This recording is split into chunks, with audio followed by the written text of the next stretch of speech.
Don't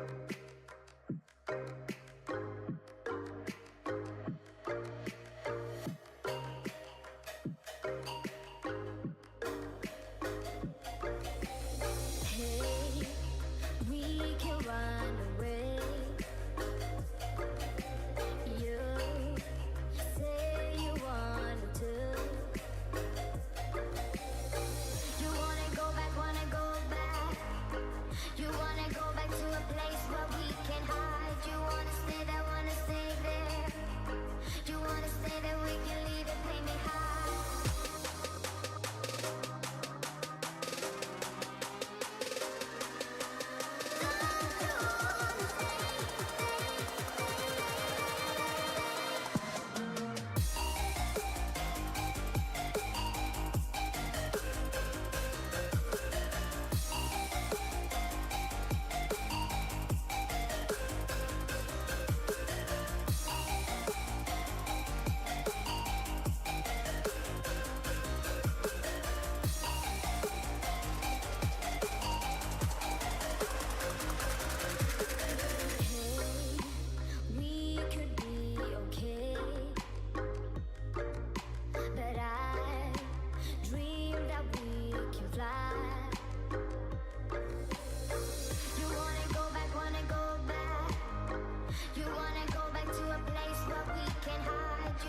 All right, good morning, ladies and gentlemen. Welcome to Intel Gamer Days ROG Lan Fest. I'm your host, Assassin47, and welcome you all to this magnificent LAN event right here in the city of Mumbai. Mumbai has been a great audience every single time we host a LAN event here, and of course, with ASUS ROG and Intel Gamer Days coming right towards your city. It was a pleasure for us to host this amazing LAN event. We've got tons and tons of activities. We've got exciting Valorant playoff matches happening on stage, along with your famous and your favorite influencers, your ROG influencers right here for all the meet and greets and a special showdown matchup of Valorant. So are you guys excited? I still can't hear you. Are you guys excited? Yes! That's what I'm talking about. Well, I would like to call upon stage the ROG influencers. We have got Sherlock, we've got Raman Chopra, we've got iFlix, Sid, Hydra, and Meow16K, along with Sick Warrior and Toaster Roaster. May I have you guys on stage, please? Can you make some noise for our favorite influencers? Welcome, welcome, guys. Go towards this side. I'll just grab the mic for you guys as well. Hi.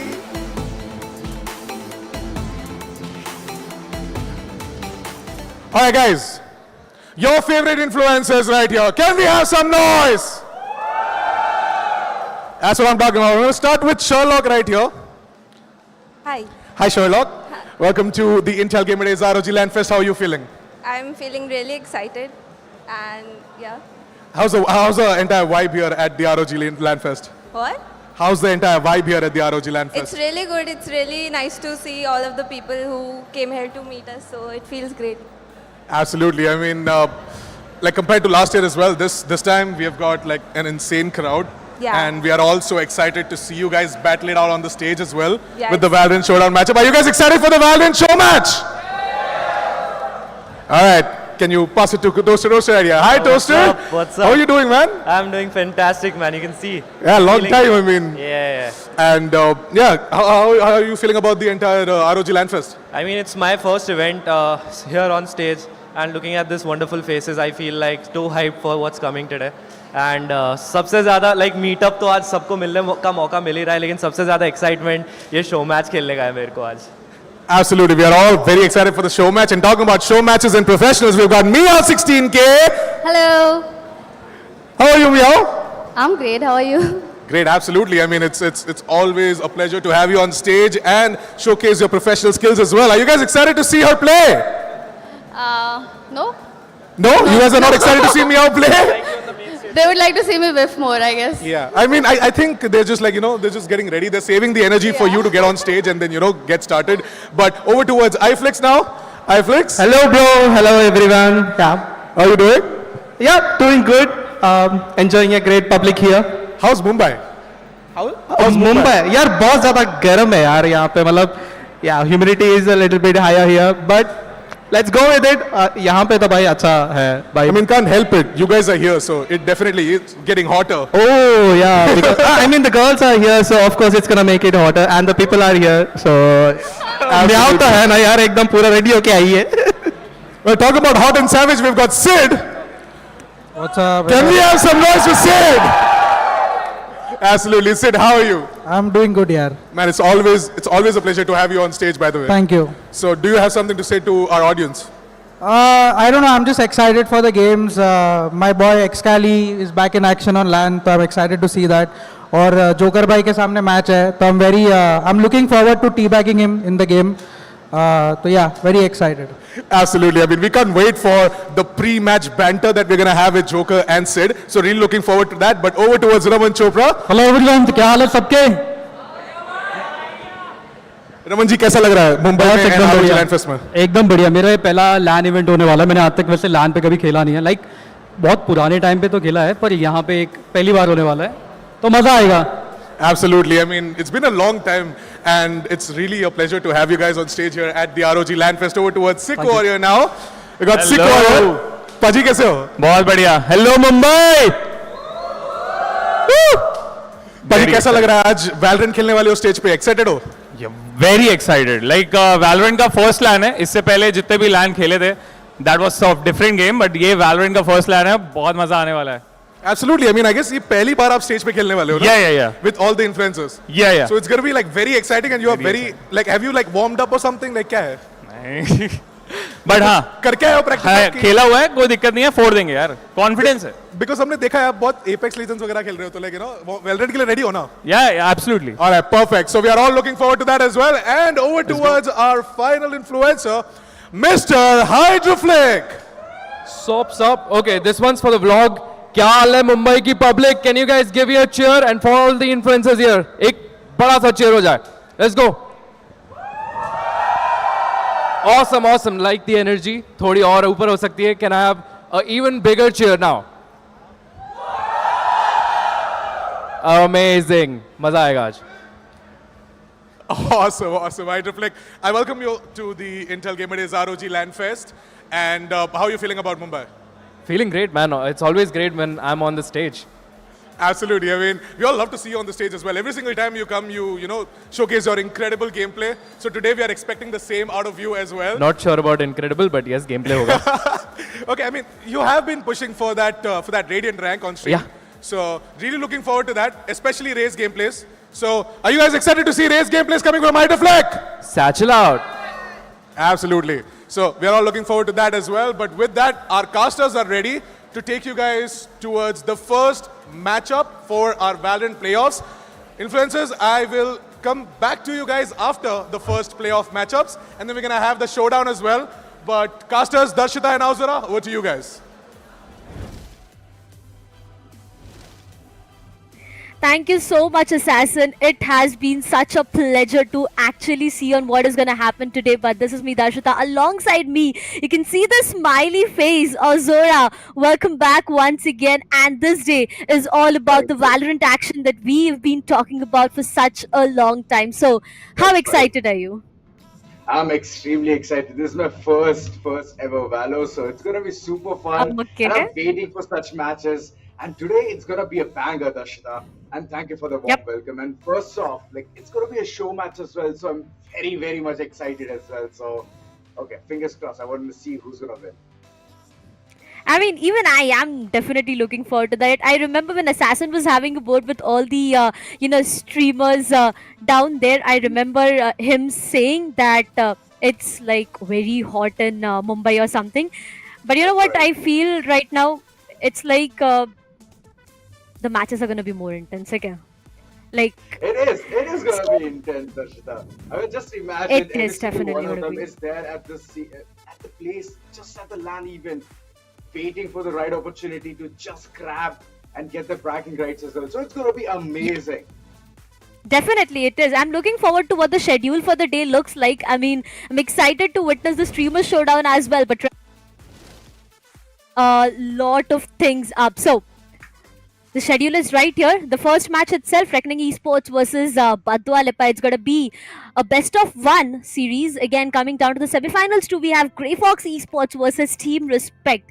And after that, the two teams to qualify from the semifinals goes to the grand finals directly. And talking about the prize pool mold, we have a total prize pool of 1,50,000 on stake, out of which the first place takes away 70,000 INR, the second takes away 40, the third takes away 20, and the fourth takes away 20 as well, which clearly means every team which has made which has made themselves to the LAN itself, they are going to take a chunk of prize pool for themselves. So it's going to be an amazing journey overall, right? Start from the semifinals to the grand finals itself, but also to, spice it up more. We have the streamers showing their exceptional skills. I mean, as said a while ago, we are going to see some race gameplays coming up. We are going to see a lot of things, and also to, make your experience much more amazing, we also have a lot of activities right present at the LAN itself. So you are going to witness a lot of booths all around. You have a chance to have your hand-on experience on a lot of things right out there at the LAN itself. So if you guys are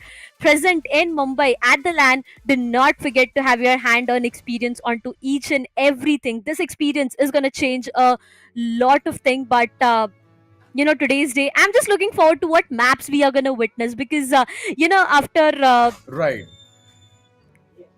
after the recent nerfs, I would say it has been an amazing thing to witness, and few agents to be played, especially the Jet nerf I'm talking about. So how do you feel about it?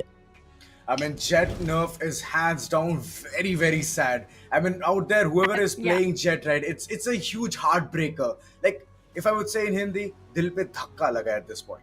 So yeah, Okay. it's like a very, very controlling situation. I mean, Riot does want to see latest agents to just boom up. It's been Jet all over around. So it's one thing Yep. which they want to change. It's the pattern which they want to break. And it shouldn't be Jet over and over. So I guess it's fine. It's a good initiative from the side of Riot. So I'm okay with it. I'm not a Jet main, so I'm pretty okay with it.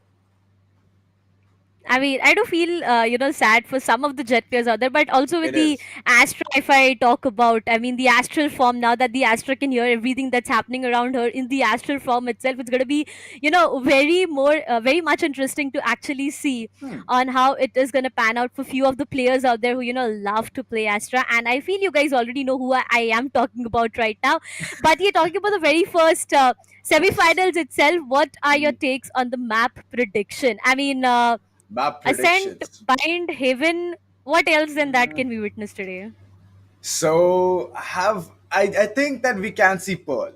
We can see Pearl today. Um, Because okay. I'm pretty much in one of the grooves. Like, you know what? If it is Pearl, then it's gonna be more fun because two sites, two perfect places, how to execute. It's all about your brain games, willpower, the team coordination, which counts at the end. So I have a very what do you call that? I'm pretty excited to see Pearl if it's gonna be there in the midst of all of the maps. But yeah, that's pretty much it. But other than that, I guess it's all the generic maps which everyone likes to play. It's like the comfort zone. But I just want the entire team to just step out of it and then play. Oh, well, yeah, definitely. Stepping out of your comfort zone and then taking a risk, taking a chance would be a bit risky. But at the same time, you gotta feel a new experience as well. So Right. it's gonna be fun. But to be very honest, I do feel like Haven, Ascent, Bind, these are the maps that we have been witnessing for a long time now. I mean, Mhm. coming down to the best of one, that's what I'm talking about. The best of three is a complete different story, and that will be That's right. seen It or will is. be written in the grand finals itself. But again, coming down to the best of one, I feel Ascent, Bind, Haven is like the more tilted side I would talk about, rather than all the other maps that we do witness. But again, expect the unexpected Yeah. is what the storyline is all about, right? That's right. That's right. Like every single time, just imagine you're like, okay, fine. It might be Pearl. It might be Pearl. It's not Pearl. Okay, cool. Yeah. It's Haven. So I guess I'll be taken by surprise, but it's all right. But yeah, overall, like, what do you think, Dashta? Like, other nerfs have also come. There have been an increase of the ultimate farming as well, of Yeah. farming for the following agents, which is okay. Viper. I'm sad for her. I mean, she has been a very, very what do you call that? It's a meta. She's been a Yep. meta agent, and right now her having another ultimate op to be farmed and then later Farmed. on get Yeah. the pet. It's that bit disheartening, but at the same time, I guess it's just giving the other players also the benefit of the doubt. That, you know what, you have to kill more in order to get the pet alive. So I it's like mean, that. I mean, the recent nerfs has just stated us one thing, that this game is unpredictable. oh yeah, it definitely is. I mean, you're talking about the Viper nerf. At the same time, I remember Breeze coming Yeah. back into the compy pool. I was just Oh, so missing the the Breeze changes. action. Okay, and whenever you talk about a map like Breeze, Viper is something that you opt Uh-huh. in for. So nerfing Viper Definitely. and getting Breeze back at the same time is something I really feel sad about. But Right. once again, those lineups and everything, the Breeze lineups. I mean, I love to play on lineup Yeah. myself whenever it goes down to Breeze, and I know every lineup. So it's like it is an Okay. amazing feeling, but at the same time, as you said, one more orb farming for the pet itself a bit difficult, but it's more fun when it comes to True. aim games as well, right? I mean, that's true, but at the end, she's a controller. So if she Yeah, dies in the first phase itself, then it's going to be problematic, don't you think? Like at the end, if you can't see definitely. the Viper wall being up, then obviously you're going to tilt. You're going to rage. Be like, what is going on? Where's my Viper? Where's my wall? I mean, yeah, these things do matter a lot. So, yeah. So if the agent, if the player is seeking for more kills, more validation, then I guess he's going to be under a lot of trouble and problem. I mean, I just can relate one thing. This discussion can go on and on for hours right now. We That's can right. literally sit down and, write books on what can happen if this goes out or that goes out. But again, it all comes down to one single point, that we have a semifinals match to witness right now, and that is going to be between Reckoning versus Badua Lipa. Now, that's a very unique and interesting name, first things first, which, It is. actually makes me think that if the name is such unique and different, what the gameplay will look like. I mean, it has to be unique again.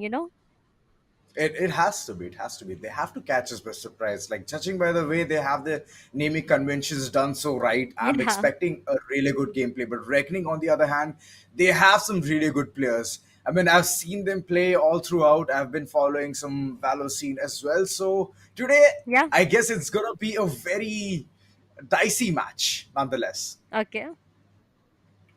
I What is your mean, take on that, Darshita? it's gonna be close. Okay, it's gonna be close.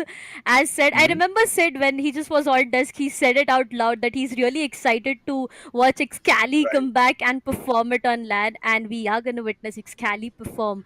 Right? If I talk about from the sides of Team Reckoning itself, so yep, you can expect a lot of unexpected things. At the same time, if I talk about the other players out there from, we have GrayFox Esports as well. We have Team Respect. We have seen all these players play from such a long time now. And here's one Right. more thing to add on to it. We have not just seen them play, but they also have seen their opponents play, not just against them, but in general as well. They are friends. I mean, come on, who can deny the fact that they are friends at the end of the day? So, Nobody can. more or less, yeah, exactly. So more or less, they do have. A slight read already on what can happen, which player can opt in for what agent, what map selections can be done. So this might just spice up things more right now. So yeah, that's what everyone is expecting, right? Masala. Everyone needs it Masala, at this yeah. point. Everyone wants to watch what will happen today and what is going to go down. So I'm pretty much excited, Darshita. I want to do the same. And if things be, I will spice it up. Because come on, we have the rights to spice it up. And at the end, like you mentioned, all of these people are friends because the community is that good. Community is that friendly. I mean, just Yep. imagine this game was nowhere, and in the beta version, everyone was just raging on Raze, and later on, they're like, okay, okay, we're gonna pick Raze every single corner, whether it be split, whether it be bind. They do pick her every single time. And today, if it's gonna be either of these maps, then I'm gonna see what kind of meta both the teams are running, because it's gonna be super interesting to watch. Either it's going to be people watching all of those majors and then be like, okay, cool, I know what meta needs to be used, and then implement that in a better way. Who's going to be a boaster, who's not going to be a boaster?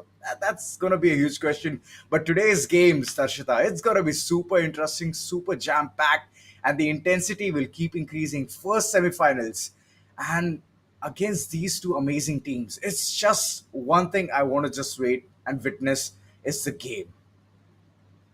Everyone is looking forward to it. Trust me. I mean, we saw the crowd a while ago, the cheers, the chants, everything. We just saw a while ago. So, if you are a Reckoning and a Badua Lipa fan right now, you need to be right beside the stage watching what your team is up with. I mean, come on, okay, you are at the LAN, and if you miss out on Yeah, the actions of Valorant, you are gonna miss out on so many things. But also to add on what that's you are true. missing out, there's a lot of activities going all around at the LAN itself, and you're gonna have a great experience throughout the day with all these matches. The streamer showdown, we have a lot of activities planned up for you right True. at the LAN. So if you are in Mumbai and you aren't at the LAN, uh you're gonna be sad because I am. So That's true. That's true. So yeah, I mean, Rashida, I guess the more time is or here. less, yeah. Map veto. Yep. Let's head It towards seems it like because we I'm both are. I'm waiting for it, Darshita. Like since the thing we started, the time we started, I just wanted to see one thing. What will be the map? There you go, bind. And I'm feeling that we're gonna see a lot of raise action here. Oh, double satchel Judge, double satchel Shorty, double satchel Bucky. Ooh. Oh, that's gonna be interesting. That is gonna Are be we gonna interesting see with any that jet race. here? I doubt double duelist. I mean, Raze, whenever it comes down to bind, I feel Raze is an investment which is always made. But I will get to that agent selection. Always. I wanted to first focus on the map veto as well. Badua Lipa goes forward to, ban the map of Haven. We have Reckoning, which goes on and bans Split. Breeze gets banned by Reckoning once again, and it's Fracture again getting banned from Reckoning. But Ascent and Lotus, it gets a ban from the sides of Badua Lipa, which means bind is what the decider looks like. Also, we have Badua Lipa on the attacker ends, where we have Reckoning Esports on the defending half. Now, here's the thing, this is going to be a very close match on looking forward to both of these teams. We have such big names right now. Talking about Reckoning Esports, we have Harsh, we have Excali, Hyoya, we have Anakyo, we have Karam, and on the other sides, if I talk about the sides of Badua Lipa, for now we have Wex, Pogs, JN, Shiv, and Knight Rider. So it's going to be interesting. All these players, there have been a lot of changes recently, but again, at the end of the day, as you said, the actions are something that are not going to stop no matter how big the changes are. That's right. It is. It is. Like every single time when you talk about such players, right? It's just one thing which runs in your head. Like, what can they Yep. do better in order to win the match? So it's just those questions which actually keeps me on my toes and just imagine, put myself in the feet of the players and just think what can be done in this situation. So the same thing, it's gonna be, everything is gonna be a test for these two teams. First semifinals, how are they going to be performing in the map of bind? Because it's a very close quarter map, and all of the times, like you mentioned, it's either going to be raised with a judge, raised double satcheling, entering towards the side, trying to clear things. We can even see some Reyna action as well, because I mean, come on, the leers are amazing. You get some Yep. time, you're not blinding your own teammates as well. You're just heading forward. You can rush in towards side, check in all of those corners, whether it be lamp, whether it be showers. You can just clear every Yep. areas and then move in towards the side. But the Yep. approach is what I would like to highlight here. And which team is gonna do it the best is gonna win this map.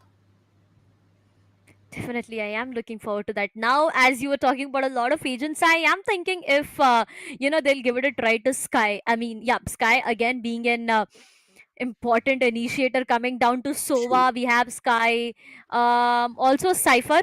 So we have a lot of options whenever it comes down to the That's agent right. selection. But again, it all depends on what the players will be looking forward to. But again, before we head into the match itself, you know what time it is. Right now, we are gonna head towards a very small break. I know you guys do not want us to take this break, but this is gonna be a very short break, and we'll see you guys very soon. Until then, stay tuned.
All right, ladies and gentlemen, welcome back. Like my co-caster said, few minutes, we are back. And that's right, the first semifinals. It's gonna be amazing, Dashta. What do you think will happen real soon?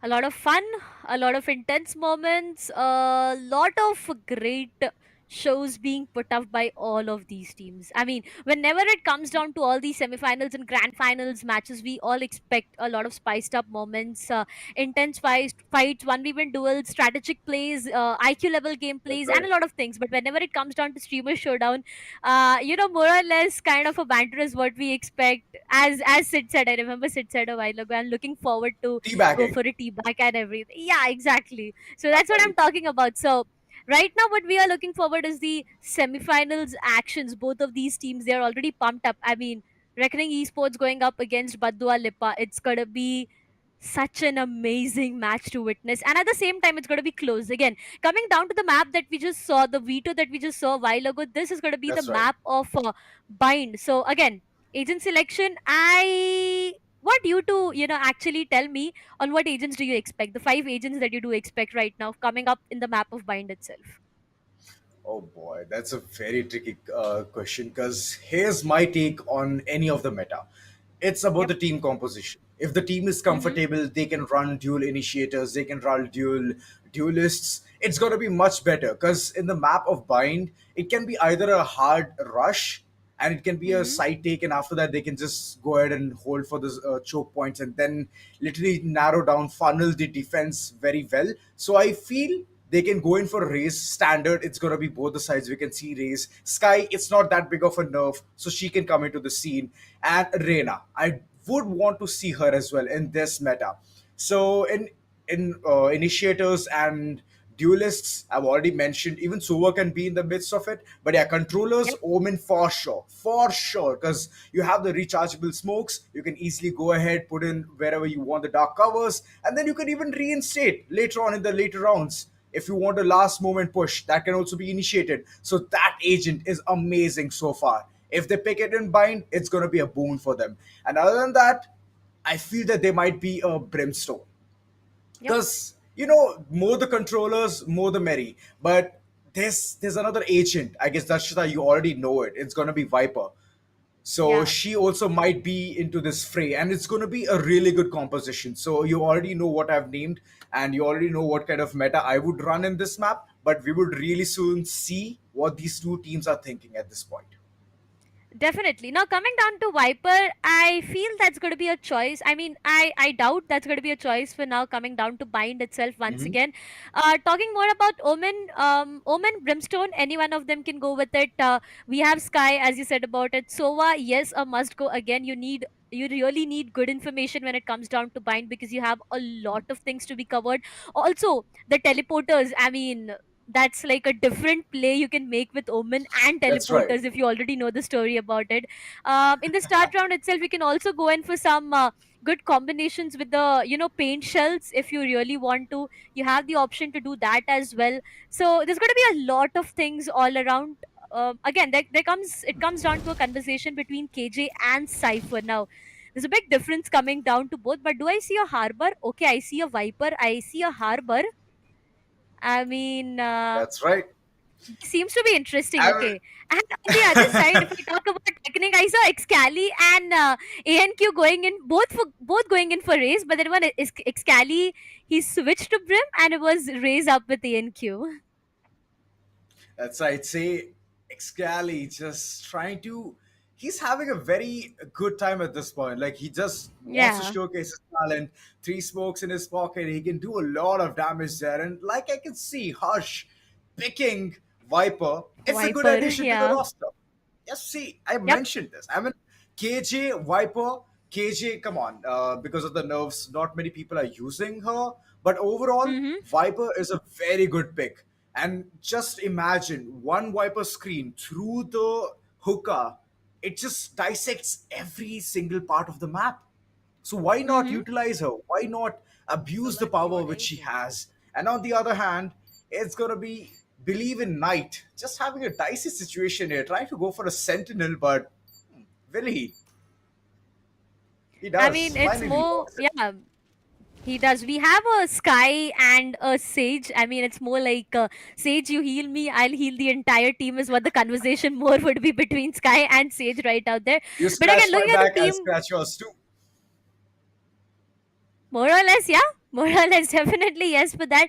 But yeah, as you said for Viper, I mean, okay, I doubted your pick. I'm sorry, I say it right here because I did not see that coming. Okay, I did not expect a Viper to be right present here. Once again, double duelist. Rena pick was something which we actually did not see. But again, going in for Sage, being a Sage main myself, I am getting this opportunity to learn a lot of things again. That's right. It is gonna be fun, isn't it? And there you go. It's all about the timing. It's all about the places where these teams are going to be heading to. First pistol round, 15 seconds, and all of those thought processes. Where are they going to be heading to? I feel that Reckoning is just going to be waiting towards Site A. They are just going to be stacking themselves, going for trade games. And on the other hand, Badua Lipa, they have something different in mind. They definitely do. To start things off, pistol round is what we are looking forward at. JN, dash in. Yup, dash in directly towards the lamps itself. The first pick is something which is going to be important. And to start things off, it's going to be Chamber who goes down. Reckoning Esports have already lost numbers, but to trade it all to a normalized situation, Harsh will be taking one frag onto the name of the Sky out there, which means it all goes down to a 4 versus 4 equalizer. But here's the thing. Site A is completely open for business right now, and they are looking forward to go in for a plan. Definitely there are players all around, but again, the spike plant has been initiated and the spike gets planted as well. Now, it all goes down to a 4v4 retake that we keep talking about. The smokes have been placed perfectly. I mean, look at the positioning. The entries have been completely, divided. JN is actually low on HP, but there you go. Believe in Night finds one onto Harsh, and Reckoning Esports have again lost their numbers. One enemy remaining. That's right. Oh. It's all down to their situation. A 3v1, everything onto Voya. Voya, can you clutch this? One frag already onto his name. Cannot heal himself because he's not the Sage. Goes in for the defuse. Half is going to be done, but that's the max he can get. Fox, on the other hand, a good presence of mind, and there you go. The first round rolling in for the side of attackers. Way to start off things, and they have the bonus as well. So, anti-eco is what the call is. And judging by the way Reckoning is just gonna be falling at this point, I feel that they have to just make things around with the Sheriff. Definitely. First pistol round, every time gives you an opportunity to take the second round for yourself until and unless the other team out there, either they try to force it or they, actually secure something. But hey, there was an aggressive push coming up with that Headhunter. But guess what, Aiden? It gets denied. It always gets denied. Headhunters, one shot to the head, you're done for. But right now, it was just a snap of the fingers. He became the Thanos for a second, but okay. He's back to his square one position towards the lamps. The angles are being held. Reckoning doesn't have that much of the weapons. It's only pistols what they're running with. So they have to be very accurate at this point. And Badua Lipa, they can just take the side by storm, but looking by the way they're just holding, every single place is being checked. It's been monitored. And Sky, she might get some information here. A bird and a flash and the information being received. And the others just moving into side B. Hookman's going to be capitalized, and JN just going for the first frag and satcheling towards the side. Fox, the sly person that he is, heads into the corner. Trouble. 30 seconds left. A nice shot coming up from that Sheriff itself, but once again 3v3 is what the call looks like. Two weaponaries have already been dropped, which means Badua Lipa, they need to be a bit careful. Excali comes up, he shuts down the sides of Jane, and the numbers are faltering apart. Reckoning Esports is just left down with Excali. Last one, will he be able to clutch it? Well, the answer goes down as a no, as his doppelganger finds him, shuts him down, and that's going to be the second one. But this shot, the shot from Sky is something that just shocked us all. A precise connection, a direct headshot. Badua Lipa That's got right. the second round on board, but once again, here's the thing: the economy is something they need to that needed to be taken care of. It was more or less 3 or 4 weapons being dropped in the previous round itself. And now, Reckoning Esports have their full buy up. They have Vandals, and I do see few players going with the half shields. It's just Excali who goes up for a full shield itself, but the smoke is something that I do have my eyes on right now. JN trying to be a bit more aggressive, tries to take the entry. It's still from Excali, but you know what? You have Raze, you have that Judge. Fox comes up, takes the trade, and Reckoning is up with 4 players for now. Ooh, a satchel to run away from that corner. I mean, that was a very bad spot, but at the end, Badua Lipa just making things so likely for their corner. 3v3 is what the situation looks like. They have to go in for the plant, and that smoke is denying all kind of intel, but not for long. It's gonna dissipate real soon. And ANQ doing a really fine job holding towards the showers, just checking all of those angles. Still, a move needs to be made from the corners of Badua Lipa. But the flank of Voya, he's just holding it. He can get this. But one of the frags here, all of those angles being checked in the right corners. And there you go, Seekers are going to be deployed. And Fox, he's in a very pickled up situation. V1 takes the TP, runs away instantly. And 30 seconds left. it's just those rotates just coming in at the right time. Does Hoax even know about this? enemy Does. remaining. What a good way to just tackle down the situation. 1v1. It's all down to Harsh. All the weight. Something here by Hoax. Oh my god. This guy is unstoppable. Look at that smile. Look at that smile. It just said a lot of things. I mean, come on, 3rd round on board is something that we usually did not expect. After coming down to a 0-2 scoreline, what we look forward to is a 2-1. But Badua Lipa, 3-0. It is what it looks like for now. If you are a Badua Lipa fan right now in the crowd itself, you need to make some noise for the team because they are actually looking good. And look what they have done to the sides of Reckoning Esports for now. They have literally forced them to go up with just Sheriffs, and it's going to be a very aggressive push coming up. 4 players right standing there. Reckoning Esports was the plan. The first two, so is the case with second, and JN being the crispy lad out there takes down 2 all 3. Will he be able to convert more? Is yet the question. Down to 93 of his health, but the left side is something I'm a bit sad about. No. Oh my god. This guy is just so precise with those sheriff shots, okay? Like so precise. That's daylight robbery there. One enemy One remaining. shot to the Yeah. head, and after that, the Vandal being retrieved. Again, Badua Lipa is just having a ball at this point. They're not even giving one single round right off the bat. Reckoning, you have to find your forte. You have to find your piece at this point. It's looking very sad. Hoax over and over, just wreaking havoc. This is the 2nd time he has the Seekers in his pocket. And he's just doing a fine job just collecting frags left, back and center.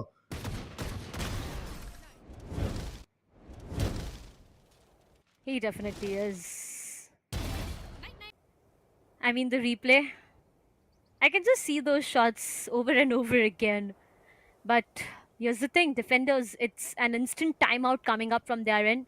And I feel it's really great to see that it's an early timeout. You know, we've seen a lot of instances where team tend to try their level best and then opt in for a late timeout. But here's the thing, Reckoning Esports, they are opting in for an early timeout so that they can actually sit back and discuss on what is happening, what is going wrong. But Badua Lipa, it's a great start for them. I mean, 4 consecutive rounds, back-to-back rounds is what they are securing. And at the same time, if you talk about the ultimates, the Jet has his knife ready. And at the same time, even the Seekers are online. Now, we were talking about the Jet nerf a while ago. The, double updraft is what is no longer available. So I do feel sad for the knives to be online right now because, you have seen that happening. Double updraft and knives and take players down. So if that does not seem to be working in that way, it's going to be a bit sad for them. But let's see if it does or no. On the other side, if I talk about Reckoning Esports, this is going to be a very important round for them. If they lose onto this one,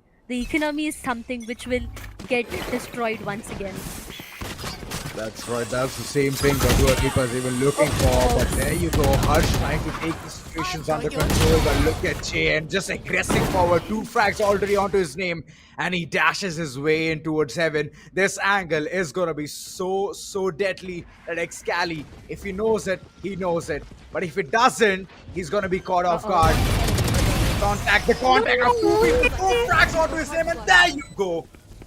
Badua Lipa just finishing off things, and from here on, like you mentioned, Darshita, the entire economy has crumbled. And reckoning, it's the time of reckoning, man. You have to understand what needs to be done. The counter strats need to be implemented, because if Badua Lipa gets this constant momentum in their corner, then they're gonna keep winning it.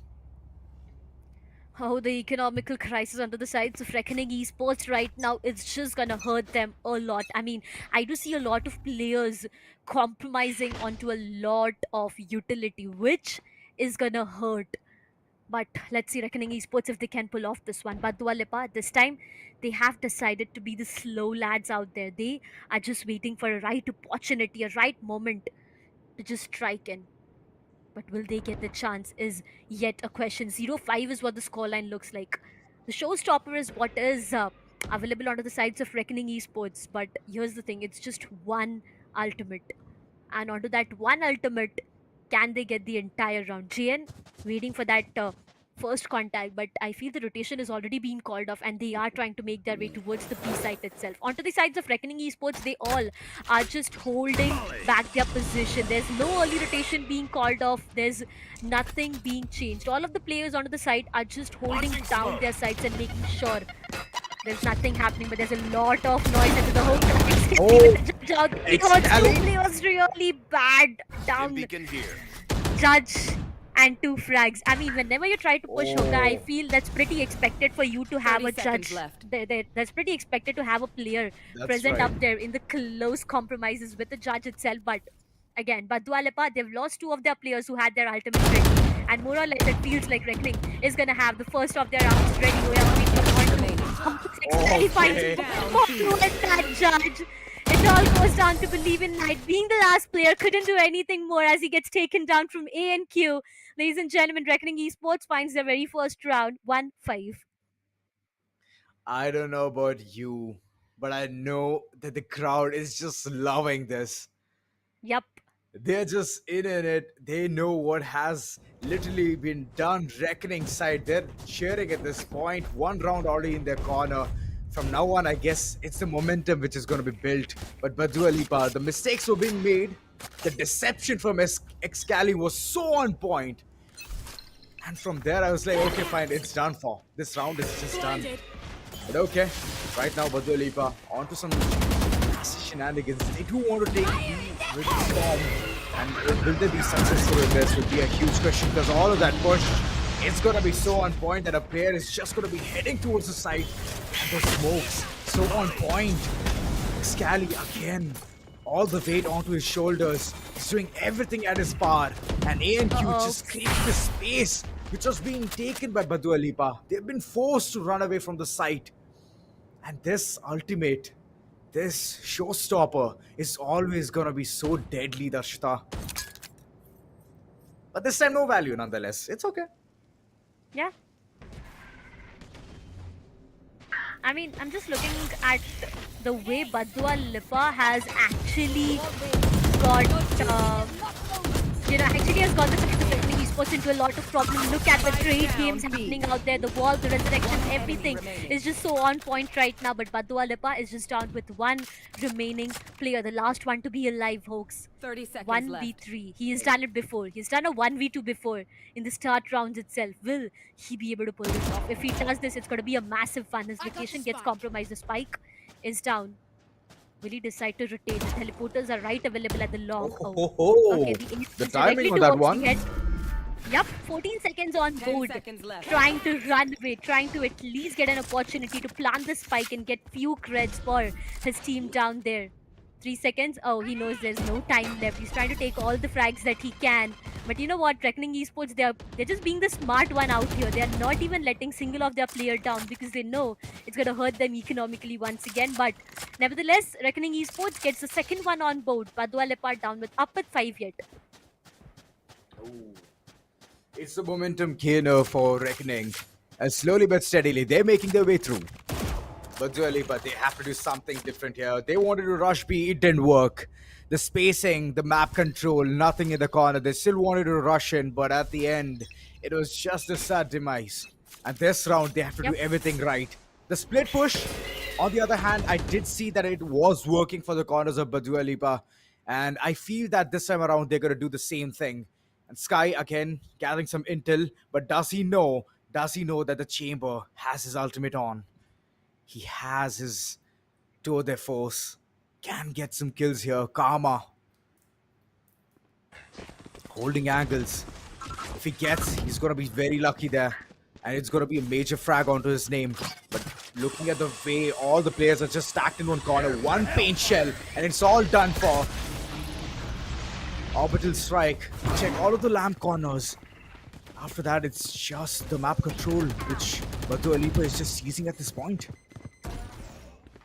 Look at JN. Slat is already inside lamps and his position can be a bit vulnerable, but the site is not completely under the control, I would say. But yet, the Sky, no way. No way, this is gonna hurt a lot. JN, he's trying to be at a bit of safer side out there. Harsh finds one on to Believe in Night, but Lipa, they're just losing numbers. JN goes down, which was the case with Oaks, but now one remaining player. A 1v5 is what the call looks like. A good retake from the sides of Reckoning Esports. A flawless round rolling in for them.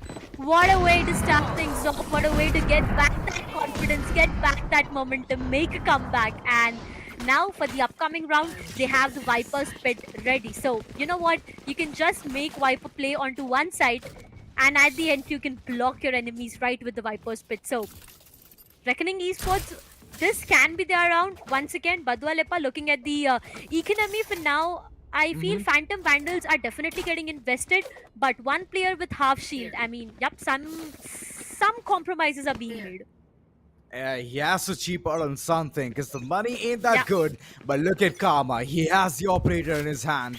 Last time we did see tour de force, but this time we're going to see an operator. What is it going to be? First frag? Nope. The miss. Oh, but the 3 HP. Believe in Night. He's just saved by an inch of his life. Oh, that was so close. He can heal himself, and even Sky is there to be at a doorstep to heal him.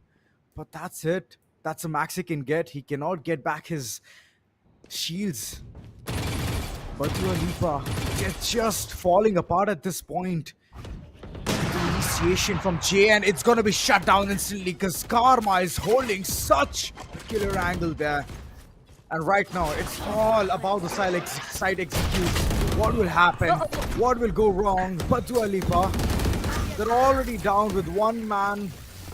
And what next? Hoax just trying to create an equalizer here. And it's just a rush towards the next side. ANQ, he's just continuously dealing damage here.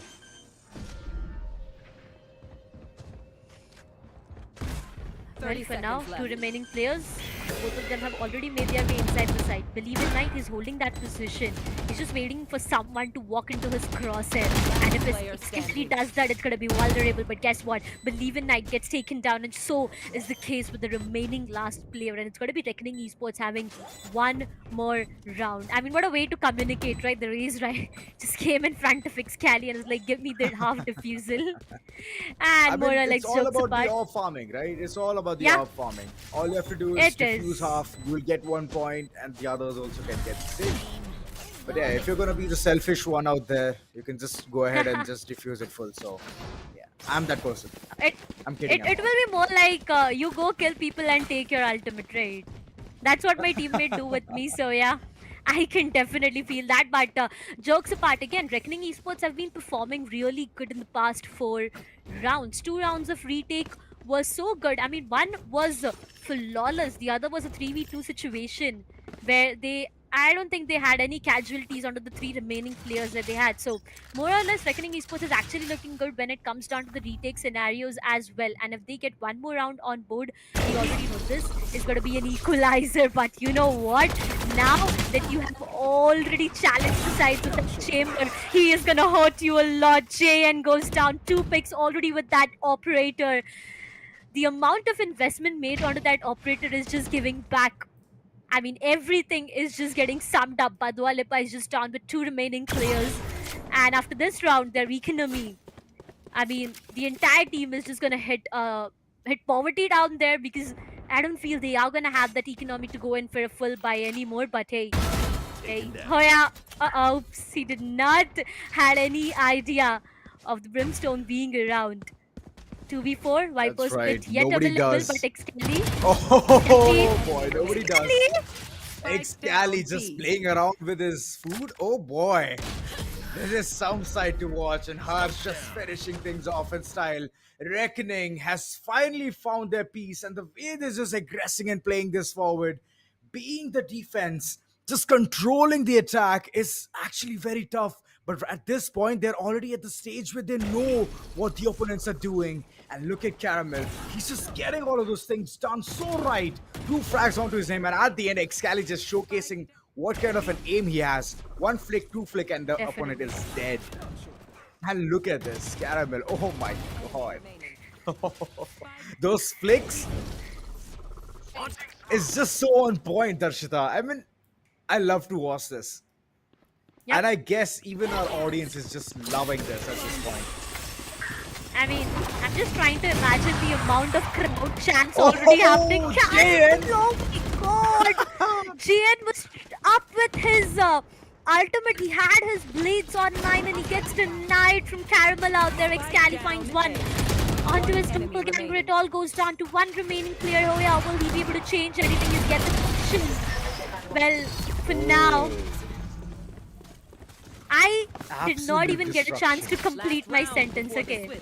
I did not even get one single chance to complete my sentence, and before that, it was Reckoning Esports having the 6th one on board. I mean, the way it all started with, Badua Lipa having 5 consecutive rounds, I felt it might just get difficult for Reckoning, but after that one timeout, everything is changing. Things are falling apart for the sides of Badua Lipa, and they need to at least end this with a 6-all half. See, here's the thing. It won't happen. Harsh has his ultimate ready. It's the Viper's Pit. He can literally lock down an entire site. And if he uses it, it's gonna be the benefit of Reckoning Esports. On the other hand, 3 people have the ultimate.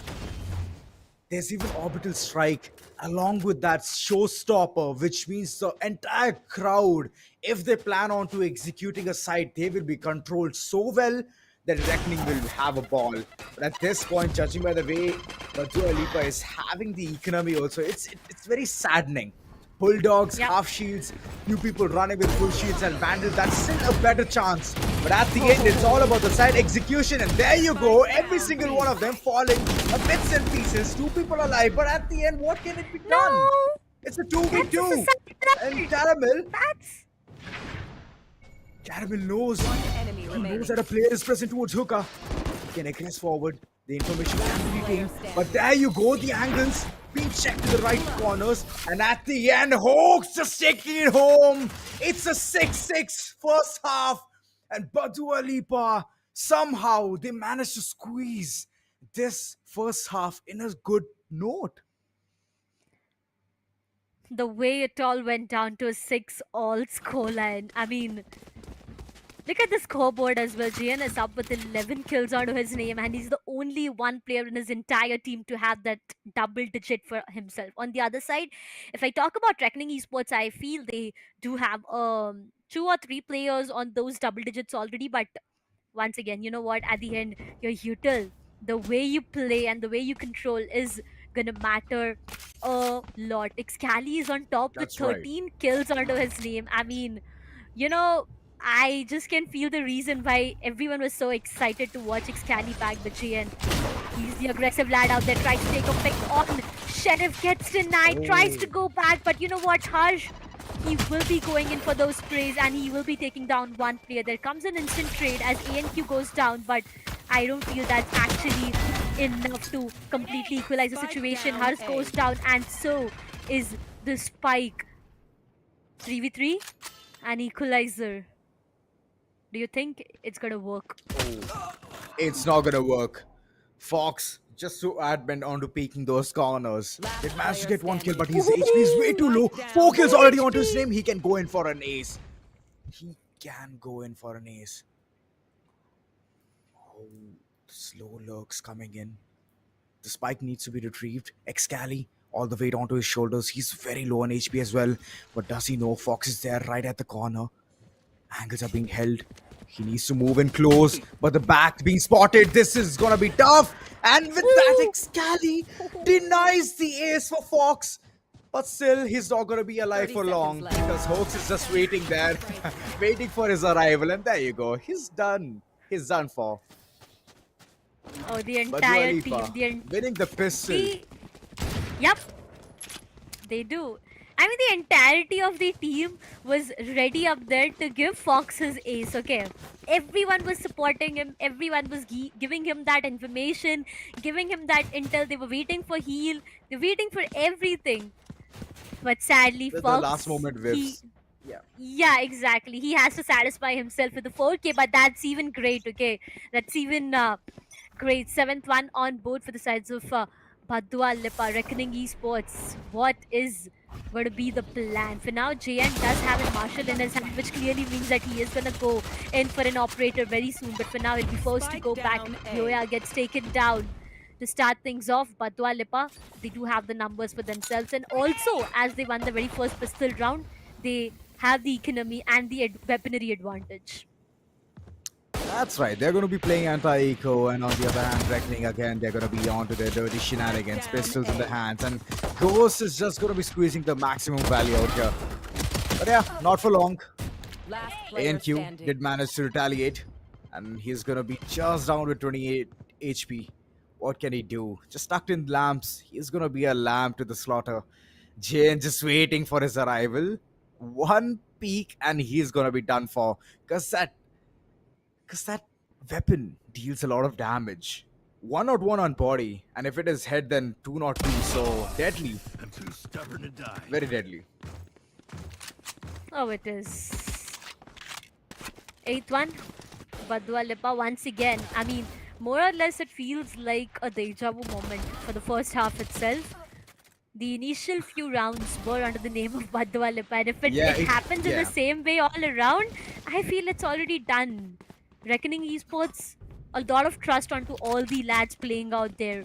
Vandals being invested with half shields, and I see Excali once again with full shield. I mean, how does every time in the 3rd round Excali has a Vandal and a full shield? It happened in the first half as well, and it is again happening in the 2nd half. But here's the thing, Reckoning Esports needs to convert this.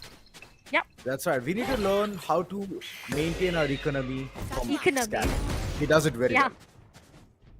He definitely does. I mean, looking at the way he is doing it right now, Badua Lipa, this round, more or less, if they sneak it in, Esports is going to hurt them a lot.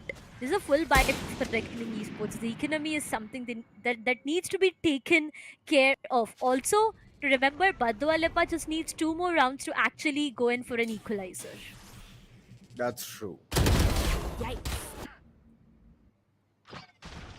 I mean, Reckoning needs it, but it's alright. They need to literally focus channel ANQ, getting the first frag, but Hoax. Okay, I see you, but alright, Excali just trying to have a 40 HP on his name. He's safe for now. Smokes, 1 in his pocket available, but he needs to go in for the plant as well.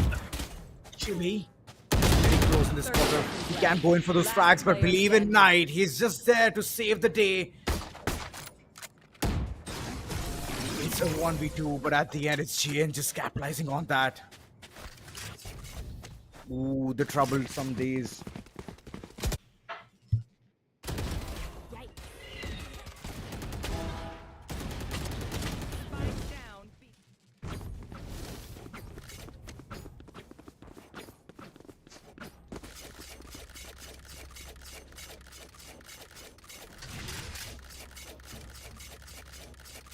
9.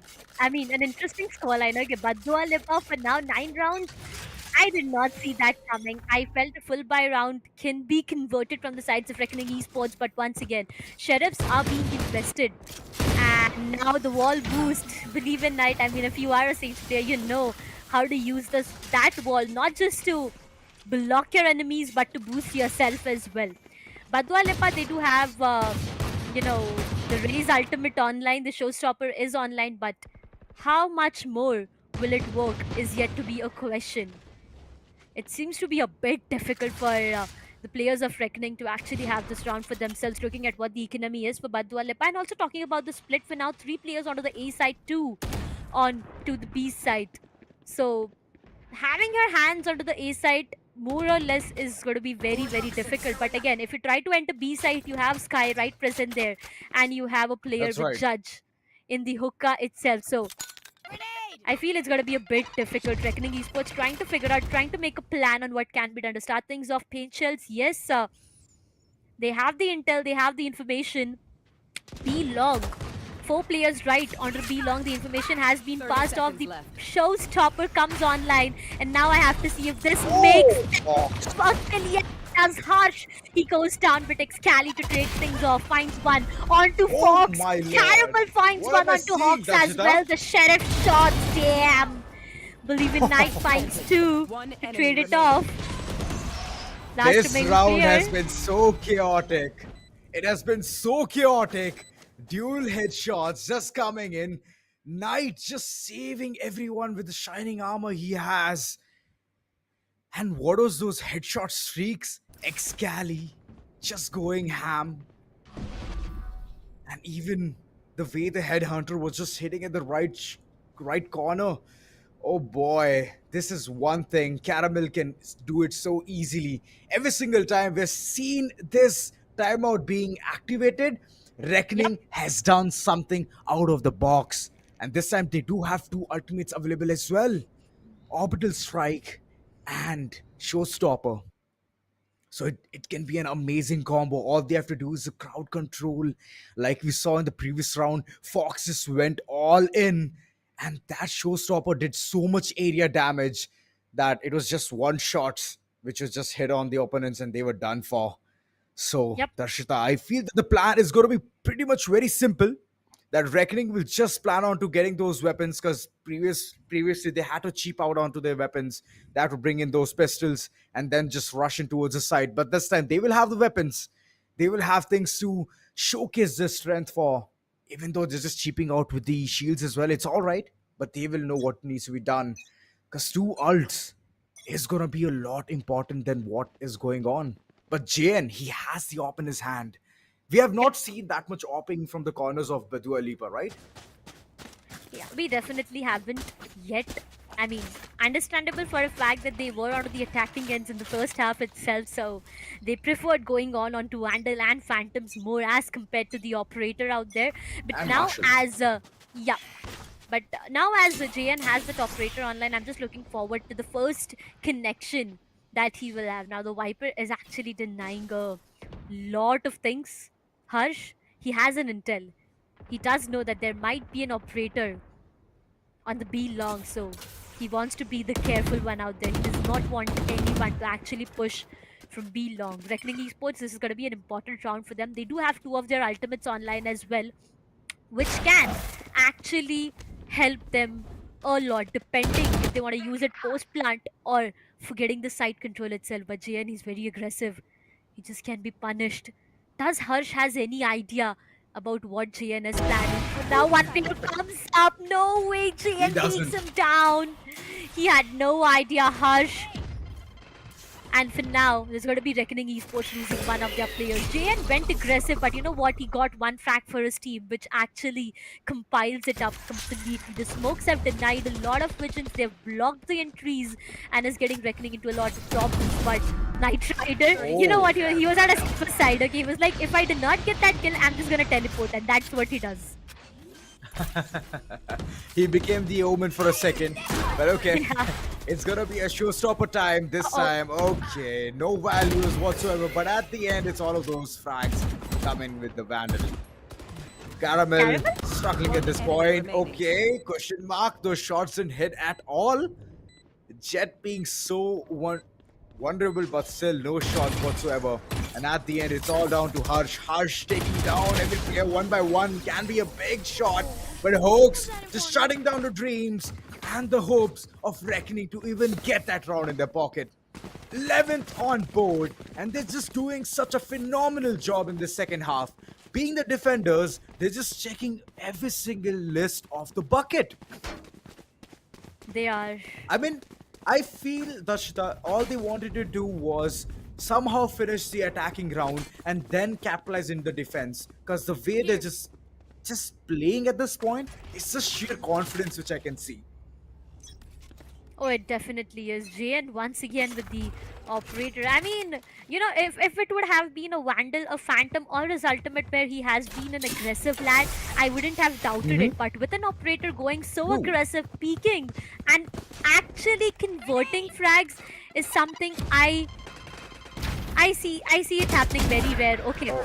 To start things off once again, Fox. Okay, this time I don't know what the exact plan was like, but it was one player from the side of Badua Lipa going down, open up the sky. I mean, the ultimates are already ready. Excali finds one, gets traded off instantly. 3 remaining players for the sides of Badua Lipa. Will they be able to convert anything? Will they be able to change the side? Viper Pit gets invested, and now it gets very much difficult. If you want to go in for a retake, you need to take down the Viper first, or it's... But you know what? Yoya and his position was something which wasn't capitalized by any one of them. And so is the case with ANQ, I feel. I mean, he's just holding right beside those doors. And even if anyone tries to sneak in, it's done for him. So I feel it's a better option to go in for a save. I mean, yep, Badua Lipa, they are pretty rich right now to invest onto another operator. But saving one from this round would definitely be a better call right now. I mean, it always will be a better call because 47.50. Why would you invest that again? It's always good to save. And the way JN can just go in for those utilities, that's a max he needs to spend because look at the sheet. It's 50. It's all perfect. No scratches, no harm, no foul. But here's where everything changed. Fox having the judge in his hand, he thought he was going to be a bit sneaky, but far range, the judge is not going to be showcasing any of his strengths or his prowls. So, I mean, come on, you have to be in the close quarter fights for even accomplishing such a heavy task. But judging by the way the rounds are just rolling in for Badua Lipa, it's alright. It's all Gucci for them. But Reckoning, they have somewhere found their peace. They have finally won one round. And the economy, slowly but steadily, is going to be stabilizing. But they have to somewhere squeeze in more rounds. There you go. The intel being received. And what? What is Jane even doing? Being so aggressive, just standing on the Vipers. Oh, this would have been a very bad call, but at the end he's still alive. But very less HP is what I can say. That was very risky. And I get it. He's the Jet. He needs to make some risky maneuvers, but not that risky. Plan going down inside A. Every single one just trying to get those side access like so instantly. But believe in Knight, getting the first frag here, trying to make a very good situation for his team. And all they have to do is go for the retake. But going in from one corner, going in unidirection is going to be very tough. Because the way Reckoning Esports is just holding those angles, it's far off. They're just waiting for the time to tick. Just waiting for the spike to be tapped on. It is. What? It is. It is going to be diffusing real soon. They have to move in real quick. Harsh just at the doorstep waiting. But okay, there's going to be a waitress as well. What is going on? Badua Lipa, they have just managed to do this thing in an instance. But there you go. Reckoning had everything under control. And they're going to be taking this round in their pocket as well. What a way to finish things. I mean, this round had so many elements in it, Darshita. But wow, it was a very messy round. 4 kills, and he just got it for the team. He definitely did. But again, for the sides of Badua Lipa, I feel it was a very messy round coming up. Resurrection was brought online, and one player was actually given a chance to showcase his skills once again by getting him a second life. You know what? Even that got denied. Reckoning Esports, again, they do have the Tour de Force online for now. Caramel will he be able to convert? On the other sides, we have JN with his blades all set, all ready. Now, both of the ultimates have been brought online, but the question is, who will come up on top? The Sky Flashes will be giving a lot of intel out there. JN, he needs to be careful. 5 bullets for that Tour de Force. Missed out on the first one, 4 remaining. The changes, I mean, he was just waiting for that right opportunity. Those knives, JN. Yes, Hyoya is down to 50 of his health, but that is not going to be enough. ANQ comes up with the side, finds one onto Fox. JN goes down as well. Missing onto those knives made him miss out onto his life for this entirety of the round. Badua Lipa down with 3 remaining players. It is just a deja vu. 5 starting rounds under the names of Badua Lipa, and now Reckoning Esports is once again making that comeback. The spike is planted. Retake is what the call is all about. And for the sides of Badua Lipa, Aiden, it is a complete save. All the 3 players, It's a save yeah, for them. they won't even go in for exit frags. I mean, even if some player comes up in front, they do not want to risk it. They will save That's every right. weapon that they have. Because it's going to be a disaster for them. The economy is not that stable. They're losing rounds back and forth. The max loss bonus has not kicked in, but Woya just continues to wreaking havoc onto the opponents. This is just sad. He just picked a bulldog for what? Messing around with the opponent? Okay, probably that might be the case, but Believe in Night is getting some exit frags, and at the end, it's only 2 players being alive. It's sad part. It's sad to know that Badua Lipa, all this time they were just having the upper edge, but all of a sudden they're just shattering. But again, I can see JN just cheaping out with his shields. He just bought half shield and is gone for the operator. I mean, it does give a maximum value, but I have seen him whiff onto those knives. I mean, Bladestone was not that much of a success, so he needs to be on point. He needs to just hit those shots right on target. So let's see, what can he do? He needs to be precise. He needs So to now be. towards the showers. As well, no information. ANQ trying to avoid every intel. I mean, he's just trying to avoid to give any single intel to the sides of Badua Lipa. The way it all has started. So he's trying to clear the hookah as well at the same time, but no information as of now. It's going to be a very slow approach coming up from the sides of Reckoning Esports for now. I mean, look at that. Every single player, that's a split as well. 3 players towards the B side. Okay, 2 players towards the B long A.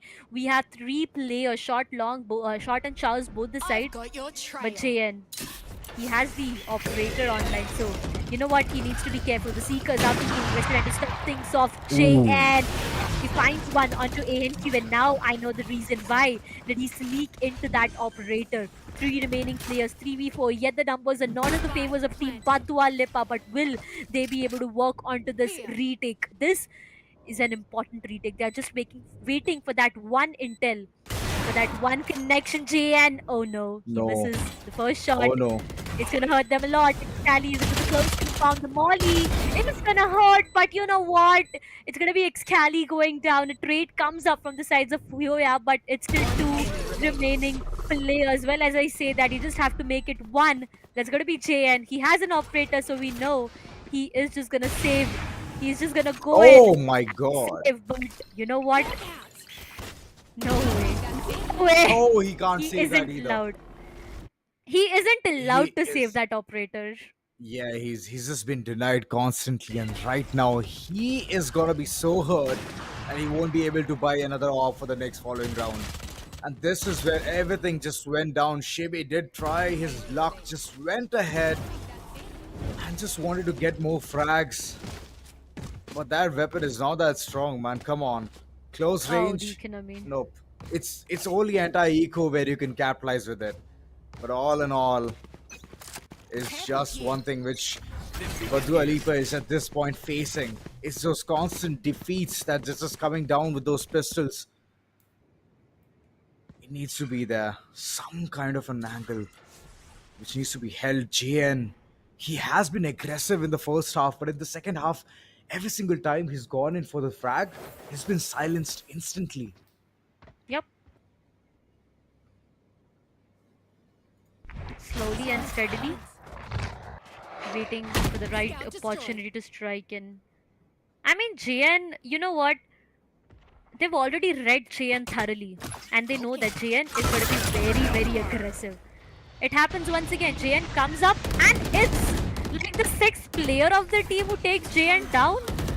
I mean, okay, Badua Lipa initially has lost one of their players. It all goes down to Reckoning Esports having the side, planting the spike, but Shibi, he takes one player down with that frenzy. Fox has to say a goodbye. A trade comes up from the sides of Believe in Night as Harsh goes down. 3v3. I mean, an equalizer retake is what it is all about, but Shibi, look at him. He's inside smoke. His crouch is just waiting. As soon as he comes out, Excali gets surprised and gets taken down. 2 remaining players. Defusal not being stick because it is going to be very difficult. Last remaining player from the sides of Badua Lipa. Will he be able to change everything? Location gets compromised. He is trying to find one. He tags Yoya down to 30 of his health but gets denied. And that's going to be one more on board. Slowly and steadily, the hopes from the sides of Badua Lipa, they are shattering down right now. Reckoning Esports, don't you Aiden feel like it's a complete deja vu? In the first half, 5 rounds equalized in the starting 10 rounds, and in the second half itself, it's the same once again. Careful here. Look at that. That's right. Like all of these things is just so mounting at this point because Reckoning is doing a very fine job in that. They're just trying to give the confidence to Badua Lipa, and after that, they're just taking it away, snatching it from them. But okay, this round, it might be different because Badua Lipa has the money to buy their weapons, has the money to buy their utilities as well. How well can they use it? Judging by the way, it's a 3-2 split. 2 people holding, one towards Hookah. It's an aggressive hold, aggressive stance coming in from the corners of Raze. And he has a showstopper as well. A good ground control nonetheless can be done there. But it's all about the executes coming in from the side of Reckoning. They're literally planning, plotting at this point. The Viper wall is showcasing a different story altogether. They can easily capitalize this. But split is what they're approaching for. 2 players towards B main, just going and grabbing ahead the ultimate orb and retreating from there. Seekers being utilized. It's just going to be giving a lot of information, and there you go. The ultimates being forced at this point. 30 Oh, it's seconds going to be left. difficult. ANQ. One more ult going into A. No, I don't want that to happen. Oh, it does. And it's not just about the ultimates. It's ANQ as well who loses his life out there. That's just so disheartening right now. Reckoning Esports, one last remaining player, Excali, finds one. The second one, well, the answer is no. It's going to be a team ace. Every single player has got one frag. But ANQ, I mean, the ult definitely did not get that outcome for him, but at the same time his life was snatched away. Look at that. He tried to be aggressive. He went towards the spawn directly. 2 players were right present there to actually give him a warm welcome, and that's where he lost onto everything. Ladies and gentlemen, this is the match point already. Semi-finals, best of 1. Reckoning Esports versus Team Badua Lipa. This is the match point, and if Reckoning gets this round, we are gonna head towards the overtime in the first match itself. So when I said that it's gonna be spicy, it's gonna be intense, this is what I actually meant. See, all Reckoning needs to do is they need to win one round, take it to OT. But Caramel, he's just so hell-bent to make the situation very, very plausible for them. But okay, Reckoning, first frag already onto their name. They need to head towards the side as well. Side execute needs to be done real soon. Side is completely open. One player towards the showers, but the others are just waiting in towards the quad. Okay, 1 frag, 2 frag can be done, but Shibi, he goes all ham. But at the end, instant karma at that point. Folks, he's managed to just control his play. But Dua Lipa, the last man standing, JN, all the weight onto his shoulder, has the operator in his hand. He needs to go in for those picks. But I don't think so it's going to be that easy because Excali has just made the right pit for him. 30 If seconds he left. enters, he's going to be burning down in crisp. 30 seconds. They need to go in for a plant as well. Reckoning going ahead, initiating that bit as well. JN, what will you do at this point? You have to 1v1. You have to isolate those fights slowly but steadily. Go in for that weapon upgrade as well. What will JN do at this point? Oh. Only Sticking for a 2.5 half seconds. defusal. No way. No way. It's not looking good. I am not liking what is happening right now. Trying to find the very first connection. He gets denied. And you know what, ladies and gentlemen? We We're going are for an heading OT. towards the overtime. I mean, I am just so excited. Not just me. I feel my co-caster is also excited. But I do not That's see right. you guys being excited. So can you just make some noise for both of these teams out there who have put in so much of aggression, gameplay, hard work, everything to just take this to an overtime. The first match on the LAN that we are witnessing is a semi-finals. It's a best of one. It's a do or die situation for both of these teams, because if they do not get this one, it's done for them. They definitely are gonna get rewarded with 20,000, but you know what? Out of 1,50,000, do you think it's 20,000 that's enough if you make it to the LAN itself, Aiden? Oh well, I That's think. right, Arshita. Oh, Look I mean, at I them just just said, trying to rotate yeah. their wrists, being ready, just on point accuracy from both the sides. And I can see a pillow as well. I mean, always keep your back straight. That is going to be the perfect posture. Yeah. But yeah, these two teams, they're just going ham at this point. OT, I never expected it will be this dicey. A forced OT, so it's just amazing. Oh, it definitely is amazing. I mean, I'm just looking at the crowd, how excited everyone is. They are standing right out there. They are just waiting to actually witness on what the result is That's right. going to look like. Everyone is right present. And I mean, I can just see the intel of all those crowds, all those people. They've gathered up. They are just waiting for the right opportunity. But again, Reckoning Esports versus Badua That's Lipa, right. 12 all overtime, very first round. And you know what? Caramel is up with that operator. I mean, oh my god. JN and Caramel, if they have an head-on fight with each other, who will come up on top, Aiden? What do you think? It's going to be Caramel. He's going in Okay. draw, but he knows that the risk is equally rewarding. And it's the opponent Sage who he's gonna be picking. So reward is a lot, but at the end it's all about those rotates and Badua Lipa just heading towards side B, trying to take it by storm. There you go, Satchel's coming in, but look at Escali just there at the right moment. But a trade coming in from the corners of JN. It's a 4v4. The site at the disposal of Badua Lipa. Post-plan scenario created really soon for Reckoning. What can Reckoning do at this point? A wall is all there to stop the opponents, to even barge in towards the site. But a unidirectional approach, it can be soon taken down. All four players stacked in one corner. One paint shell and they can be done for. But okay, that situation has already been panned out. Hoax just going in. Ham. And it's a 3v2. This is impossible for the corners of Reckoning to even from. It's all about those aim games. It needs to be perfect. And Badua Lipa just capitalizing on it so well. So on point. And the first round in the OT, rolling in the corner. Well, yes, the very first round comes up 2 rounds. I mean, whenever we talk about the overtime, it's all just about the 2 remaining round. But you know what? I'm just looking at those Ooh. headsets. Isn't it beautiful? I mean, it's just It's so amazing. eye-catching and attractive it is. I mean, I want them. Hey, even I want them too. Dashita, anything you do, That's the ROG anything you headset. buy, Come on. buy for two, okay? And I Oh. want that ROG headset. It's amazing. Well, I'm sad. I thought you are gonna sponsor me one, but okay, we'll have this discussion I'm not post. doing that.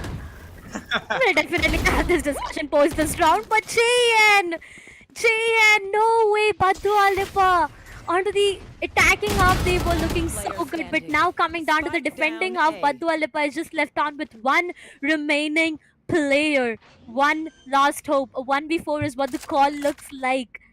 And it's going to be difficult. I feel we are going to head towards one more overtime, and it's not that easy to secure a spot. But hey, look at that aim. Look at how precise it actually is. One player has already pushed CT. I don't think Hoax has any idea about the same. ANQ is just waiting for that right opportunity. Jumps down to his death is what Hoax is doing right now. 13 all, ladies and gentlemen. I did not see that coming, but yep, that's going to be the overtime number 2. Once again. I mean, this BO1 doesn't seem like a BO1 anymore. Yeah, It feels like doesn't. it'll keep going on. It'll keep going on unless it becomes BO2. But right now, Okay.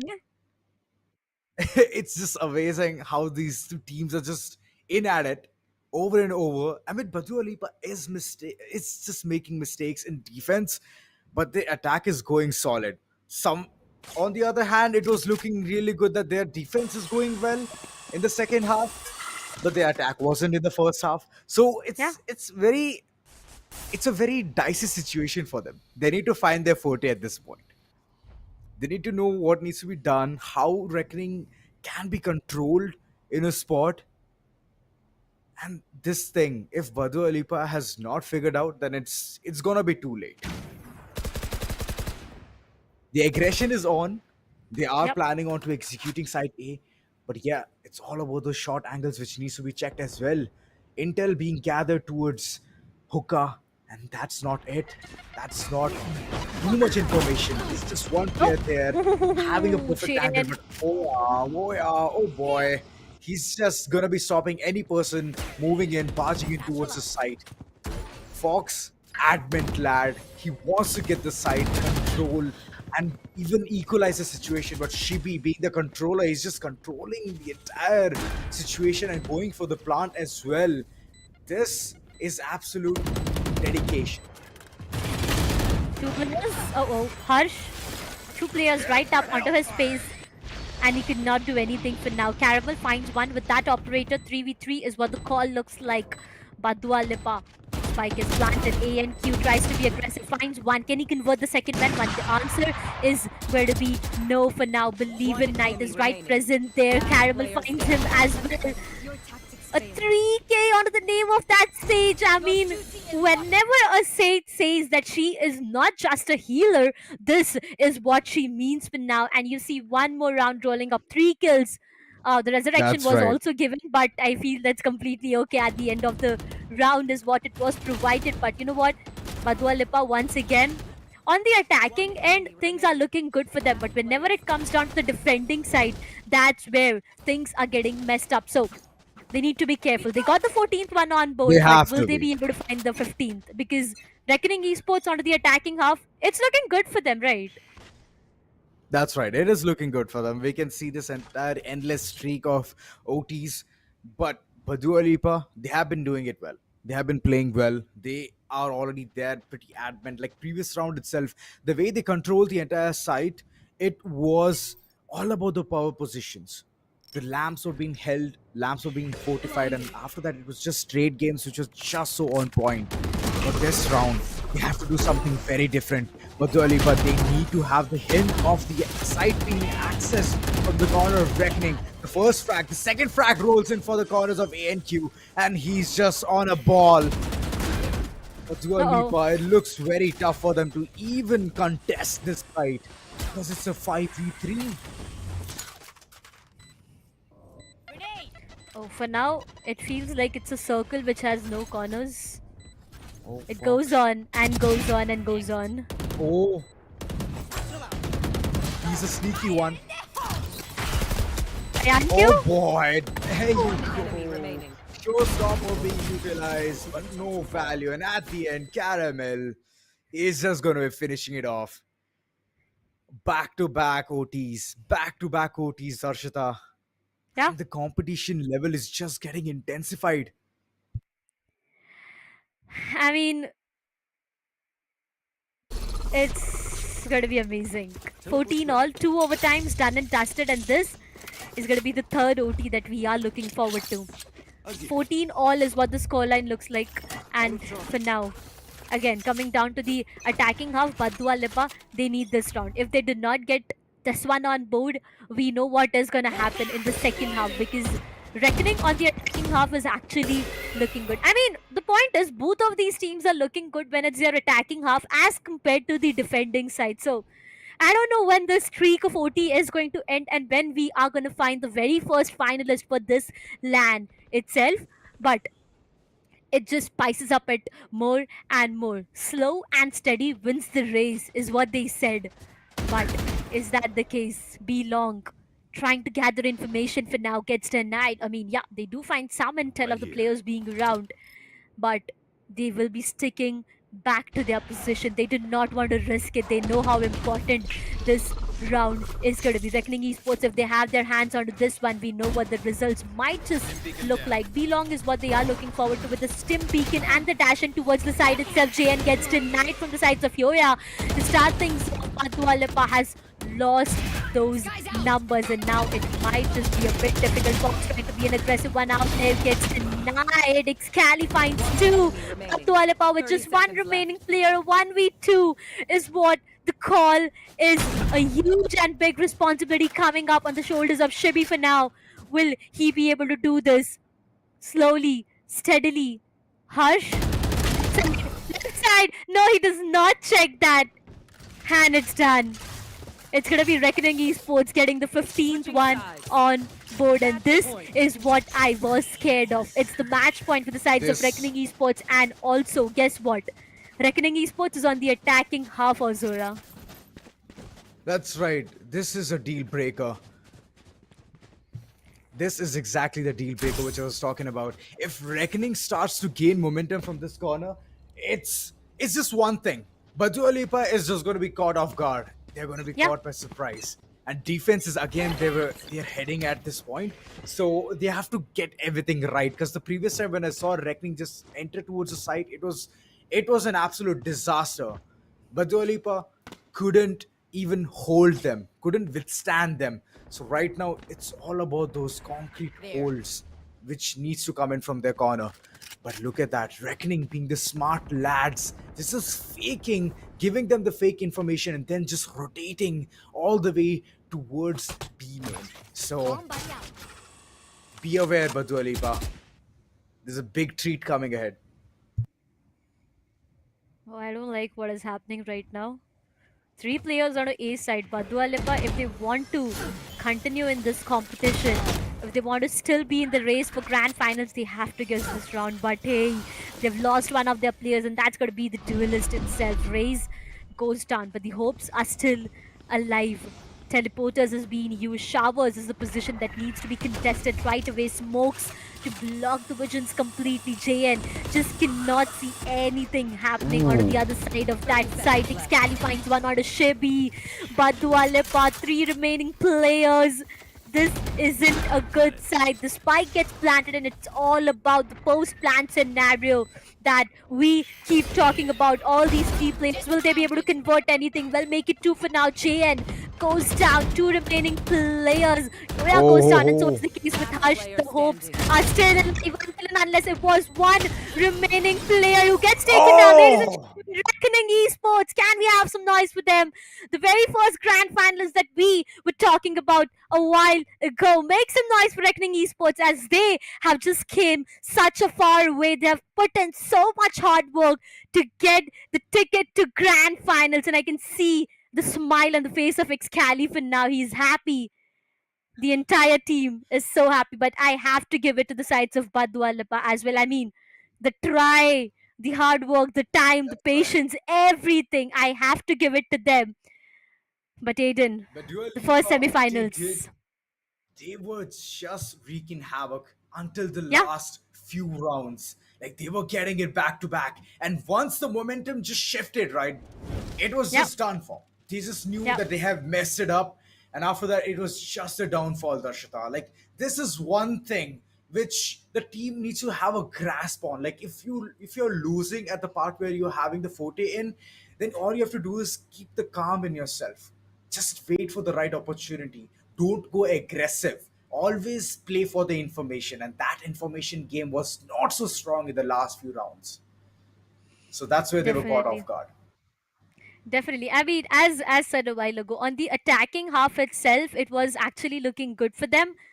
But again, coming down to the defending half, I feel things were getting messed up. Few rounds here and there, yes, mistakes were made, Right. but at the end, as I keep on saying it again and again, it's either you learning a lot of things or you either winning it. So if it's not True. about winning this time, it's about learning for the sides of Badua Lipa. They have, I do feel they have learned a lot of things out there, and we will be seeing them soon back again. But Reckoning Esports, I mean, the way it all started, I still remember it was a 5-0 scoreline, 5-0 scoreline in the True. favors of Badua Lipa, and then it was Reckoning Esports taking a timeout, making a comeback, getting 5 rounds, and ending the very first half with a 6-all scoreline. And that's where I knew that this will be a OT. And that's what That's happened. right. We saw 3 OTs happening back to back to find the very first grand finalist in the names of Reckoning Esports. I mean, commendable stuff. The way Yeah. both the teams just played, they went ham at each other. But at the end, it's all about the cool and the composure, right, Darshita? And the first finalist, and that's Reckoning in that form, is just one thing that whoever is going to be next, be aware, watch the game, how they have Yeah. played. I hope they're at the stands just watching, waiting to see them in the grand finale. So yeah, you have the opportunity to fight against them. And yes, like you mentioned, Darshita, there were Yeah. mistakes. There were a lot of mistakes. I mean, the control all over the way, they were just getting the sight as well. It was by storm, but the post plant, it was not working that well. But look at the scoreboard. It's just giving a different story altogether. Every single one of them stepped up in the form of Reckoning, and they have gotten double digits on the name. Even it's not that it's not that Badua Lipa has done something wrong. They have also stepped up. They have also played well enough, but it was not that great. Definitely. Five first bloods under the name of A and Q.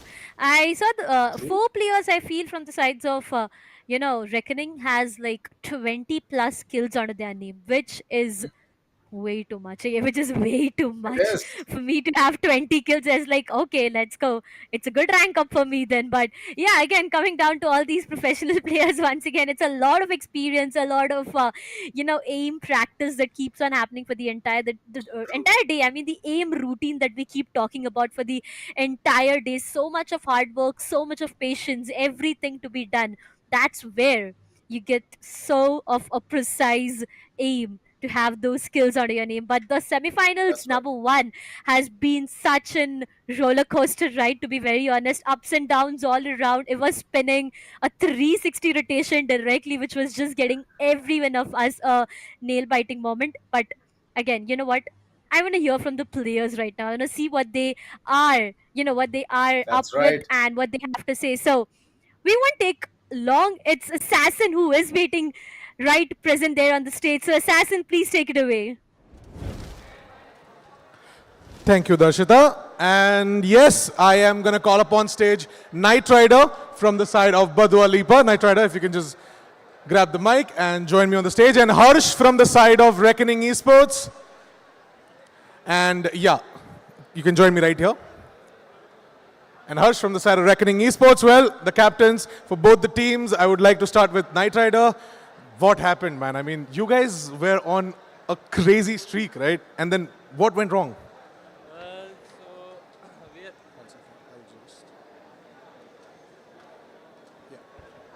So we're a bunch of friends from Delhi.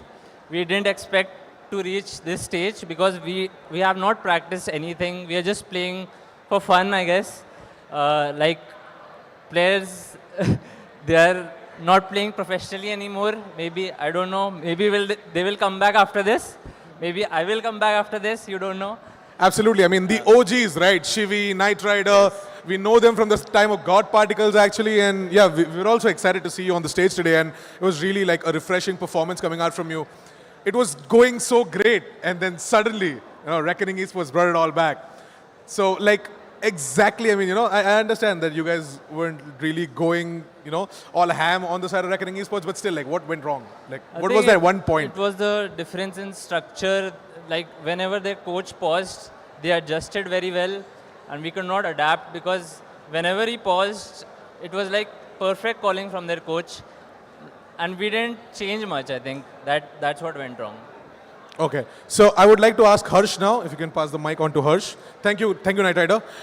So Harsh, Hello. that comeback, can you tell our audience something about that? Like I think so मेरे team का मेरे को ये एक अच्छा लगता है कि लाइक मेंटल उन लोग ने छोड़ा नहीं था कि कितना भी डाउन रहे हम लोग सिचुएशन में हम कम बैक कर सकते हैं so yes I think so मैं प्रॉप करूंगा मेरी टीम को कि उन लोग का मेंटल उन लोग ने बहुत सही रखा था एंड उनने मेरे पे भरोसा रखा यस परफॉर्मेंस तो बढ़िया था. I mean, वो comeback like literally किसी ने expect नहीं किया था. Yep. And it was great to have both the new faces Yes. joining on the stage as well. I mean, of course, the imports coming out from the side of Reckoning Esports. But one more surprise that we all saw today on stage, Excali. Excali के साथ sync कैसा था?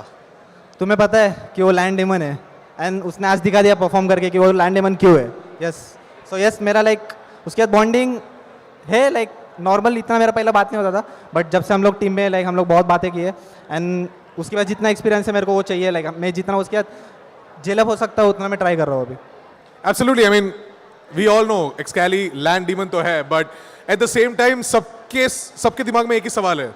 ये lineup stick करने वाली है क्या? Yes, कारी obviously. ऑफिशियली ज्वाइन कर रहा है Reckoning? Yup obviously Absolutely. Well, we're all looking forward to that. You will know the news soon Okay, so news coming really, really soon. So really excited for that. Thank you so much, Harsh. Congratulations on that comeback, 16-14. Can we have some noise for Reckoning Esports? Thank you That's right. Thank you so much. Thank you so much. So guys, we're going to be right back after a short break. We have got the favorite influencer showdown matchup coming up next. So stay tuned and sit back, relax. We'll be right back after a short break.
Come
All right, ladies and gentlemen, welcome back to Intel Gamer Days ROG Lan Fest. I'm your host, Assassin47, and we are finally at the moment you all have been waiting for. It's the ultimate streamer showdown right here at the ROG Lan Fest. Your favorite ROG streamers are here on stage, and they're all just prepping up. I'm going to quickly call Joker from the side of Team Joker, of course, and Sid from the side of Team Sid. And we're gonna have a quick chat. थोड़ी बातें करेंगे, जानते हैं कि सिड और joker कितने ready है showdown के लिए. Sid, if I can have you there. Yeah. So,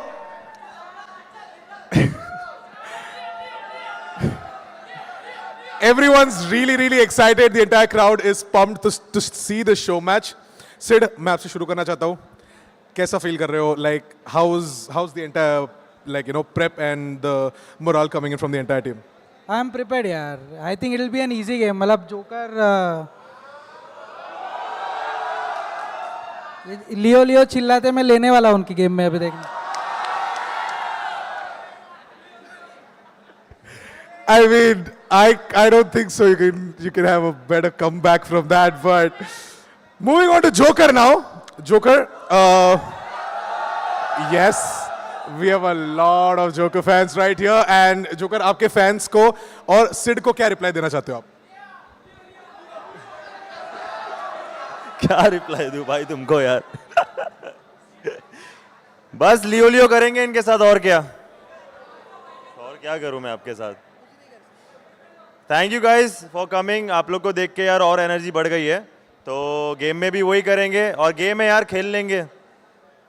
gamer तो हूं नहीं, बट खेल लेंगे. नहीं है यार, लगता है, लग नहीं रहा आप लोगों की आवाज से कि मैं गेमर हूं. क्या बोलते, तोड़ दूं क्या इनको आज?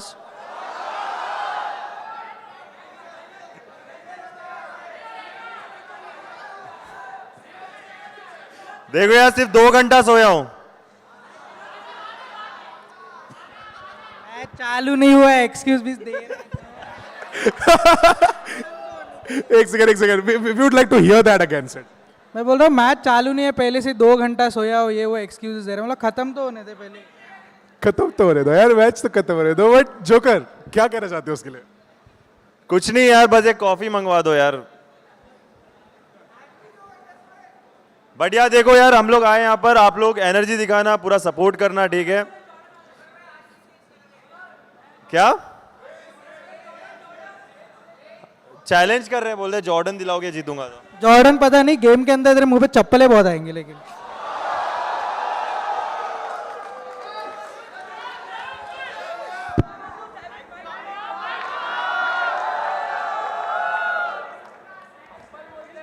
सीड भाई के आगे नहीं है यार. सीड भाई ओपी है भाई, ठीक है? सो गाइस, करते हैं गेम और सपोर्ट करो पूरा, ठीक है? लियो. Thank you so much, Joker. Thank you so much, Sid. I mean, we all know him as Savage Sid for a reason. Well, give it up for Team Sid and Team Joker, ladies and gentlemen. And we are going to throw it to our casters, Darshita and Auzara, who are going to take it away. And we're going to be jumping into the map of Haven. So, yeah, I hope you guys are ready. And once again, before we start the match, are you guys ready? All right. Quickly, we'll ask the audience who you guys are supporting. So,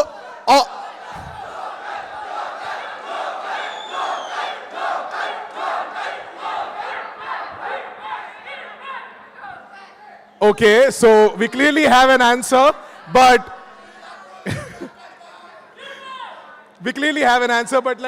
let's hear it for the Sara team said.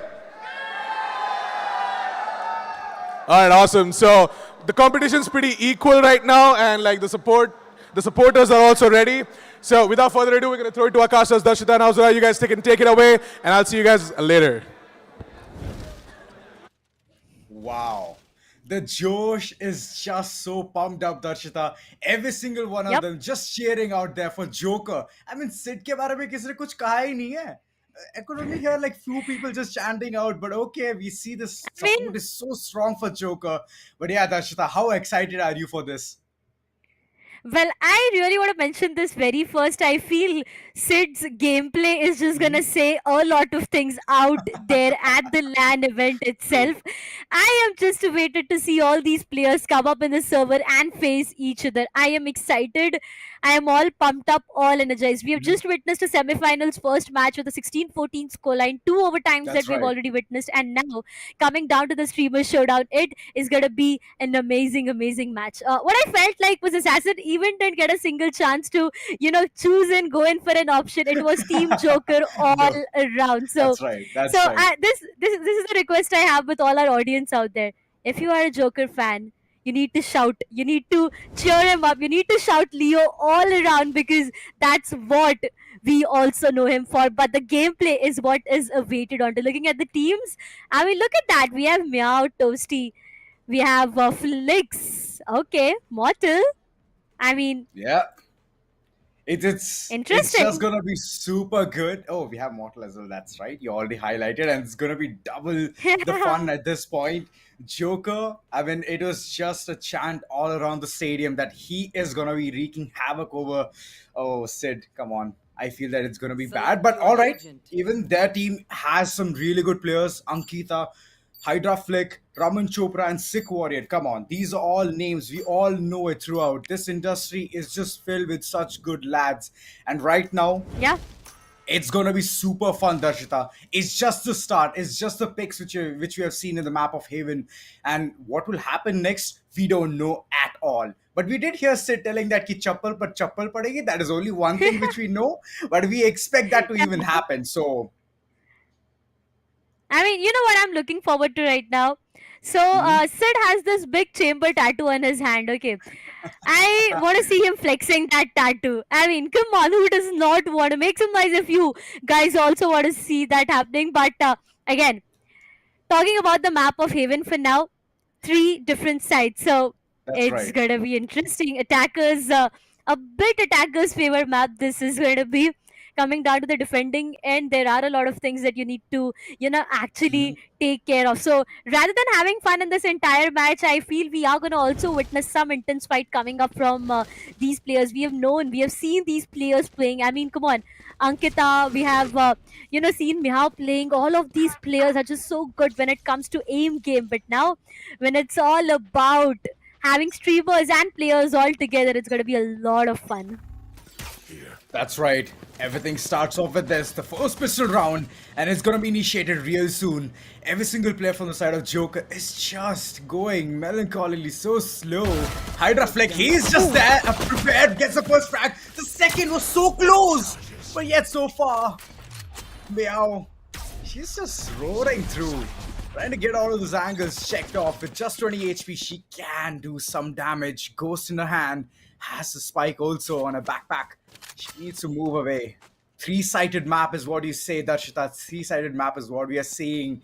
And it's all down to the controller who needs to do all of the work. Deception.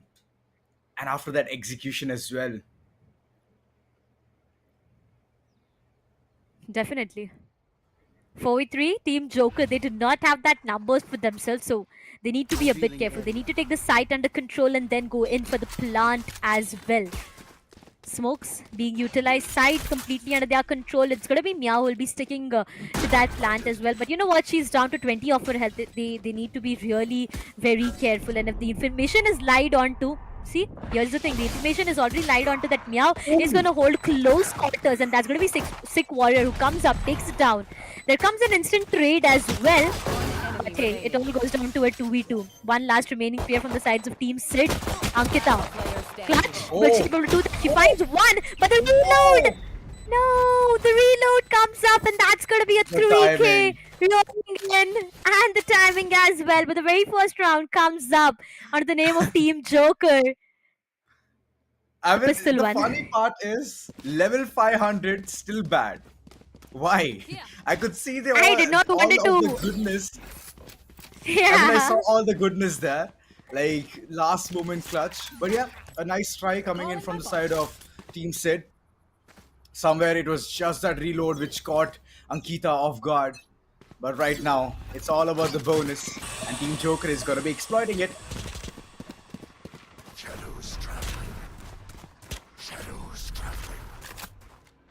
once again towards the A side is what they are looking forward to capitalize onto this one. So that's Ankita, who is already inside the side trying to go in for a right click. Well, gets denied from iFlix, gets taken down. It's going to be Mortal who finds one onto Sick Warrior. 3v4. 3v5 for now. Team Joker. 4 remaining players. The site is under control. They got the spike planted as well. They have a good weaponry advantage. But Sid, okay. It's going to be him finding one onto iFlix to equalize the situation down to a 3v4, 3v3. And also a weaponry gets retrieved but goes into Wayne as soon as he walks off the smoke. Once again, Sid trying to do something out of that Spectre. Will he be able to? Well, he did not check the close quarter. Gets denied. The last player, Hydroflick, goes down. Team Joker, they do get the second one on board.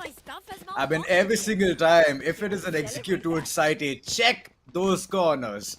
Check the graffiti angle. Check hell as well. These are the places where the attackers like to keep their eyes on. They hold those angles, and these perfect plays coming in from the corner of Team Joker, it's just decreasing Team Sid's morale.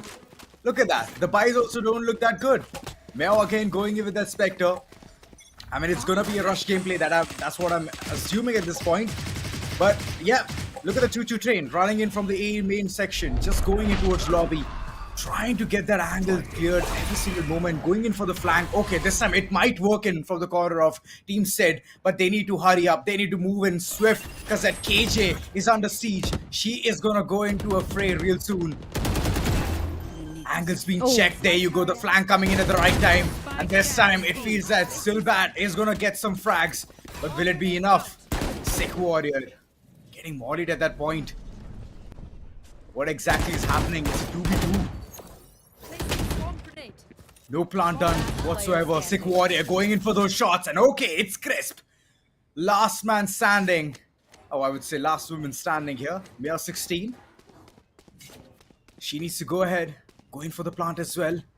And A side is all available. The smokes can be placed from the corners of Team Sid, but it needs to be accurate. TP towards heaven. Does Sick Warrior even know this?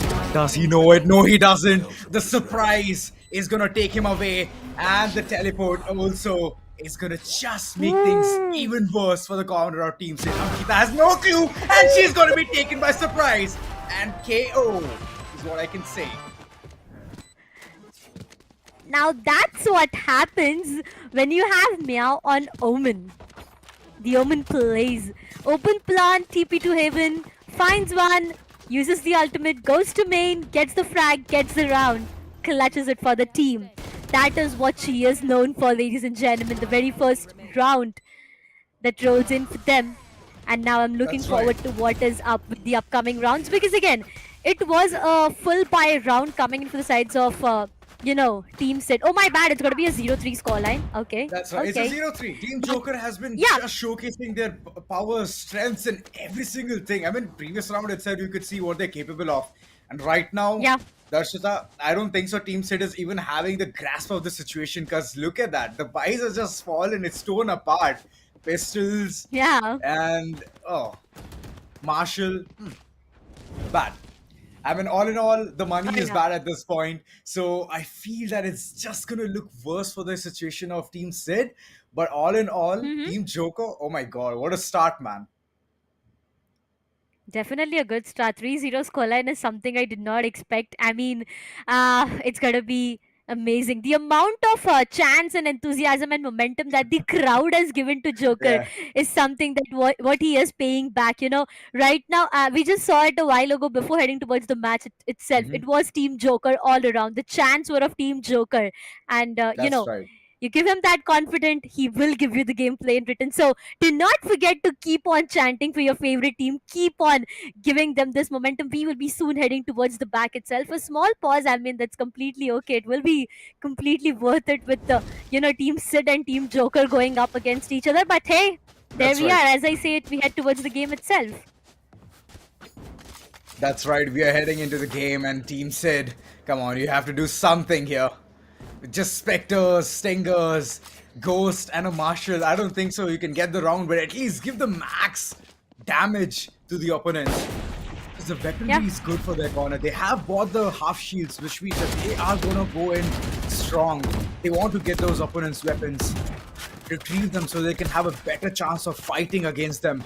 But yeah, Team Joker, pretty smart, just making some noise towards C main and then just heading, tucking their tails right behind them and just running away, going to different sites. Slowly and steadily, B site is what they are looking forward to execute onto. And look at Meow, look at that precise aim. Sid, he gets shut down for this specific round, and he needs to come back in the upcoming one. But for now, the site, it is not yet completely under their control. They need to decide something. Oh, they are falling back for now. Is it going to be an A execution or a C is yet a question. Well, for now, it's going to be an A execution, but that needs to be quick. 40 seconds on board is what the call is, which means taking the site control, going in for that plant, securing a position. It's going to take a lot of time, but there you go, trying to go inside the site itself. They have got the site control for themselves, but the reveal will be taking them into a lot of problems. Hydroflick finds one to just get traded off. Well, no, for now, Sick Warrior goes down. 2v3. It's a bit difficult. Hydroflick goes down. It's going to be iFlix taking him down. Ankita with that shot of Marshall onto Toasty, but 1v2 Team Sid. One last remaining player, Ankita, with a Marshall. With two players right in front of her. Will she be able to do that? Trying to switch around. Trying to decide. iFlix is just messing around. He's just messing around at this point. But okay, at the end it's Team Joker just surpassing every single hurdle. And right now, Darshita, I feel that it's a one-sided affair. Joker doesn't want Team Sid to even get one round. Yep. I could literally read Joker saying Ando after he got that round and he had the camera on him. I mean, okay, 0-4. I did not see that coming. Team Sid, a comeback is something every one of us is awaited onto.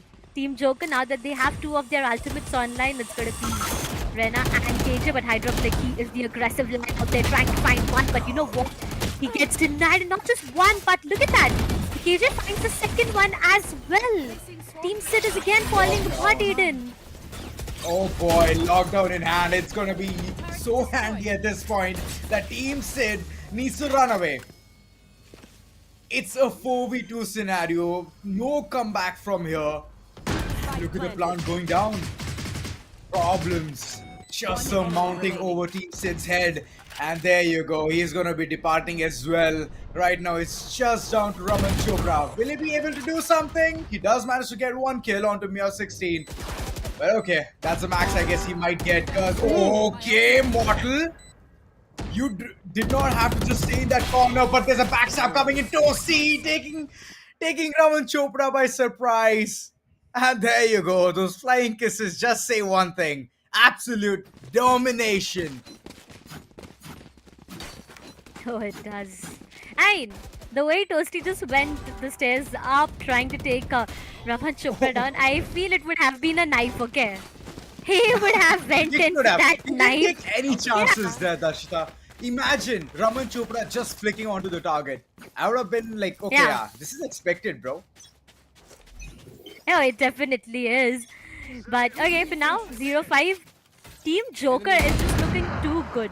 4 of the ultimates ready for the side to Team Sid. Sid is already on to the draw they forced, ready trying to take one player down, misses few shots here and there, and I feel he is gonna get punished for that. Yes, he definitely does. Now once again to start things off, finds one onto Sid, and it all goes down to the 4 remaining players. The KJ is just playing a different role. I mean, being on KJ and showcasing such a domination, imagine what it would have been if she plays onto a Raze or Jet or Rena. That's right. I mean, here's the thing about KJ. I've never seen them be a pseudo-duelist. They are known as a sentinel and they'll continue to do the same job. But judging by the way both the players from both the corners, whether it be Team Sid, whether it be Team Joker, look at that. KJs are dominating. They're right on top of the leaderboard from both the corners. So this is some different thing which I'm currently seeing, but this is the place where everything just unfolded. And Team Sid just didn't know what just hit them. Yeah. What a way to start things off, 6-0. Team Joker is just getting it goes rounds to- back to back.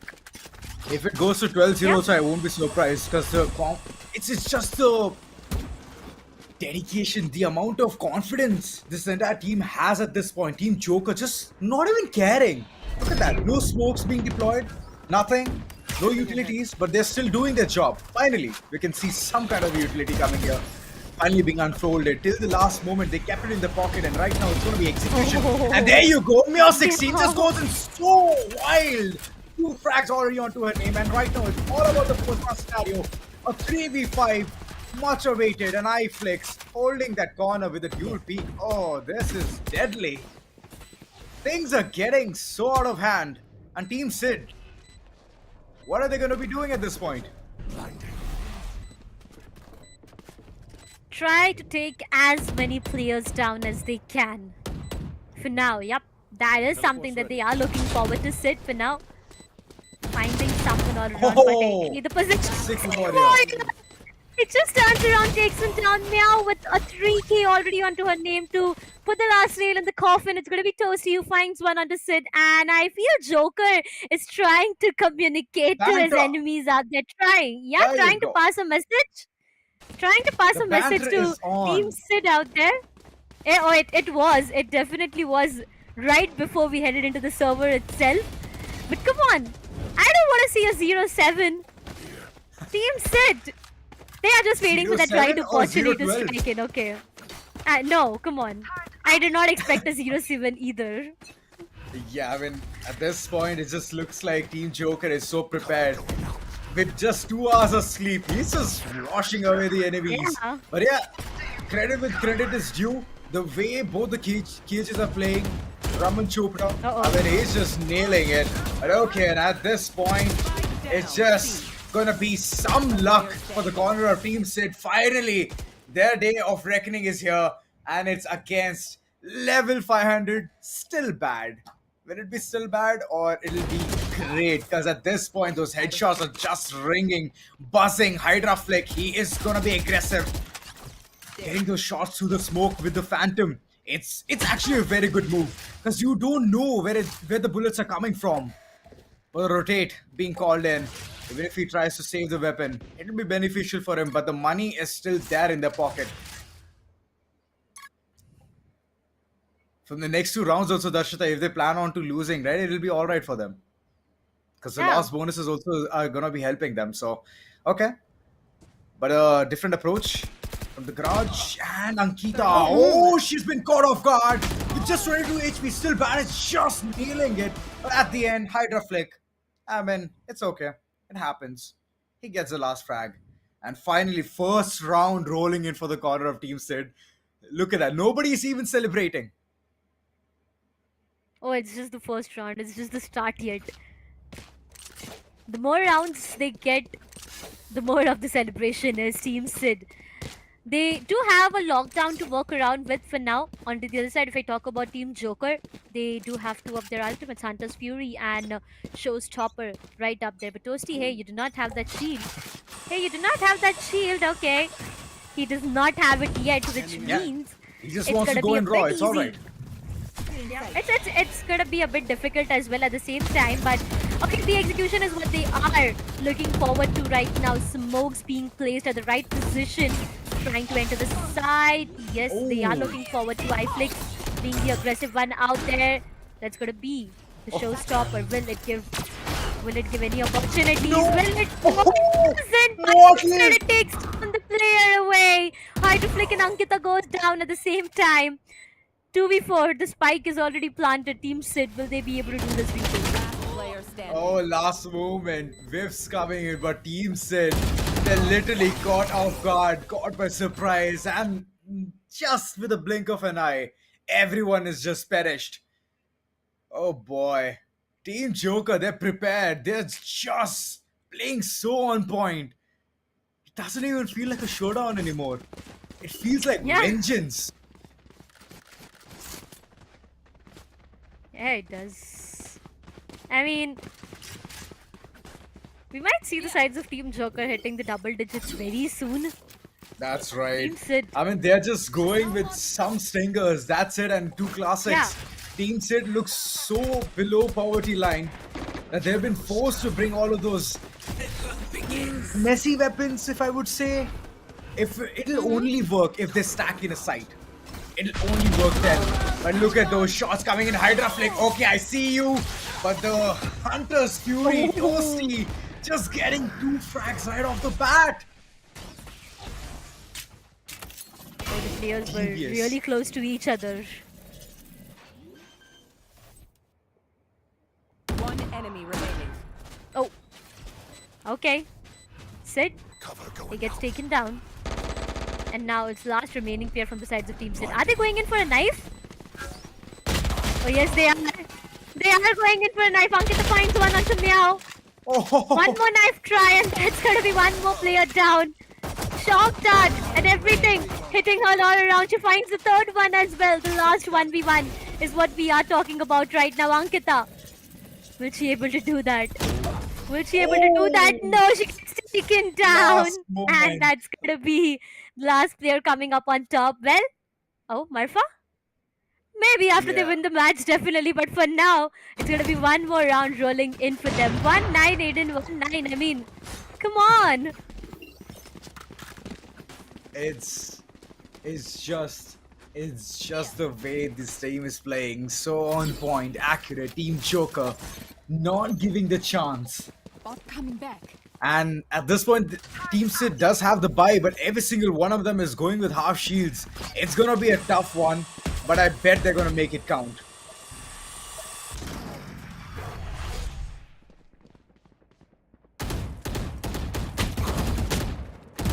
Yep. Few bullets being exchanged here and there, left and right. But that's going to be iFlix who finds one on 2. Sick Warrior. Team Sid again to start things off and have lost their numbers. Toasty. Oh, with that operator, he converts 1 on 2. Hydra Flick. And now it all goes down to the 3 remaining players. The lockdown can be invested, but the question is, will it be invested? iFlix is the aggressive lad out there. And look at his positioning. He converts one more. Off angles. Right? Yeah, he converts one more, and now it's all the remaining 2 players that we are talking about. Okay. Feels like Sid is not prepared for this. I mean, the shots came in. iFlick was just right in front of him, but he couldn't get those angles right on target. What's going on? What is going on? iFlick just changed every single thing over here. The last hope to get the round also is gone. I feel that this first half is gonna be ending on a note of 1-11. The half shield meta was started from Bosa, if I recall right. Yeah. So basically the entire ethic is that if you go in for half shields, you have the money to buy for the next round. And this round, Team Sid has the money to buy. They're just gonna go in all. So they can at least squeeze this round in their pocket. It can at least be on a better note. Not the best, but at least a 10-2. But the shots being exchanged at Team Joker, if they're gonna aggress and they don't find the perfect frag here, Sid can actually get all of them. Flix did manage to get Ankita there. And that's the max. They're all gonna rotate from that corner. And all the way towards Site A, where KJ's setups are just awaiting for their arrival. Alarm bot turret, every single thing awaited there, but Sid finally gets one frag there, and there you go, 2 of their foes. He can get the second, but Toasty! Oh my god!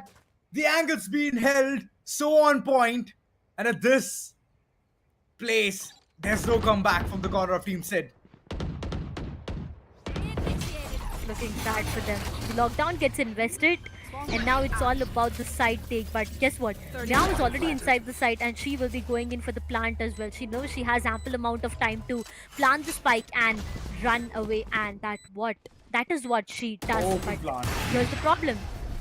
Here's the problem. The plant is hers, and she has a lot of opportunity to convert it here on. Look at those angles being held. The satchel wouldn't help Joker and gets taken down, but yet 2v2.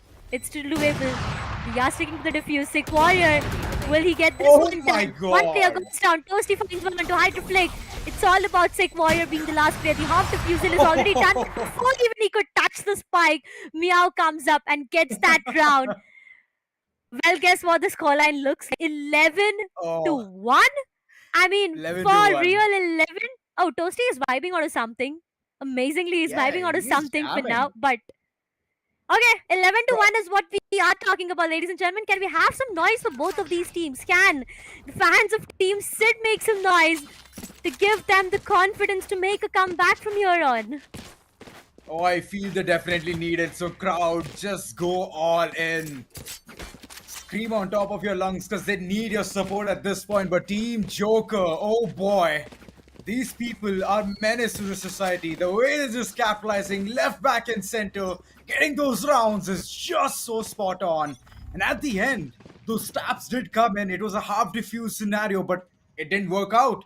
And right now, everything needs to go good for the corner of Team Sid. They need to win the pistol round. They need to win the anti-eco, full buy, semi-buy, whatever it is. They have to do it. But finally, Sid answers with the perfect headhunter shot.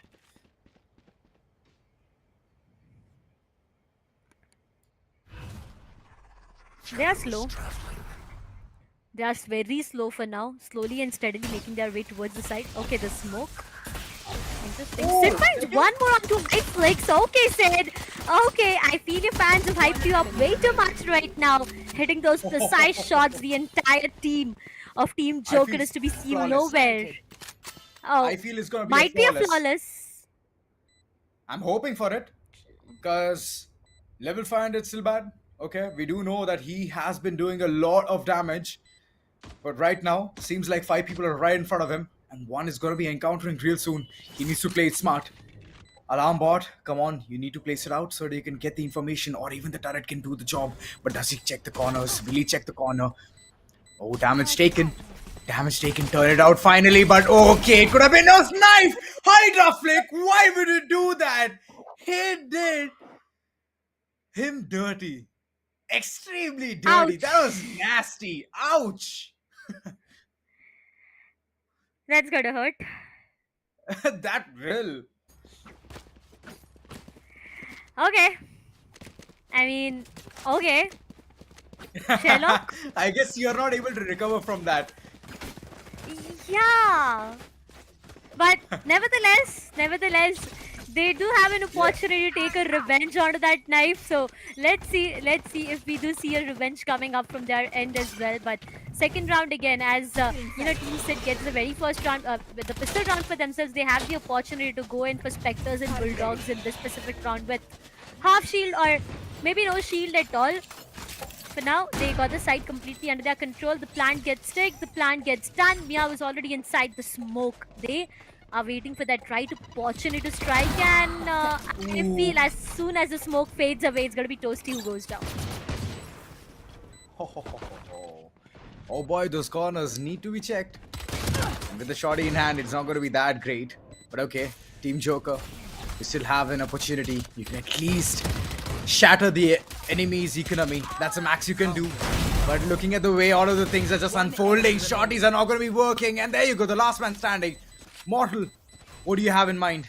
Shotty in hand, you can at least get one player or two, but the knives are being taken out. Hydra Flick, what are you up to? Okay, Ankita, I see you just rushing down, gushing, the last man standing, and he's gonna be taken out as well. But that spike has done some damage as well. Oh boy. Team Joker, it's just that they had a good run, but now it's all about time. It's time for Team Sid to come back. Oh yeah, it is. It definitely is. Let's see this full buy round. This full buy round, in which way it gets converted.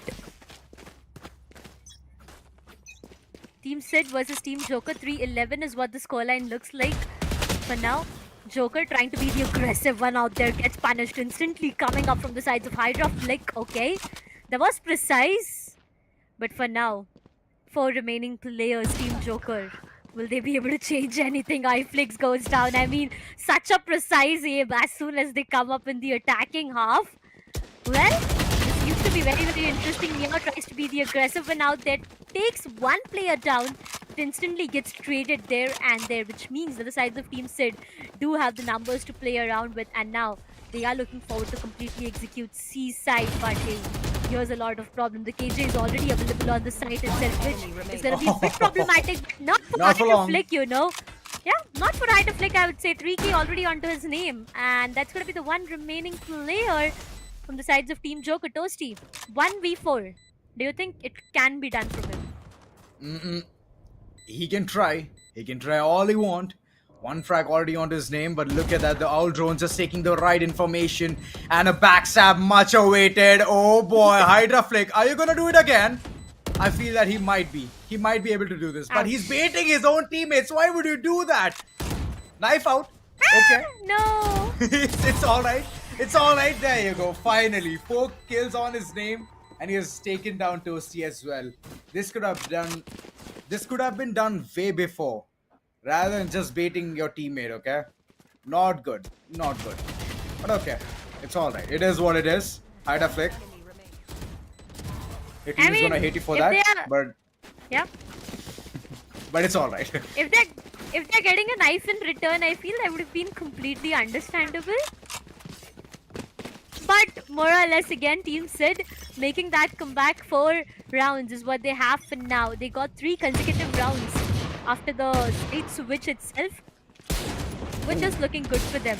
Marshals and Sheriffs is what all I can see on the sides of Team Joker. They have been forced in to go for a save. Oh, iFlix, okay.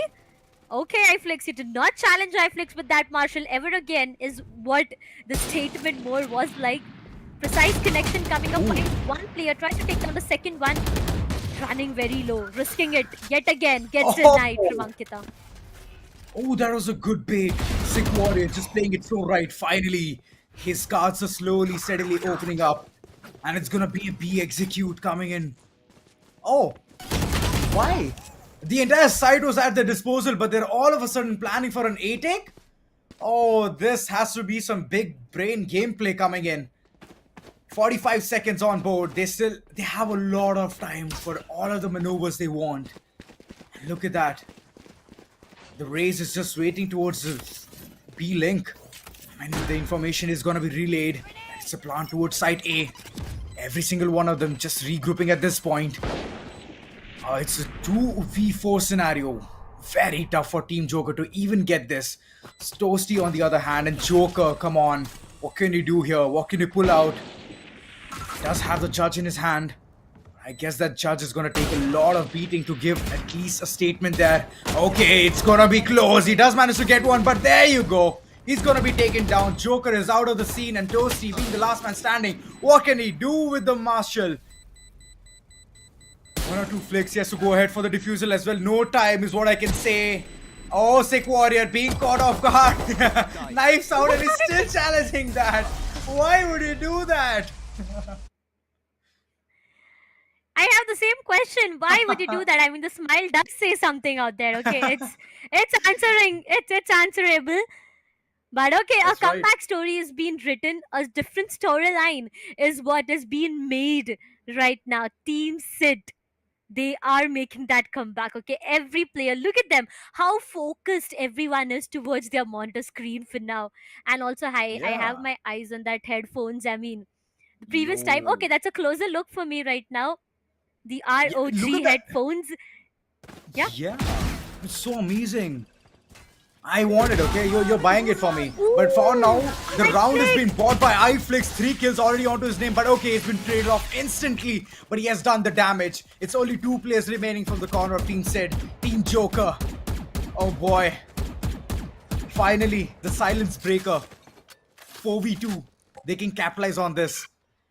All they have to do is get those headshots right. No mistakes need to be committed. Because Raman Chopra and the way both of these players are just playing at this point, it just feels like one thing. Toasty can bring the round for the team. It's impossible, but it's doable. Ooh. Oh, impossible itself says that I am possible. Oh, okay. I see. So does They got the Ankita. side for themselves. Oh yeah, she definitely does. They got the side for themselves and they will be going in for that plant.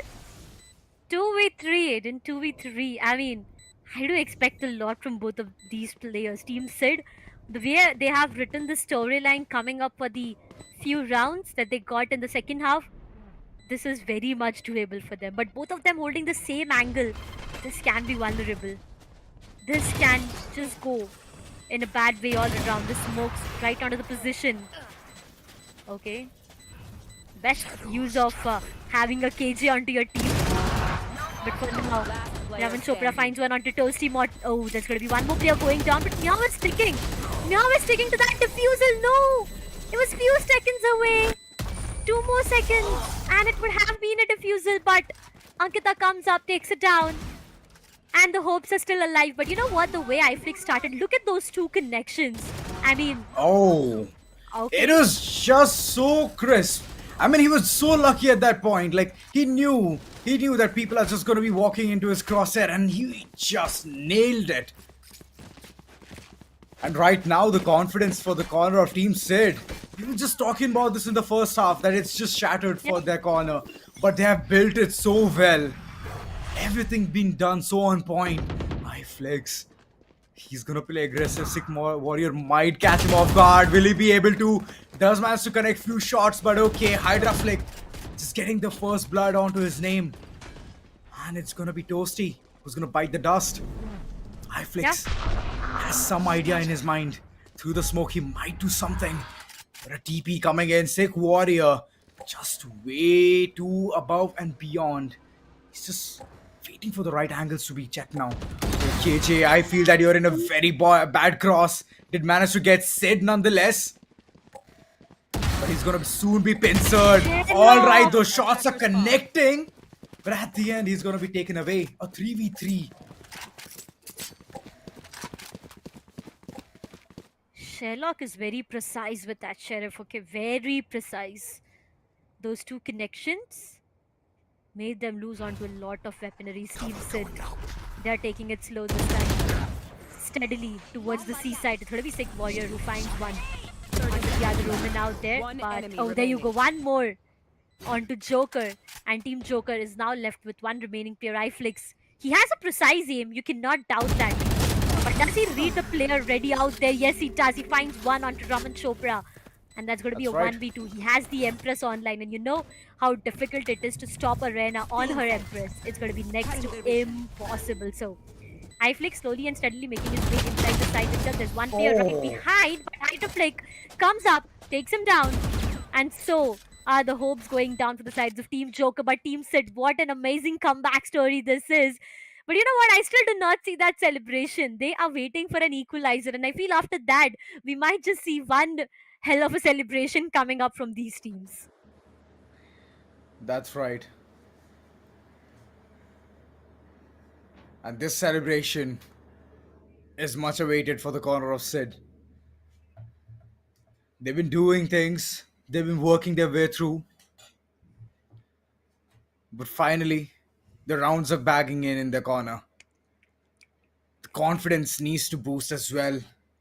And the way they're getting the rounds, it's very close, Darshita. I mean, last time itself, it was a 2v1. And the opponent being in the Empress mode, it can be very dangerous. But okay, they're still managing to pull things through and pull it for their favor. But they need to just continue with the same confidence, same aggression.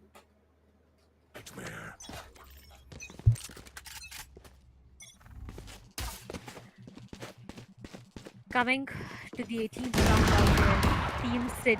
Oh. The way they take the initial fights itself, I mean, within few seconds, you'll see either one of the players departing. And that's going to be Meow this time. But no way, Hydroflick! He was onto the Empress and did not expect Joker to be right at that position. Joker finds one onto the Rena, which was on her Empress. Gets traded off, but that's going to be a fair deal. Team Joker once again. 3 remaining players, and now I can confidently say it again and again that this is a very aggressively, I would say, attacker favors map. But again, slowly, steadily, the A site is what the execution was looking like. But they are taking it slow once again, trying to go behind. Oh, there's one player who's still waiting for that right opportunity to strike in. I mean, okay. Look at that.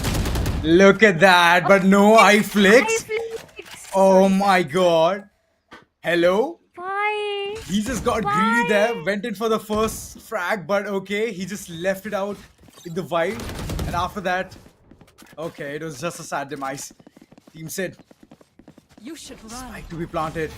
Time is way too less. They have to go and aggress forward. 10 seconds left. There you go. A long plant. Oh, Tosi, you're way too close to the proximity, and Ankita is just gonna be taking you down. And simultaneously, Raman is just gonna be deleting Sherlock there. Okay. Interesting rounds coming up, you know. iFlix here would have got 2 frags out of his name, not just one. Oh, so there are 2 frags is what I'm talking about. And if that would have been the case, you know, it might be a 7-12 or a match point directly coming up on the sides of Team Joker. But hey, things don't actually work this way every time. Team Joker, their patience are being tested right now, you know, literally being tested. They got 11 rounds in the first half itself, and after that they have not even had their hands in one single round. 8-11. 3 ultimates ready for the sides of Team Joker, so might just be the one they are looking forward to. Ooh, they can go all ham. They can do it. But the pistols, just sheriffs in hand. Nothing more. And I can see some buy as well. Some heroes at that corner, far-fetched. But it's just the back angles which are being checked at this point. B shot being monitored. What will be the call? Team Sid just rushing into outside. All the corners need to be checked at this point. But okay, Hydra Flick, are you aware of the situation? One person just stuck in the corner, but no. Oh, Raman! Joker! No way! You just looked at that. Oh boy. This is just sad, but okay. He's gonna be caught off guard as well. Sick warrior at the right time, being the savior for his side. And the last man standing, Meow, 16. What can you do at this point? Oh, sheriff shots being whiffed, miss at the same time.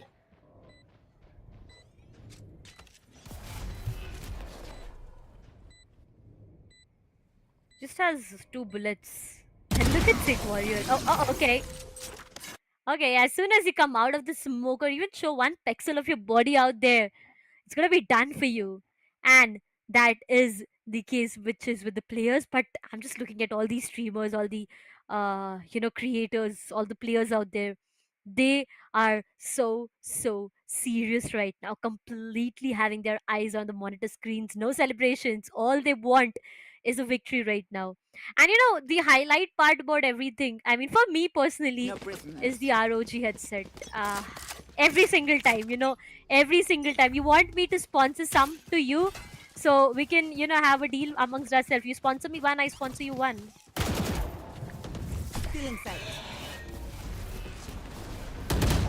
Well, seems like Aiden does not want that deal to be happening. But okay, coming down to this round once again, Hydra Flick gets taken down initially itself. Okay. I want the deal, Darshana. Give me the deal. No, now it's giving me the ROG your headsets? time's up. Okay, alright, thank you. Your time's up. No, I'll still take it, okay? For me, there's no time up. Just the way these 2 teams are playing up against each other. Like, it's constant battle. It's constant trade games happening. But finally, Sid, I mean, he is facing a 1-team loss. But let's see how this entire thing needs to pan out. Team Joker, on the other hand, solid. They can bring this round in the corner. They can do it.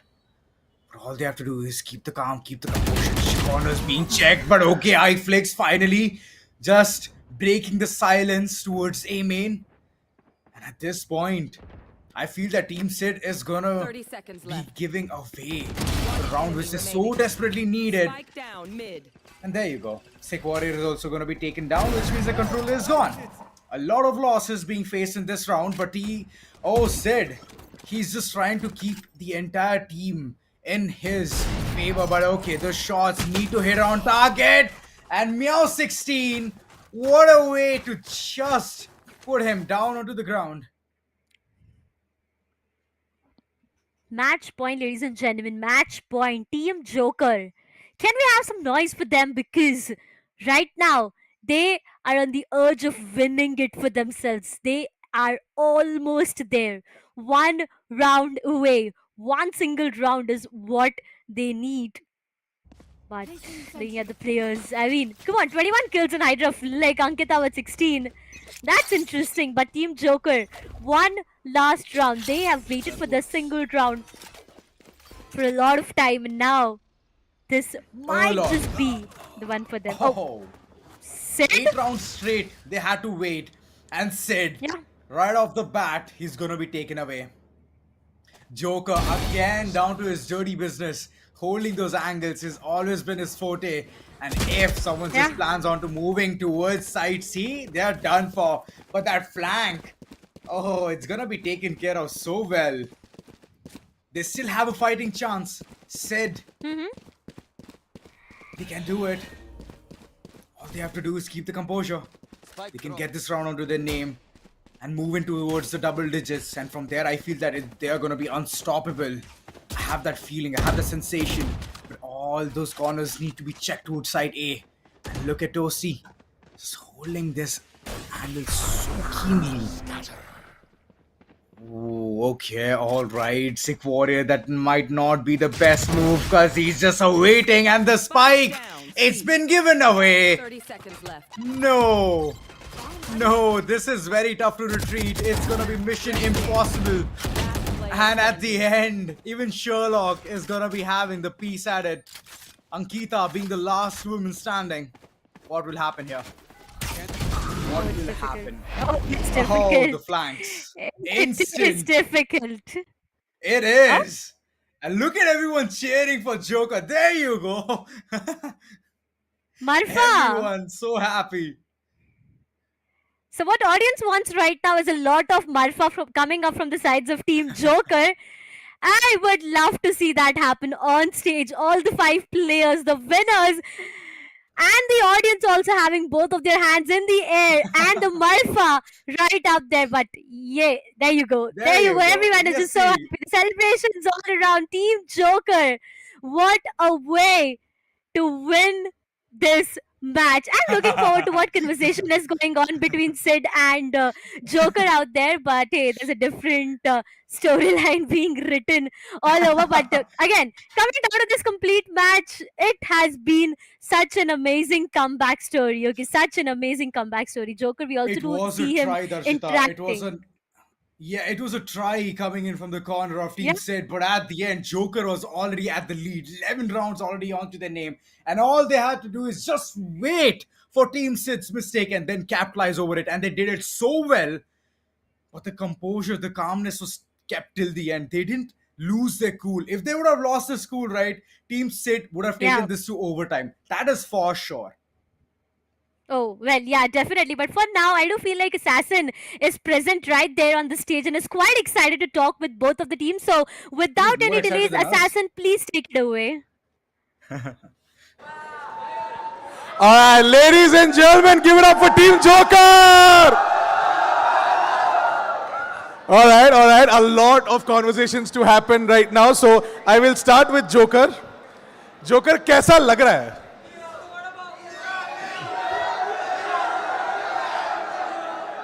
थोड़ा step हो जाए audience के साथ. देखो साथ में मुझसे मत पूछो, उनसे पूछो कैसा लग रहा है. हाँ. उनका माइक का आवाज थोड़ा बढ़ाओ, नीचे से आवाज नहीं आ रही उनकी. ओके. बोलने का नहीं, करके दिखाने का. अरे यार, आज हम लोग ने सोचा थोड़े ज्यादा राउंड्स खेल लेते हैं ताकि जोकर भाई 10 किल तक पहुंच पाए, बट वो थोड़ा ज्यादा ही राउंड दे दिए फिर हम लोग ने, तो उसके वजह से थोड़ा कम बैक डिफिकल्ट हो गया. But it was a good game यार, it was a good game. उनकी लड़कियों ने बहुत मारा है, उनकी दोनों लड़कियों ने बहुत मारा है. कैप्टन हूँ, Definitely, I mean- अंडरस्टैंडिंग हूँ, तो टीम को दे रहा था kills. I would like to call the heavy hitters for your team. Meow please, 16K. Meow 16. Please, hi. चिल्लाओ. Sherlock. can I have you on stage? Meow. अरे Sherlock है. Okay, we'll start with Meow. Meow, Hello. कैसा था experience? Amazing. As always. Amazing, no? Yeah. Absolutely. Guys, कैसा लगा Meow का gameplay? Thank That's you. what I'm talking about. And of course, I mean, it's of course like refreshing to see you guys come up on stage and just like go ham on the opponent side, especially as Sid said, right? कि तुम दोनों ने बहुत मारा यार. Like I mean, क्या तुम लोग like warm up करके आए थे? यहाँ आके थोड़ा बहुत किया था वार्म अप पे से तो यहाँ आके किया था थोड़ा बहुत बट गेम में फिर भी इतना ऐसा लगा नहीं सामने वाले कुछ ज़्यादा कर रहे थे and you know if they knew they could not win so उन्होंने बस नाइफ किया उनके लिए वही अचीवमेंट था वार्म अप कर रहे थे ये लोग, फिर मैं बोला सिड बाय के अगेंस्ट है, तो छोड़ दिया. Okay, all right. Hydra, I would like to have you on stage. How are you, buddy? I'm good. So, कैसा लगा? Like, how did you feel? Going up against them and like, what did you face difficult or something like? Was there something? Low rank वालों को read करना बहुत मुश्किल होता है. Smurfing करने की आदत नहीं है, तो पता नहीं चल रहा था कि चल क्या रहा है इनके दिमाग में. I mean, I'll definitely give it to him, okay? Hydroflick was the top fragger in the entire server with 6 first bloods. So let's give it up for Hydra. Definitely आदत नहीं है, like he said, but... वो लोग के पास 8 round का lead है, फिर भी टॉप फ्रैगर मैं ही हूँ. Oh! Woo! Give it up for Hydroflick, ladies and gentlemen! But yeah, it was a fantastic show match. Thank you so much to all of you for showing us this incredible gameplay. It was really a pleasure to host you guys here on stage. Every single time you guys come on stage, it has been great. But audience के लिए, please, Marpha हो जाए.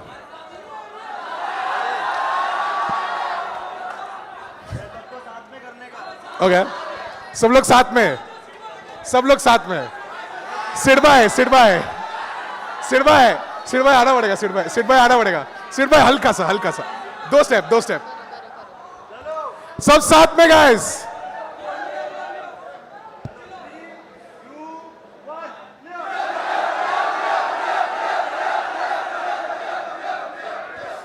Wow, give it up for Joker and Sid, ladies and gentlemen.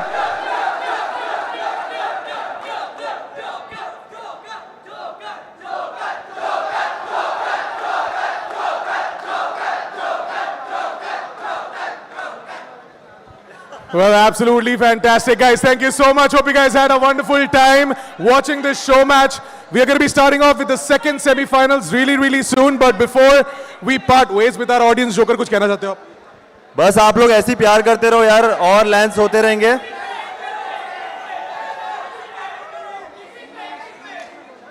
Keep supporting. Thank you so much for coming and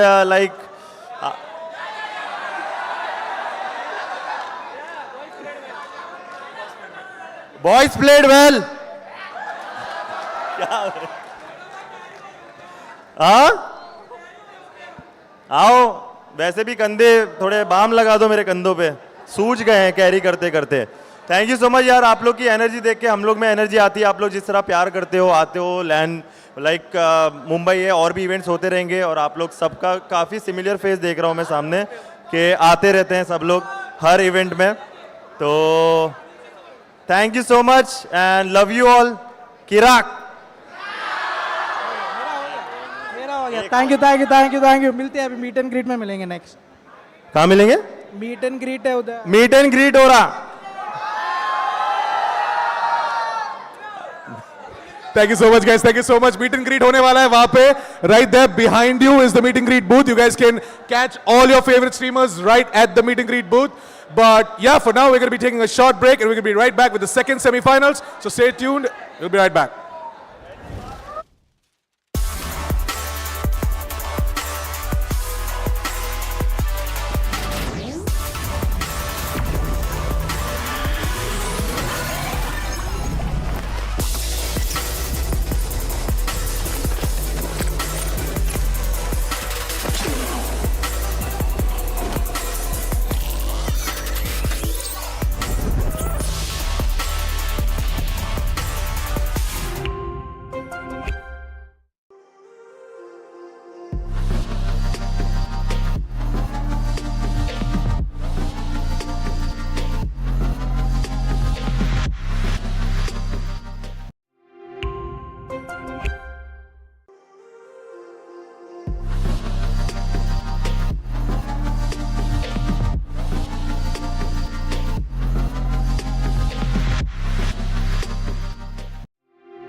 place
Enemy remaining.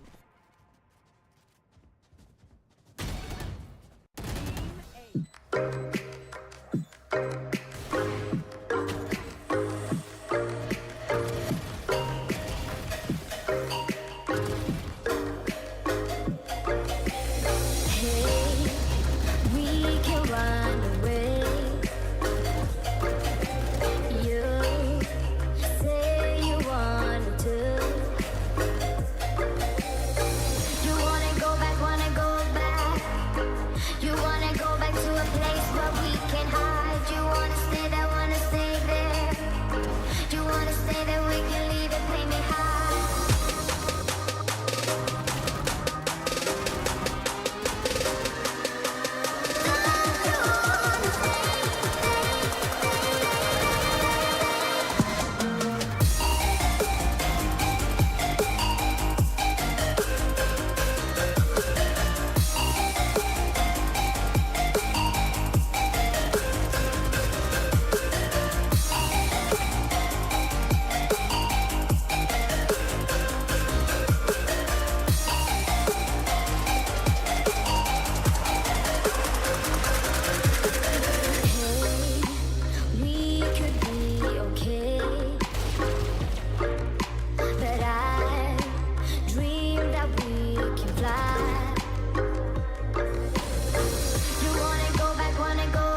All right, welcome back, ladies and gentlemen, to Intel Gamer Days ROG Lan Fest with your host Assassin47, and we are gonna be starting off with our second semi-finals matchup right here between Team GrayFox Esports and the side of Team Respect.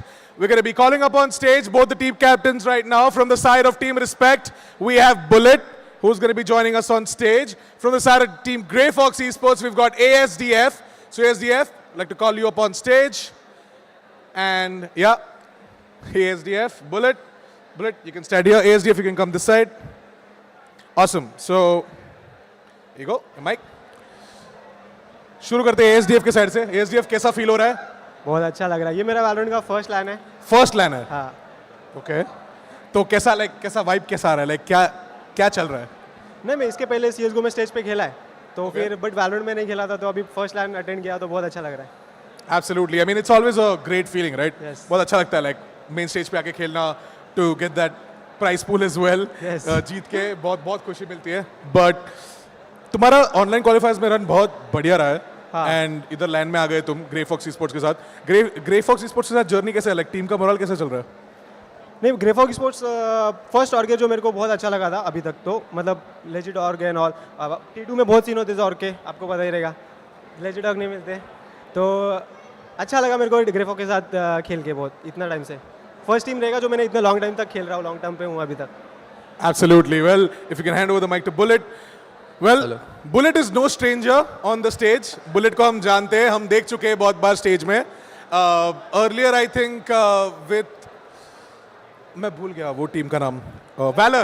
Team Valor. Yes. Team Valor के साथ हमने bullet को देखा हुआ है. उसके पहले भी बहुत सारे बार CS में देखा हुआ है हमने बुलेट को. So बुलेट लैंड का स्टेज एक नया फीलिंग नहीं है आपके लिए.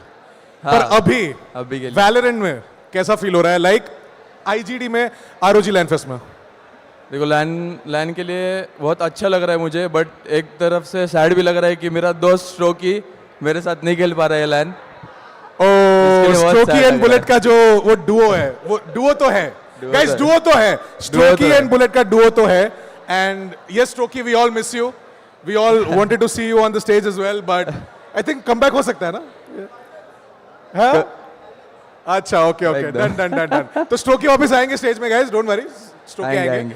बट बुलेट, अभी टीम का मोरल कैसे चल रहा है? लाइक मैं बात कर रहा था प्लेयर से, थोड़े मास्टर तो थोड़ा ऐसे मास्टर थोड़ा टेंस लग रहा है ना, कि सीरियस है? नहीं, कुछ नहीं, उसका एक्सप्रेशन ऐसा ही रहता है 24 घंटा. Absolutely. I mean, you guys have been playing together from a long time now. Yeah. Like इसको Valor का ही लाइनअप बोल सकते हैं. हाँ, बस नाम चेंज कर दिया. दोस्त लोग का लाइनअप है ये. 2 साल से साथ में ही खेल रहे हैं. अभी देखते हैं क्या होगा अभी ये. Absolutely. I mean, we are all looking forward to this semi-final. Guys, can we have some noise for both of these teams? That's right. The second semi-finals matchup is going to be starting really soon, and we're going to get to know who's going to be going up against the side of Reckoning Esports in the grand finals. So, yeah, very excited. Thank you so much, guys. Thank you so much for joining. Ganpati Bappa! Absolutely. I wish you guys all the best. Yeah, do well. And yeah, our casters Dashita and Auzora are waiting to talk all about this matchup. So, you guys take it away.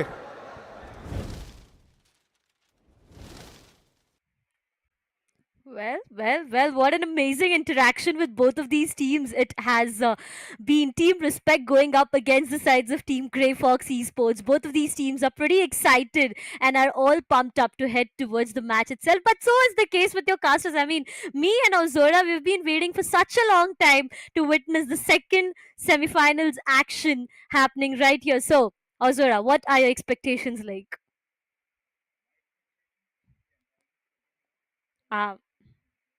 Okay.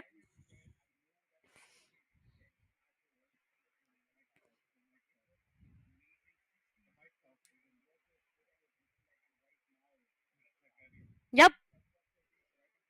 Yeah, I'm sorry. All this time I was muted. Yeah, like I mentioned, it was all about those hassles which you saw in the first semifinals and second semifinal. I'm expecting something different. And as you can see, I've already changed my shirt. So, you know, the thing is going to be intense and I've already been sweaty. So It's just the weather condition, but out there in Mumbai, it's going to be even more intensified. And I'm most awaited for this semi-final. The second semi-final is going to be amazing. Like you mentioned, behind the scenes also, we were having a conversation.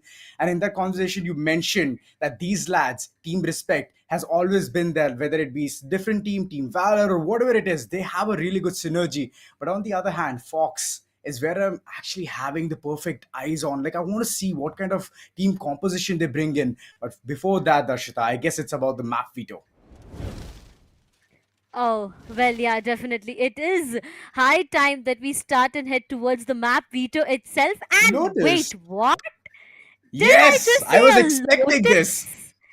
I did not see this coming. Okay, I just did not expect a map of Lotus to be played. But okay, I am excited. I'm looking forward to what both of these teams have to showcase this. We do have the sides of Team Respect on the defending half, and we have the sides of Team GrayFox Esports on the attacking end. Once again, whenever it goes down to the map of Lotus, we know it is more or less an attacking favored map. So in the first half itself, Team GrayFox is going to have an upper hand advantage being on the attacking end. But here's the thing: they need to grab as many rounds as they can in the first half itself to actually be able to That's perform right. in the second half. Because coming down to second half, we are going to see the sides of Team Respect being on the attacking end, and that's where things are going to change. But now, talking more about the players, we have such an amazing lineups for both of these teams. Now, if we talk about GrayFox Esports, we have Survey, we have Panzer, Bad Love, ASDF, and Ayan Q.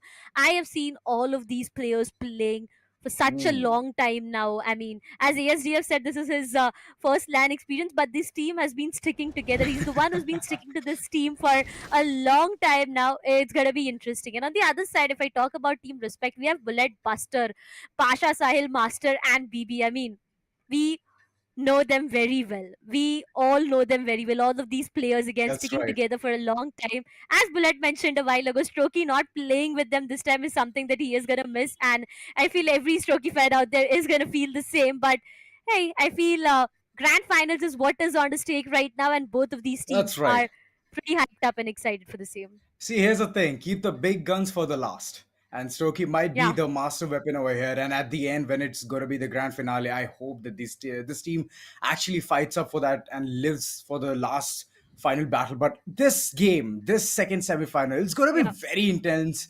And I'm most awaited because I want to know who's the second semifinal. I mean, finalist. Mhm. We've already seen the first slot being just booked, jammed with a scoreline of 16-14. So it was an amazing neck to neck battle. And right now, I'm expecting the same in the second semifinal as well. First one has already been taken by Reckoning Esports, and they are already chilling out there in the grand finalist list. And I want to see who's going to be the second grand finalist so that the match can be intensified and make sure that it's going to be a BO3. So we're going to see more maps. Right now, we're just seeing one map. It's a BO1. So it's Lotus. And let's actually get into the groove of Lotus because it's a very fun map.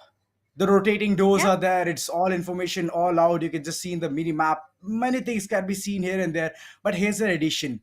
What do you think, Darshita, that it's going to be? Which roster, which meta are both of the teams going to be playing at this point? Now, this is a different, it is a difficult question to be very honest, because coming down to I all of like to these give players, I've difficult seen questions. Survey. Oh, yeah, you do that every time whenever we are casting together. But okay, I will take my revenge back very soon. But coming down to the question that you had, I've seen Survey Yeah. playing Duelist. I've seen Master Okay. playing Duelist. I've seen Bullet play Jet. I mean, he Hmm. might just go in for a Jet as well. A double Duelist is something that might just be an option. But once again, Hmm. you need to have a backstabber. You need to have someone who checks onto the backstab as well. So might be a KJ, a Cypher, or maybe a Chamber. Anything works. Deadlock. There are a lot of things that can be opted in whenever it comes down to Lotus. So, True, true. yeah, anything and everything can happen. All right, but I have a very strong feeling that Deadlock might not come out of the scene because she's not that Hmm. great of an agent. Because the way Yeah. people can tackle it in lower lobbies, it's a perfect agent. It's a fun agent. Everyone can literally just play the hearts out and they can still manage to squeeze in the rounds. But after that, when Yeah. you advance to good levels, go to Ascendant, go to all of those perfect ranks, it's gonna be even more tougher. So deadlock is not going to be the scene, but I feel that it can be. We can see some pseudo duelists as well, for example Chamber, or we can see a Cypher, because Cypher has been doing a significant job in this map. So I Yeah. feel that that's going to be there, and alongside, of course, Omen is what I feel will Oh be the yeah. controller picked by either of the side or both the sides. You never know.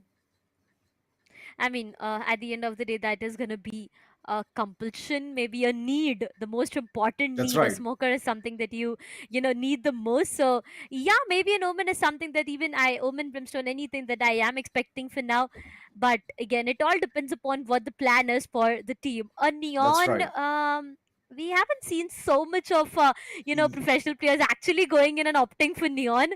So I feel that's going to be a Neon in choice of any Fracture is players. the best. Yeah, Neon in yeah, Fracture is it the is. best, but It other is. than that, she is not that great. All you need is Yeah. more skills, and you have to refine yourself so you can play it in other maps as well. But right now, look at the Well, agent okay. selections are here, and I can see Team Respect is just locked in. Dual initiators is what I can see, and KJ to do the damage control.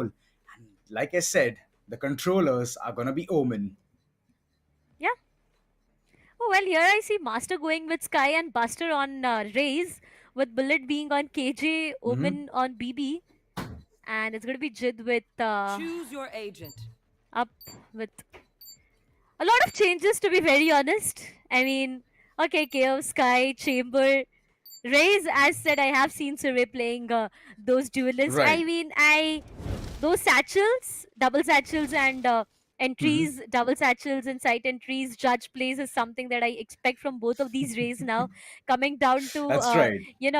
map of Lotus, we have seen great combinations happening as well with the stun We and the have. paint shells. We do see a lot of combinations happening. The slow orb and the paint shells, or maybe if it would have been a neon, that would have been a different love story overall. But yeah, Lotus, once again, we are all set. We have seen the agent Hmm. selections as well, and it seems to be really interesting. Okay. It is, to be very honest. Like at this point, everyone is trying to fill in the spots, fill in the shoes.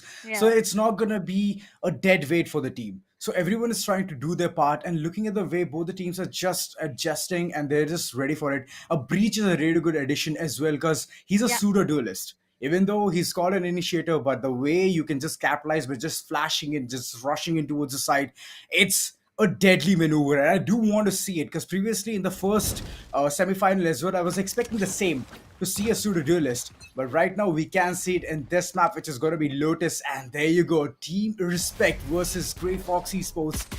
Who's gonna be the second grand finalist? We're gonna see that real soon, as the pistol round is gonna be in progression. Start things off, as said, GrayFox Esports on the attacking half, and we have Team Respect on the defending side. For now, B site is what they are looking forward to. The site entry has been already done. There's one player right behind. They need to be really careful about to start things off. That's going to be Bullet, the very first player to go down. But a trade comes up from the sides of BB, and he takes one from the sides of GrayFox down. But guess what? The site is completely under control, which means the spike is being planted as well. Master finds one onto Survey and shuts him down. Oh. But will he be able to convert more? Well, the answer is yes, as he finds one onto Ayan Q out there. Two remaining players for the sides of GrayFox Esports. Will he be able to do that? Jit goes down, Master goes down, Buster finds one onto Padla. 1v1 Panzer. It's Buster versus Panzer. Who comes up on the top? Is that Buster? Is that Panzer? Right click is what it all takes to take it down. Ladies and gentlemen, GrayFox Esports with the pistol round for themselves. Oh boy, a plant as well. So the bonus is going to be rolling in their corner. The Yeah. pockets are going to be full, and we are going to see an anti-eco coming in from their corner. And the way the first round has been unfolded, this was the cross which was being maintained. Oh, Team Respect had the man count advantage, but at the end, it was not at all capitalized. This is a mistake, and where GrayFox has literally capitalized onto. The second round, it's going to be a sob story for the corners of Team Respect. But let's see what they can do. All they have to do is do a maximum damage to the opponent's economy, take down maximum players, and then try to upgrade their weapons. That can be their plan. Right now, aggression is what Team Respect is looking for. Bullet is way too close, tucked in the cubby. He's gonna get a lot of information, but Suve, he's just going away.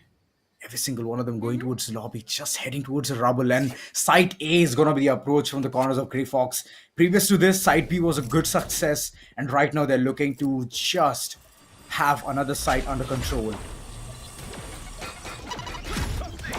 Ooh. Our paint shell is going to be taking down the breach. And right now, every single one of them taken one by one. Falling effect is just on point. And Team Respect, you have to respect their space. But GrayFox is just intruding left, back, and center. Buster being the last man standing. Has the ghost in his hand. What can he do? What can he do? A boombot in his hand as well, but come on, he could have used it. He could have at least distracted the opponent and then gone in for the frag. But okay, he couldn't do much. And with that said, a second round rolling in for the corner of GrayFox, and they're just piling on top of it. Finally, Team Respect has the money to buy, but what can they do at this point? Not just a second round, but definitely a flawless second round, which rolls in favor of Team GrayFox Esports for now. But Team Respect, now this is a full buy round for them, and we know how important this round is. Everyone out there knows how important this round is, because losing onto this one will actually make the entire team lose onto a lot of economy and the weaponry advantage as well. B-side execution once again is what they are looking forward to. BB! No! BB missing those shots out there is going to give an advantage to Survey as he retrieves the Vandal but gets denied instantly. Coming up from Jit, Survey goes down. Panzer will be forced to go behind the spike. Is already planted. Jit finds one onto a Yan Q as well. GrayFox Esports is just down with 2 players, but so is the case with Team Respect. No way. Love. His position gets compromised. He gets taken down once again. A 1v1. Jit versus Panzer. Panzer once again. Okay, onto his name. Ladies and gentlemen, Team GrayFox Esports with one more round. The full buy round coming up from the sides of Team Respect gets denied. I mean, it all started with one of the players faltering apart, and then everything was just falling for the sides of Team Respect. But GrayFox Esports, a good start, 0-3, and look where Team Respect is right now, onto Sheriffs and Half Shields. Ooh. They have to hit those shots. They have to get those one taps nice and tidy. GrayFox, I don't think so. They're gonna give that opportunity at all. Aggression again. Team Respect just moving in towards the rubble, and bullet. Okay, he connects one of his bullets, but instantly has to depart. A 4v3 scenario where GrayFox is just annihilating their enemies.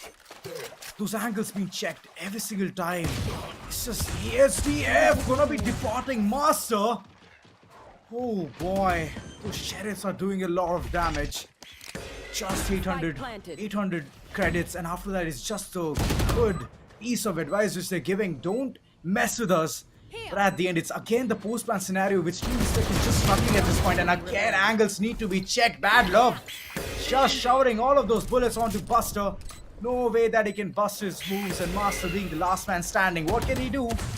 Has the Sheriff in his hand. He has to connect all of his shots right onto the head, because if he gives one chance, then GrayFox is gonna be eating him alone. Well, they are gonna do that. Trying to take as many players as he can, but guess what? He is gonna get denied. Trying to go in for some exit frags before he goes down to the spike itself, but it's gonna be GrayFox with the 4th round on board. And not just the 4th round, but 3 of the ultimates ready. So GrayFox Esports, a very good start coming up for them. But if I talk about the sides of Team Respect, I did not expect them losing onto the full buy round that they had, but I feel it's all right. Against a bonus buy. That's it.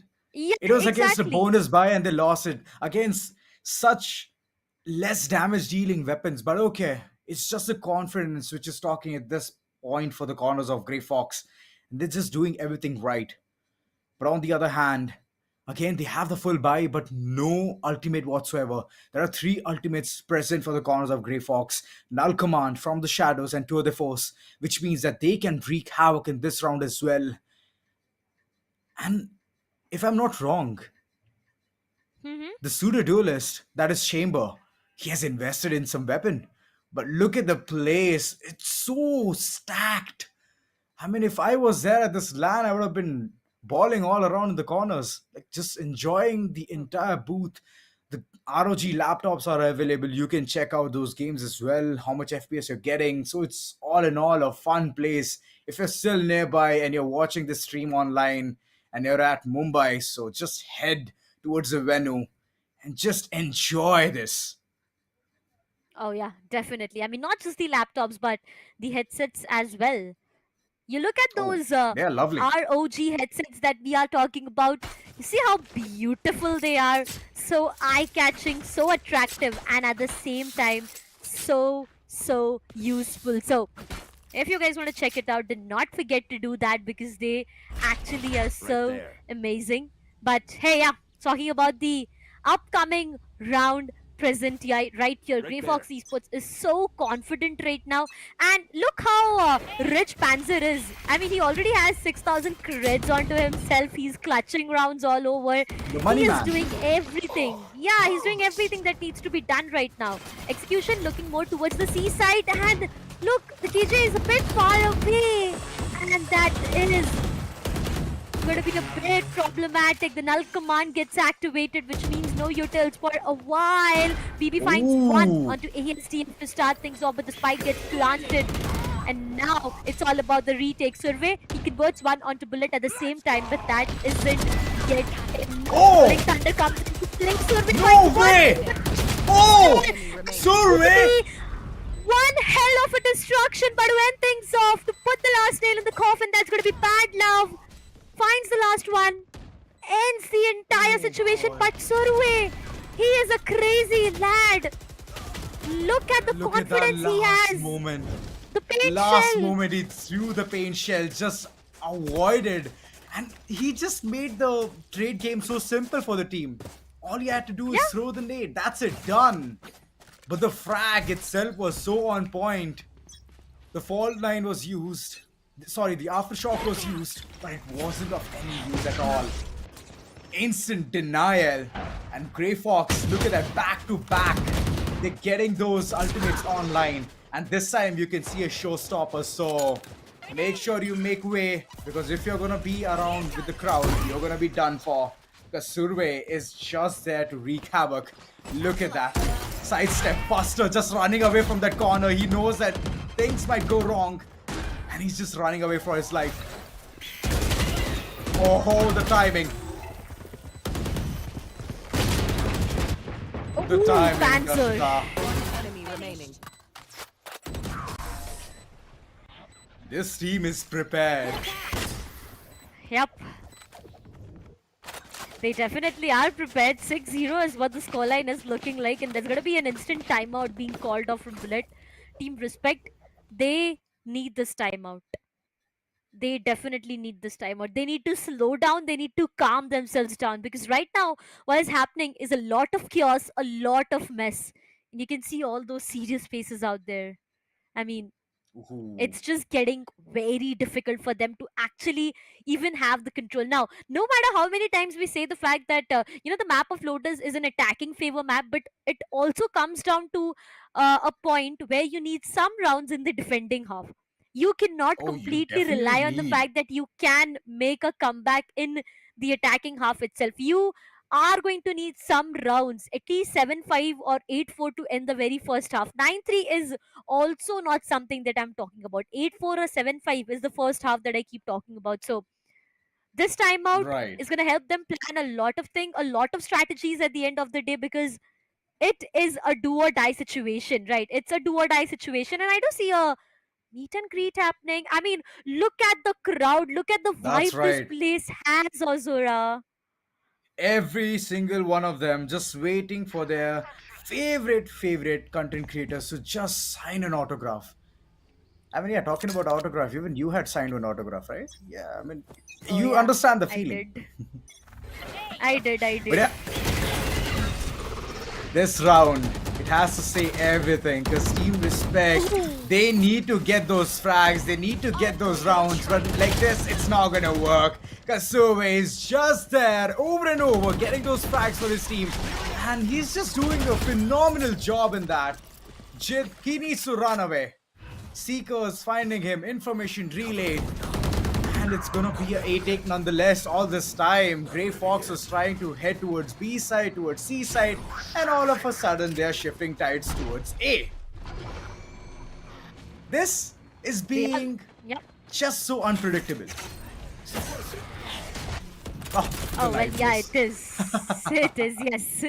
Just before even I could say that, but I feel it's completely okay until and unless they are getting those down. Look at Chit. He is trying to take Panzer down. Yes, he will be able to do that. The first player to go down from the sides of GrayFox Esports. But the job is not yet done. They still have 4 remaining players to take down. Bullet trying to enter from the main itself.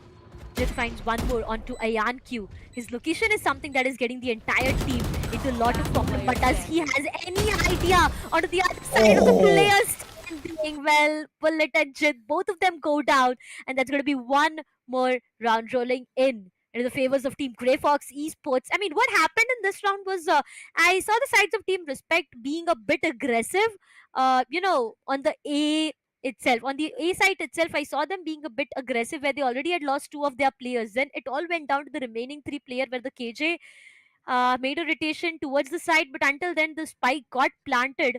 And then it was all about the 5v3 retake that we keep talking about, you know. That's all tough situations, but aggression, that needs to be stopped at this point. Because, okay, Buster, somehow the luck is going to be favoring him, but he was way too close to death. Okay, lockdown available, 4 ultimates available for the corner of Team Respect. If they want this round desperately, they can utilize all of that. They can somehow seize the round, but the weaponry, that is one thing which they're struggling. It's only sheriffs in hand. What can they do, Max? Headshots only. That pistol is deadly. Close range. It can do a lot of damage, but there you go, the showstopper finally. Suve, oh boy, a good trade situation coming in that corner.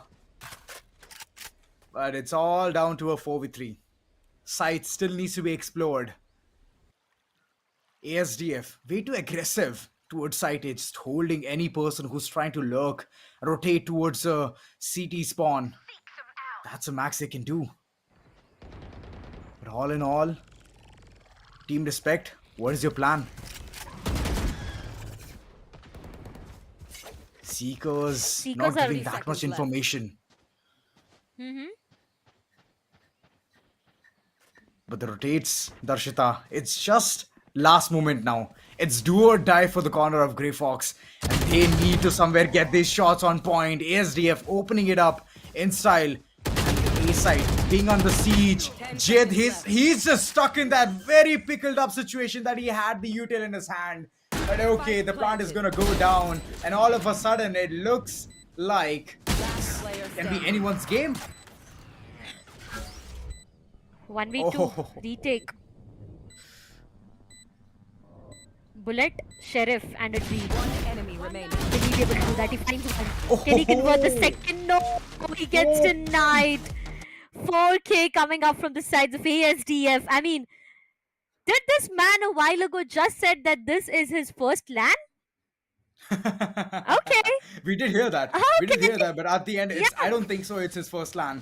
Even though it is, then he's very confident. He's extremely confident what needs to be done.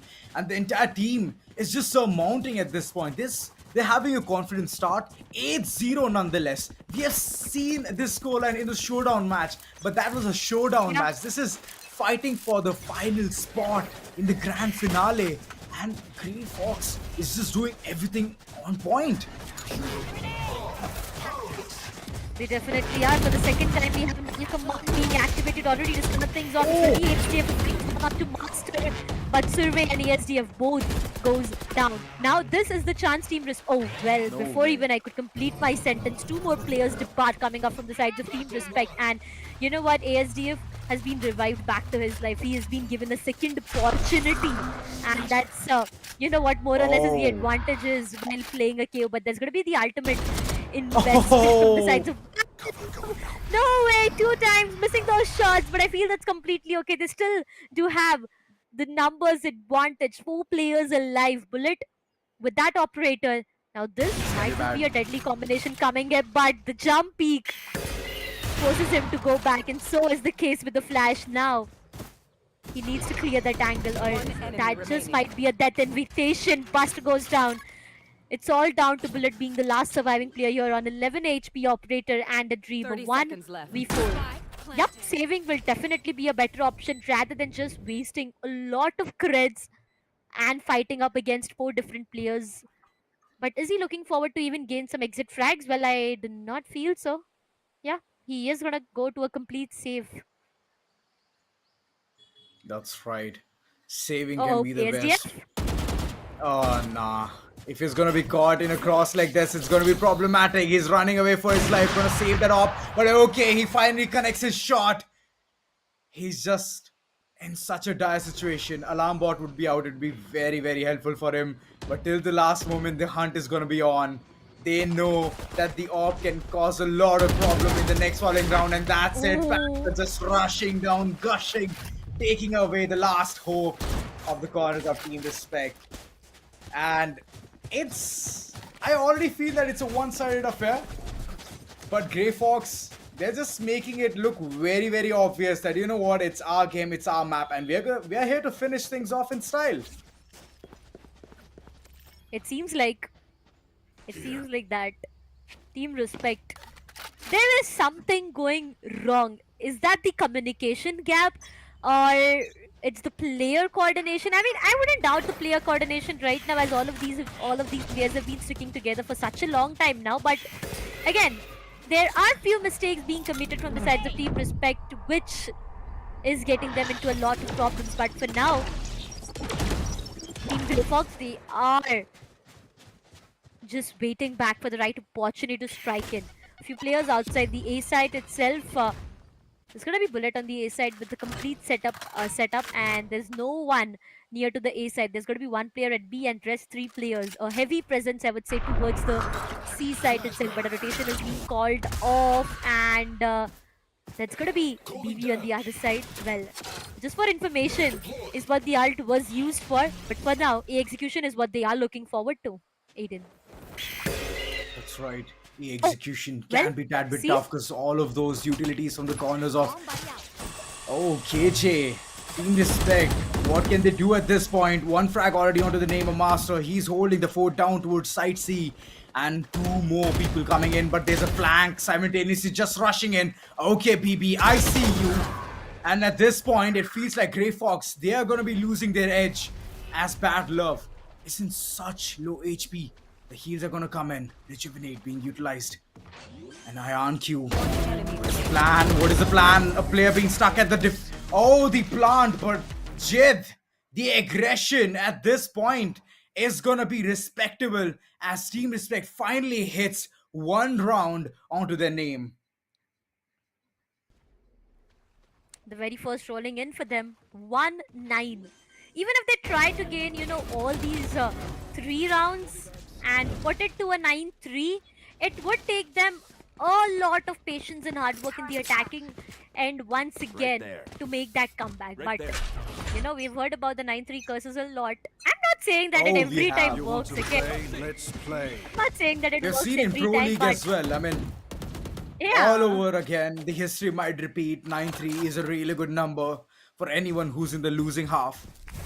But this round, it matters. It matters for the corner of Team Respect.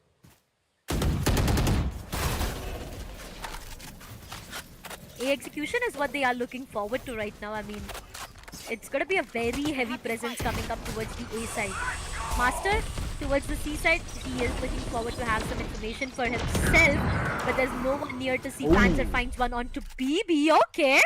Okay, Panzer. Start things off, that's going to be Team Respect losing one of the most important players. That's a smoker who's down already, which means no smokes for the retake whatsoever. 4 remaining players. 4v5 is what the call looks like. All the 5 players right there. Rolling Thunder was invested coming up from the sides of Team Respect, but I don't think that gave any sheer advantage to them. A execution and A side is what they were looking forward to right now, but they have made their way towards the B side. And guess what? B side is completely open for business and they will be sticking into the plant. That's right, and it's a post-plant scenario over and over being created.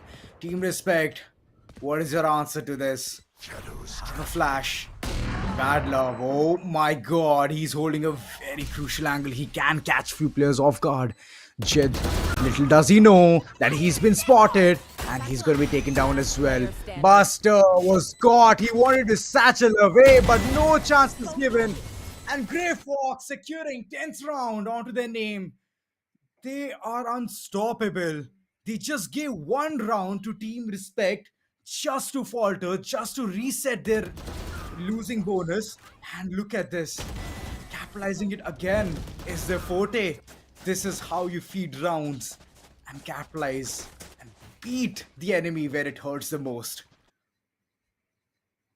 Yep. Oh, we have a meet and greet happening right there. We can see Sherlock, we have Joker, we have Toaster Roaster, we have iFlix, all of them right there present. Oh, that's Meow giving an autograph as well. So the meet and greet session is here on. You guys can go meet your favorite, streamer, creator, player, everyone out there. Take an autograph if you want to. But for now, the round is something I'm looking forward to. Bullet being the aggressive one out there. I mean, GrayFox, look at their read. They were waiting patiently. They expected one player to be aggressive and they punished Bullet. Once again, Bullet being the very first player to get taken down out there. I mean, yeah, obviously, but Team Respect, they already did not have those rounds for themselves. Plus, they have lost one of their important agents. They have lost the KJ. It's going to be very difficult for them to get this round for themselves. That's right. I mean, those alarm bots, those turrets do make a lot of impact. But right now, IonQ checking all of those corners. Buster, is he waiting for the right movement? Right opportunity to just chime in. But okay, he's just going to be good for one. And the spike. There's already made the way towards side B. Slowly but steadily, I feel that it might run away from there. Okay. 30 seconds left. The initiation just comes in, spike down, and at this point, it's just GrayFox round. The angles being held are so on point. Everything has been done so accurately. That's the reason you're seeing such a good play coming in from the corners of GrayFox. But on the other hand, Team Respect, they're just aggressing for no reason. They have to just stay composed, just wait for the enemies to reach towards the site. It's the attackers who needs to go towards the site and go for a plant, not the defenders. So this fact needs to be understood from the corners of Team Respect. But right now the roles have been swapped and they're going to be the attackers for this particular, from this round onwards. And GrayFox, they are the defenders. What are they going to do things differently? Because already they have 11th on board. And it's going to be mad roller coaster ride for Team Respect to even reach to the double digits. Because they're just having one round in the favor. This pistol round is going to decide the fate of Team Respect right now. That's if right. it goes in the favors of Team GrayFox, we know it's already done and dusted. Pulling off, a 12 rounds bomber is something which is going to be very difficult coming up from the sides of Team Respect. So for now, a fast aggression coming up towards the C side. The site is completely under the control. Bullet trying to take players down, is down to 48 of his health. He needs to be a bit passive and play on his setup rather than going in for a 1v1 duel. The spike is already planted and now all they need to make sure is time is the only best friend. I do see two players. That's going to be BB and Bullet who are really low on their HP. Survey, oh, he's into a lot of problems right now. Everything is blood in front of him. Buster finds one onto Survey. But there's going to be a trade game coming. ASDF is sticking the diffuser. He is sticking that diffuser. Oh! Team Respect. But GrayFox Esports gets this retake done. And that's going to be the 12th one on board for them. Ladies and gentlemen, look at what is happening right now. 12-1 is what the scoreline is. Team Respect, they are not at all sure on what can be done here on. They have no clue. And now, here is the thing. As I said, now that GrayFox Esports has got the pistol round, they have the advantage of weaponry. They got in with full shields and specters. That's right, but the same thing can be said for Team Respect as well. They're going to be forcing their way through. They don't want to give away this round. But if they do, then it's all game over for them. Just those sheriffs and specters are going to be doing the work. All of those people just entering towards the side. It's going to be a fray which ASDF is just capitalizing left, back, and center. 2 frags already onto his name, and Suve just piling over it. But Bullet, he's not losing hope. 2 frags just coming simultaneously from Bullet and Master. What can be done? What can be done? Master, you need to hit those shots. You have the spike as well. All the weight onto your shoulders. Last man standing. What can you do? Much, nothing. Panzer just steals it away. And it's a 13-1. And there you go. We have the grand finalists being GrayFox. Oh my god. This competition cannot get better. It was a one-sided affair, Darshita. But this gameplay against Reckoning is gonna be amazing. They have met their match.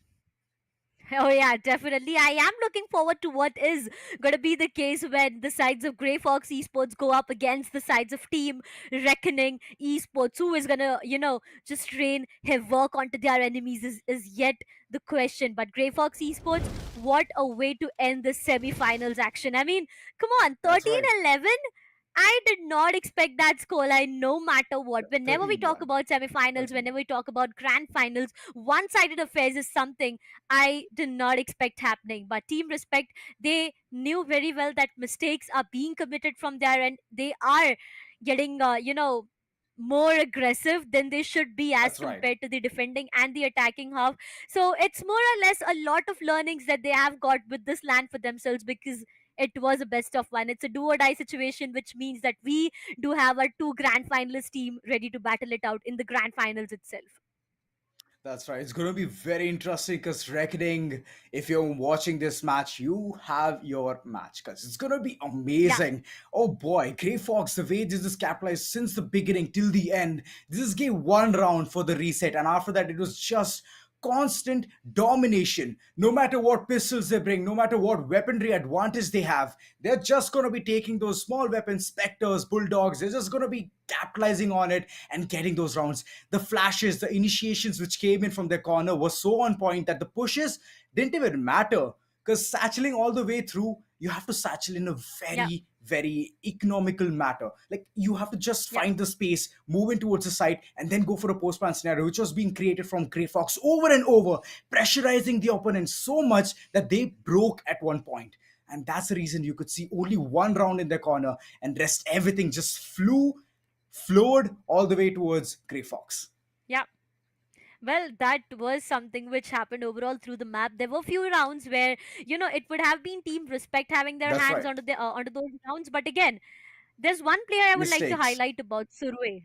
I mean, mistakes were committed. A lot of mistakes were committed. But going down to the sides of Team GrayFox Esports, for now, Survey is the player I would really love to highlight right now. Even Panzer, there were 1 or 2 instances I remember where he was left all alone to clutch by himself, and the 1v1 duels that he came up on the top. Talking about Survey as well, the aim game, the precise aim, the aim shifting, everything was just so good. I mean, every time you see that player just shifting his aim towards the enemy, it was precise head connection every single time. So everything was looking pretty good for the sides of Team GrayFox Esports. But again, Team Respect, nice try is all that we can say from our end, because best of one is what we were talking about a while ago. I'm really excited to actually see what these teams have to, actually speak when it goes down to the team interviews as well. But hey, again, grand finals, Ozora. We are so excited for this. We have Reckoning going up against GrayFox. So it's going to be so amazing to witness all of this happening. It is. It is going to be amazing. The scoreboard for the corner of Team Respect is saddening because every single one of them with single digits, but on the other hand, GrayFox, oh boy, absolute domination in this server. And Lotus, it just felt like it's their home ground. Like the way they was just moving around, having the perfect flow, just like a water, as you could see in the map as well, is just so perfect. It has a waterfall as well. They just flew just like that. They just went in, got those sights, control was there, post-plan scenario was being created, and they just executed so well. And such things just tells you one thing, that the entire team is ready. The team is ready for the final, and they're just going to be facing Reckoning. So kudos, man. It's a very good match against Reckoning. You know what? We ain't even yet there with the map veto for the grand finals, but all I can predict right now is the fact that we are going to witness all 3 maps. For sure. How sure I are am you? not jinxing it here, okay? I'm not jinxing Okay. it here, and you did not even call it a caster curse. But hey, we are gonna witness all these 3 maps coming up. I mean, look at these players. Look at the performances. The previous Right. semifinals, if I talk about, it was in complete overtime, a 16-14 scoreline. Coming down to the semifinals, number 2, 13-1. I mean, it's kind of very heartbreaking, heartbreaking to see this happening. But again, it is what it is, It right? is So what it is. moving on from Exactly. here on and learning from your mistake is all that team respect can do for now. That's right. That's right. I mean, it doesn't matter how much team composition you have, how much chemistry you have. Yeah. It's all about how you can keep calm in the final Yep. situation, in the pressurizing situation. And I Yep. mean, one round was there in the corner, but all in all, I was expecting more because that full buy did promise me a lot of things. Like they could go in for those one-shot headshots because they had the Vandal, every single one of them with the Vandal in the buy round, third round nonetheless, and it was just gone. It just vanished. So yeah, it does Even hurt. I guess the morale was yep. down since then itself. Yeah, it does. It does. Even for a moment, I felt like the aim duels were something that were not working in their way, coming down to players Hmm. taking duels with the opposition. It was something that didn't work out in the way they wanted to. Full buys getting denied, bonus rounds being just let go of. There were a lot of things that had happened in the overall map itself. But you know what? Hmm. It just seemed like for the sides of GrayFox Esports, it's like the map of Lotus is a home for them. It's that That's feeling they right. were giving in the entire map that we are back into our home ground and we are just gonna kill it, you know? A three-sided map. I mean, Yeah. it's just that there are a lot of possibilities. You can go to A, you can go to B, you can go to C, and you can even go to this venue as well to meet all of your content creators. And there you go. We have Assassin ready, but we're going Yeah. to head there real soon. But yeah, the view is so amazing, and everyone is going to be witnessing the grand finale as well. So I mean, it's treat time. Oh yeah. I mean, come on. I was just looking at few insights from the venue itself. You know, Hmm. for the venue I was talking about, I have a lot of friends there and they're just sending me snaps Uh and huh. they're like, you are missing out onto a lot. But the fact that we are here narrating about it makes me feel so good. But here's the time that we get to know on what went wrong with the players itself. So Assassin, please take it away. So much, Darshita. And yes, that was an incredible semi-finals matchup for the side of GrayFox Esports, but for the side of Team Respect. Hello Bullet, क्या हुआ यार? क्या Like, पता यार सूर्य को chance दिया जीतने का चांस दिया उसको हाँ जीतने चांस का. दिया जीत ले भाई लास्ट टूर्नामेंट है तेरा जीत ले ओके ओके, हम लोग उसका रिप्लाई देंगे. बट बुलेट, लाइक ऑनेस्टली, क्या गलत हुआ? लाइक एज इन कुछ था स्पेसिफिकली कि तुम लोग लाइक प्रिपेयर्ड नहीं थे कि क्या हुआ क्या? क्या पता अभी मैच में हारते गए एक एक राउंड हारते ही गए लाइक वो मैप बेस्ड एडवांटेज कुछ था उनको, या तुम लोग नहीं ऐसा prepared कुछ थे? नहीं था बट हाँ यूजुअली हम लोग प्रैक्टिस नहीं करते इतना बट वो लोग अच्छे खेले बहुत ज़्यादा एब्सोल्युटली एब्सोल्युटली. चलो उनसे सुनते हैं. बट उसके पहले वी हैव स्ट्रोकी ऑन स्टेज. स्ट्रोकी आए. सो लाइक ओके, एक ऑनेस्ट क्वेश्चन बुलेट, हम लोग स्ट्रोकी को देखेंगे क्या टीम में अभी नेक्स्ट टूर्नामेंट में? हाँ ज़रूर देखेंगे एब्सोल्युटली. Yes. स्ट्रोकी खेलेगा? हाँ खेलेगा ठीक है. तो फिर और व्हाट अबाउट डॉक्टर इविल? वो भी खेलेगा खेलेगा? हमारा क्रिकेट टीम है तो तुम इधर हमारे जितने भी लोग उधर है सब वैलर के ही है हमारे वैलर में 18 लोग खेले 10 इधर ही है वैलर 10-man रोस्टर था गाइस. वैलर 10-man रोस्टर था. And oh sorry 15-man roster था.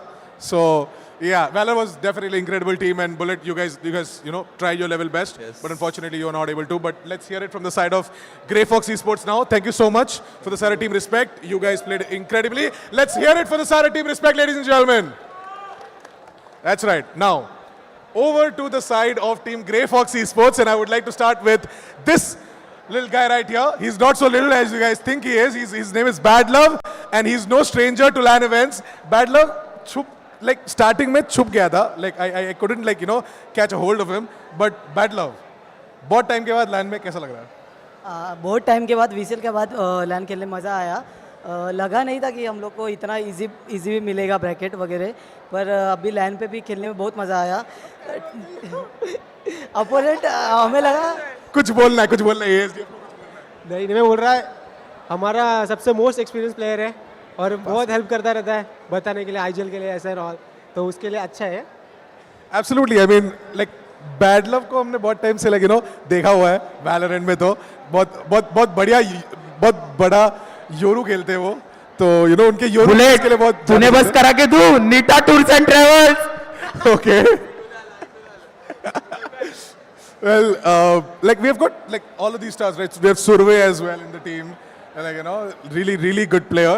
But Bad Love, यार छुप गया था इस बार, Like pre-match में I wanted to get a hold of Bad Love, but I didn't see him. I was pretty busy with the setup. But Bad Love, कैसा लग रहा है आज 13-1 हरा के टीम रिस्पेक्ट को? टीम खाली नाम के लिए रिस्पेक्ट था पर दिया नहीं हम लोग ने. Oof, banter. कुछ नहीं, अच्छा हमारी दोस्त ही है, अच्छा लगा खेल के इनके साथ. लगा नहीं था कि इतना इजी मैच जाएगा. हमें लगा कि क्लोज जाएंगे 13-8, पर हमें इतना पता था कि हम लोग जीत जाएंगे, पर लगा नहीं था कि इतना इजी जाएगा. Yeah, I mean, किसी ने एक्सपेक्ट नहीं किया था, right? Like GrayFox Esports and Team Respect का matchup, we thought that it might go to an overtime as well, but unfortunately Team Respect, they were not able to go for it. But Mike Survey को दे दो यार. Survey किधर है यार? Survey, come man. Okay, Survey के बहुत सारे fans हैं by the way. Okay, so like we used to call him Survey CS back in the day. Survey CS. Survey from Counter Strike to Valorant. कैसा लग रहा है transition, and आज इस स्टेज पे 13-1 जीत के कैसा लग रहा है? मतलब काउंटर स्ट्राइक तो बहुत पहले खेलते थे लैन पे, फिर अभी डायरेक्ट आज ही लैन खेल रहा हूँ. बीच में सिर्फ स्ट्रीमिंग करता था और कुछ नहीं. वो टाइम के बाद आज खेल रहे हो लैन? मतलब प्रोफेशनल सीन कभी खेला ही नहीं हूँ. वाओ, ओके, फर्स्ट टाइम है. वो भी एक मौका मिला हम लोग का, एक जरा प्लेयर, इसलिए खेल रहा हूँ. तो कैसा लग रहा है लाइक 13-1 जीत के? लाइक कैसा, लाइक वो फीलिंग सेम है सीएस वाली? लगा नहीं था इतना इजी गेम रहेगा, पर अच्छा था.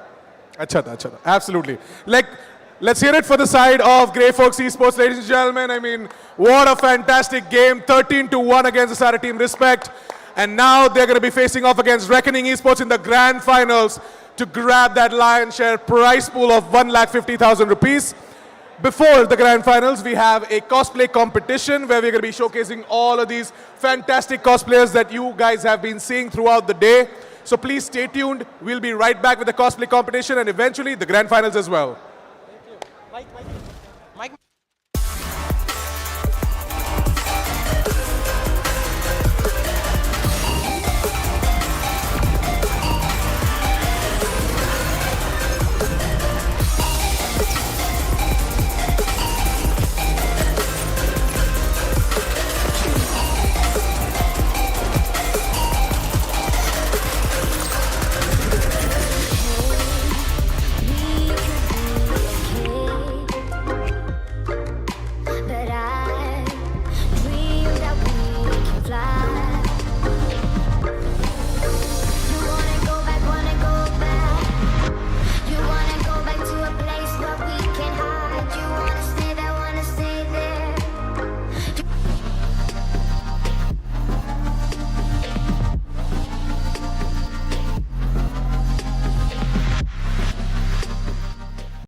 Hey, we can run away.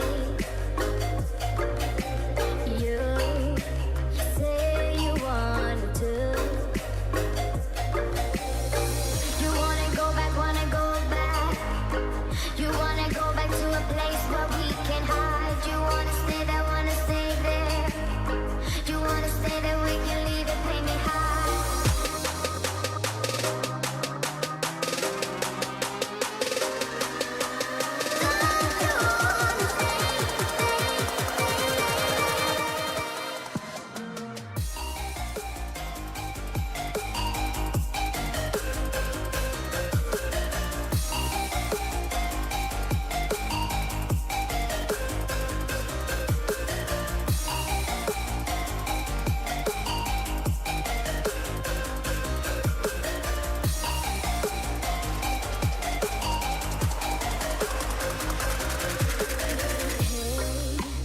We could be okay, but I dream that we can fly. You wanna go back. You wanna go back to a place where we can hide. You wanna stay there, wanna stay there. You wanna stay there, we can leave it, pay me high.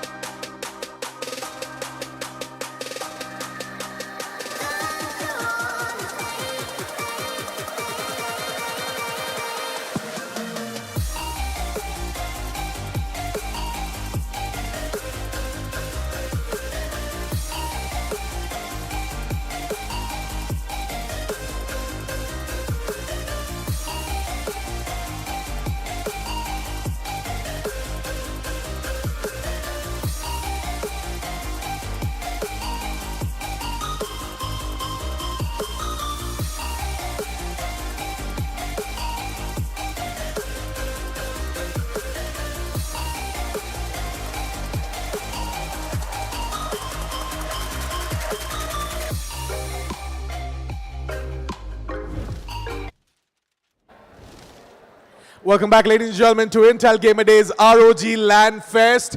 I'm your host, Assassin47, and yes, as I did mention, we're going to be beginning with our cosplay competition. So many cosplayers right here at ROG Lan Fest, and you know, we have had a lot of fun taking all these pictures with them, and of course, I mean, who doesn't want to take a picture with their favorite character from their games and their animes, right? Of course. So, we'll begin with the cosplay competition. I'm going to be calling each cosplayer by their name one by one. They're going to be coming up on stage. They're going to be showcasing their incredible work to you guys. And you guys can go ahead and cheer for them as well. Can we do that, Mumbai? Can we cheer for your favorite cosplayers? That's right. Yes. So, starting off now, I'm going to be calling Rahul Das on stage, who is cosplaying as David Martinez from Cyberpunk. That's right. The floor is all yours. All right. So hi guys, I'm Rahul. I'm doing David Martinez, and it's from anime Cyberpunk 2077 Edge Runners. And I'm doing this because I just love this character and nothing more. I wish to play the game soon. Thanks. Absolutely. I mean, everyone here loves Cyberpunk 2077, and of course, he is cosplaying David Martinez from the anime, so you guys should check that out as well. But next up, we have got Abdul Salam Aziz Razamullah, who is cosplaying as Kazuma Kiryu from Yakuza. Give it up for Yakuza, guys. Give it up for Kazuma. That's right. Hi. Hi, I'm Abdul and I'm Kazuma Kiryu from Yakuza game series. And I'm the song is Yakuza Alive. Absolutely. Give it up for Yakuza. Guys, give it up for Kazuma Kiryu right here. Next up, we've got Jagruti Singh, who is cosplaying as Himeno from Chainsaw Man. Give it up for Jagruti, ladies and gentlemen. The floor is all yours. Absolutely. Hello everyone. Today I'm cosplaying as Himeno from Chainsaw Man. So that's all. Well, a shy Himeno, of course. Next up, we have got Himanshu Siodia, who is cosplaying as Ninja Assassin from Ninja Gaiden. And we've got a Ninja Assassin right here. Can we have a small performance for our audience?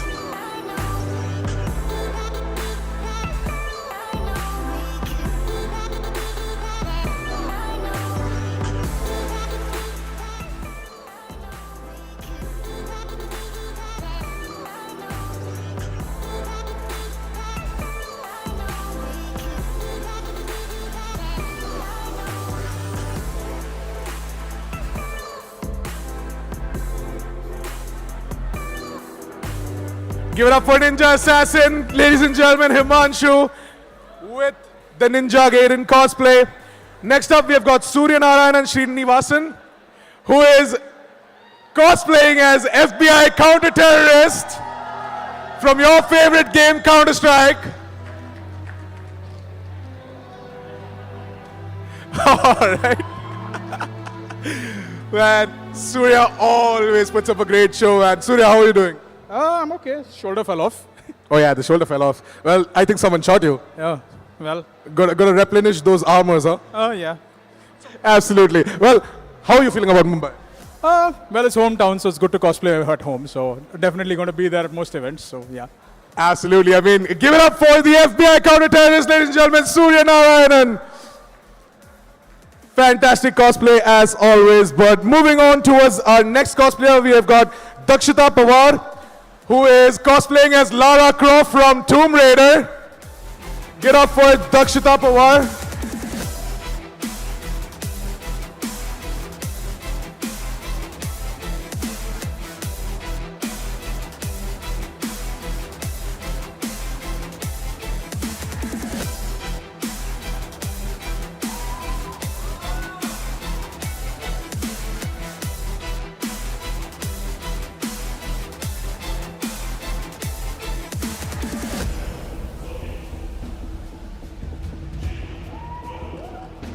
Give it up for Dakshita, ladies and gentlemen. Fantastic cosplay from Tomb Raider. There's Lara Croft.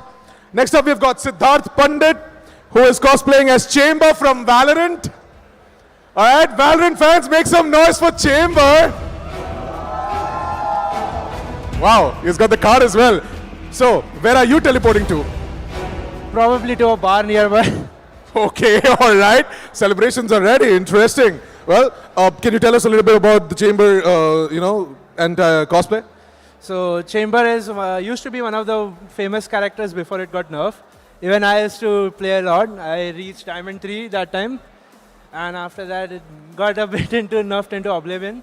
Now they don't really play it that much. But I'm hoping we get something better of it now. Absolutely. I mean, we all were, kind of hurt when they nerfed Chamber, but, well, you did a great job, man. Give it up for Chamber, ladies and gentlemen. Got Siddharth Pandit cosplaying as Chamber from Valorant. Next up, we have got Isha Joshi, who is cosplaying Makima from Chainsaw Man. Give it up for Makima, all the Chainsaw Man fans.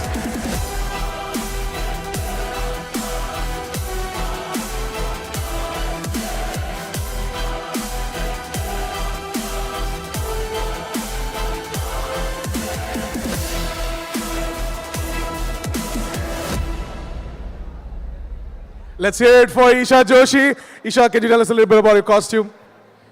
So I'm cosplaying Makima from Chainsaw Man, and I'm the leader of Devil Hunter Division of Tokyo. Also, I have Denji with me. So, Denji-kun, please bark for me.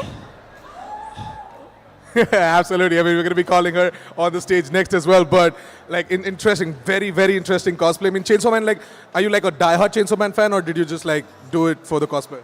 Oh, like, I'm not a die-hard fan, but I watch a lot of anime, so I do whatever characters I like. Absolutely. Well, that's interesting. Give it up for Makima, ladies and gentlemen. Isha cosplaying as Makima from Chainsaw Man. Next up, we have got Kedar Himanshu Pandit, who is cosplaying as Thunder God Raiden from Mortal Kombat X. Give it up for Kedar Himanshu, Thunder God Raiden.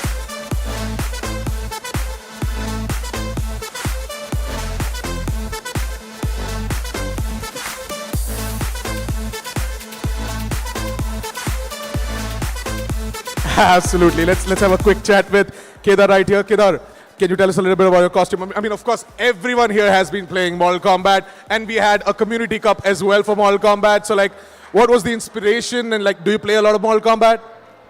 Yes, I've been a Mortal Kombat fan since childhood, but this costume is from Mortal Kombat X or Mortal Kombat 10. This is the classic Raiden costume.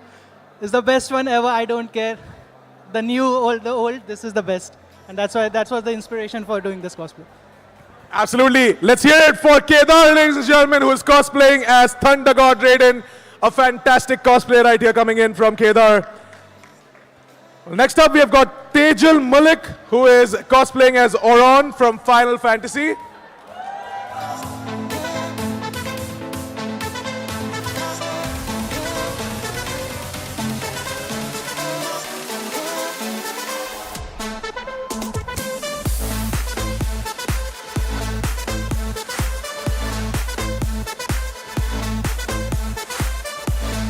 Absolutely. I mean, let's hear it for Tejal, guys. Such a fantastic cosplay. I mean, I've played quite a few Final Fantasies, but like, you know, this is really, really impressive. Can you tell us a little bit about your costume? Yeah, I made it myself, everything, with a bit of help with my friend Surya there. He helped me with the sword. Otherwise, I made everything by myself. And this is a gender-bent version of Auron. He's from Final Fantasy X. And since he's a monk in his ways, I tried to be. Absolutely. I mean, I think I played Final Fantasy 15, but yeah, I missed out on 10. But after seeing your cosplay, I think I definitely got to check out Final Fantasy 10 as well. Incredible. Let's hear it for Tejal Malik, cosplaying as Auron from Final Fantasy. Well, last but not least, we have got Sakshi, who is cosplaying as Denji from Chainsaw Man. Quite a lot of Chainsaw Man cosplays right here, ladies and gentlemen. Give it up for Sakshi.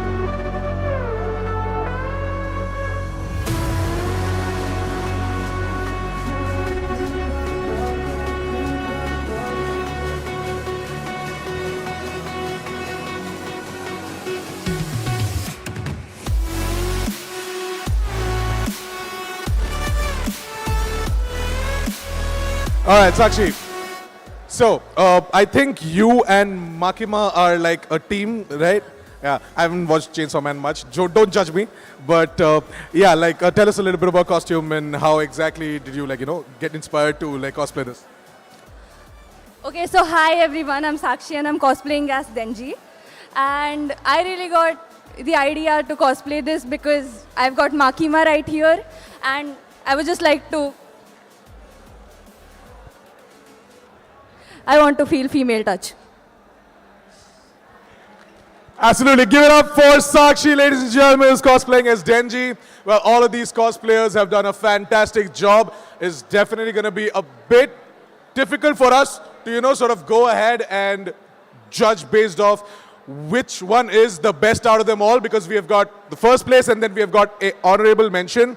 So while they're going to come up back on stage and showcase their entire cosplay once again, I'm going to quickly head to the judge and I'm going to get the results in. So be right back, don't go anywhere. Cosplayers, I would like to get you on stage back. Everyone, Rahul, Abdul, Jagruti, Himanshu, Surya Narayanan, Dakshita, Siddharth, Isha, Kedar, Tejal and Sakshi. The stage is all yours, guys. I'm going to be right back with the results, so be right back.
And we are back, ladies and gentlemen, with the results for the cosplay competition for the Intel Gamer Days, ROG Lan Fest.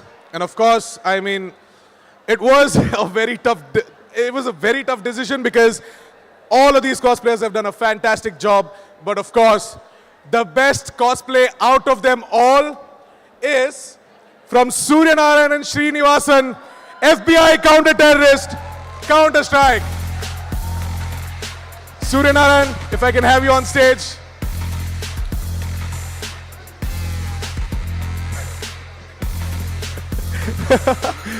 Well, Suryanarayan, congratulations first of all. And how are you feeling? Well, a bit surprised. I just came here for fun because we basically come to cosplay events to meet friends. So this was an event for that. Of course, I do cosplay full-time as well. So it's good. It's good. And obviously, it is nice to see that small events like these also have cosplay, which is going to get the cosplay culture going across, especially when it comes to other cities. So I do look forward to more cosplay events at the esports clubs. So yes. Absolutely. I mean, it's all possible thanks to Intel and Asus ROG. And yes, we are really, really, delighted to have you here and, cosplay your best, like the FBI counter-terrorist. Give it up for Suryanarayan, ladies and gentlemen. Now, we have one more honorable mention. As I did tell you guys before that it is going to be first place and an honorable mention. So, again, a very tough decision because so many incredible cosplayers, but the honorable mention is to Oro, that is Tejal Mulik. Can I have Tejal Mulik on stage, who cosplayed as Oro from Final Fantasy? She has won the honorable mention award. Congratulations, Tejal. It was a very, very beautiful cosplay. And like, how are you feeling? Oh, I'm feeling great. Thank you so much. Absolutely. I mean, it's a very, very pretty costume. And of course, I would like to call upon stage now for the prize distribution, Parthajit Sir, Marketing Lead, Gaming and Channel Segment, Intel India, to hand over the first place medal to Suryanarayanan. Parthajit, can I have you on stage? Give it up for Parthajit Sir, ladies and gentlemen.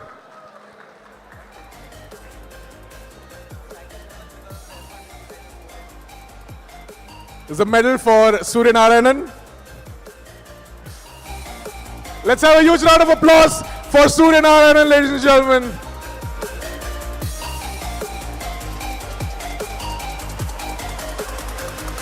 Parthajit, we still want you. We still want you on the stage. I would like for you to, speak a few words regarding the cosplay competition and Intel Gamer Days. So, like, what do you feel about Intel Gamer Days? I think Bombay always, kind of like surprises us. And thank you so much for the wonderful turnaround here. And special thanks for all the cosplayers for all the effort. I think we as brands, do multiple things for the entire gaming ecosystem, and you guys are a very key part of it. So we would love to see you guys come up more, and hopefully we do more events where we meet you guys. Yes. Thank you. Thank you so much, Parthajit. It's really a pleasure to have Intel, bring this fantastic dream to reality. And now I would like to call upon stage Mr. Sangram Prusti, Gaming Product Manager from Asus ROG. Let's hear it for Sangram.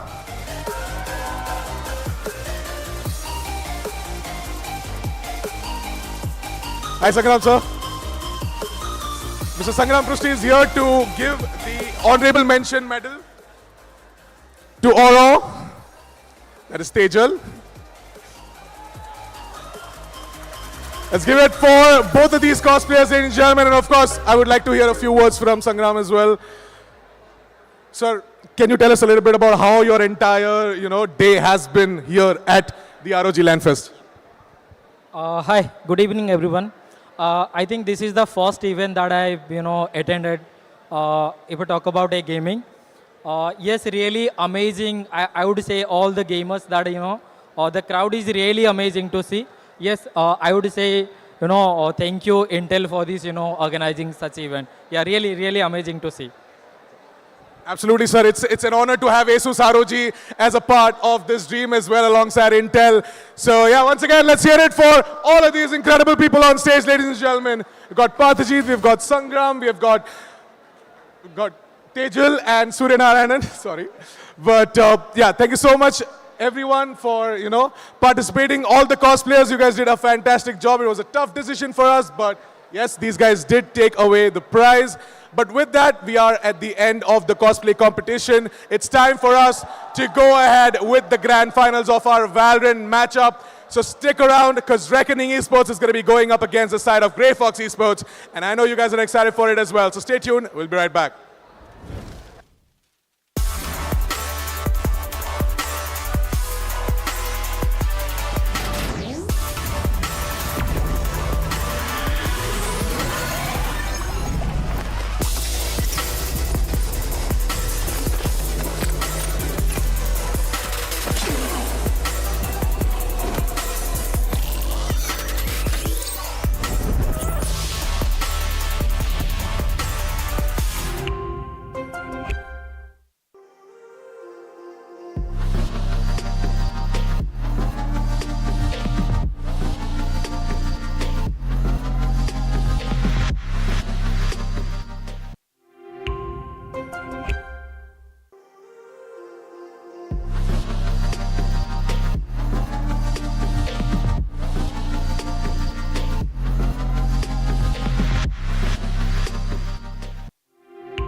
Hey,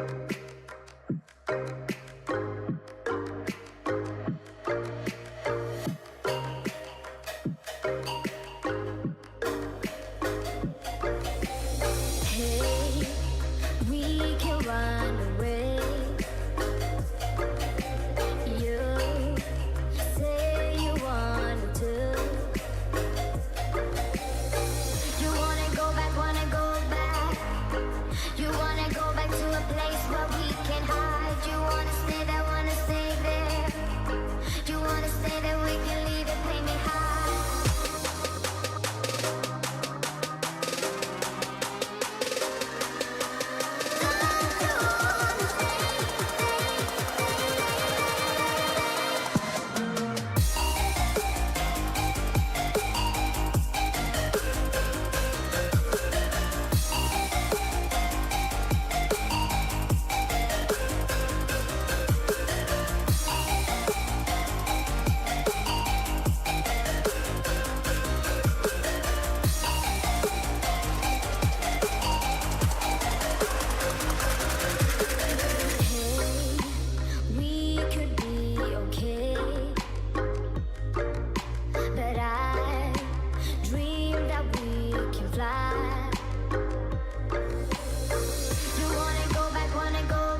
Welcome back, ladies and gentlemen, to Intel Gamer Days ROG Lan Fest. I'm your host, Assassin47, and we are going to begin with our grand finals for the Valorant matchup right here at ROG Lan Fest.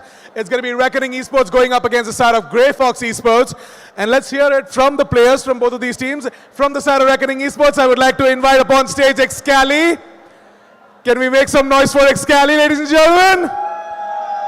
That's right, we all love Excali, don't we? Excali, I would like for you to pick up the mic. Thank you. And from the side of GrayFox Esports, I would like to call upon stage Bad Love. Bad Love, please join us on stage right here. That's right. So, Excali and Bad Love. Well, starting with Excali. Excali, first off, Reckoning Esports, like how are you feeling on LAN? One second. I'll just turn on the mic for you. There you go. Hello. Yeah. Reckoning Esports ने Twitter Esports है. Twitter Esports, okay. All right. Well, कैसा लग रहा है Twitter, I mean, Reckoning Esports के लिए खेलते हुए? नहीं मतलब इतने टाइम से वो लोग सिर्फ ट्विटर पे जीतते थे. अभी सोचा एक इवेंट ज्वाइन करके ये लोग को इन गेम जीता दूं. तो let's see. Okay. All right. So Kali is here to clutch for the side of Reckoning Esports and bring home a victory, a LAN victory that is. Now over towards Bad Love.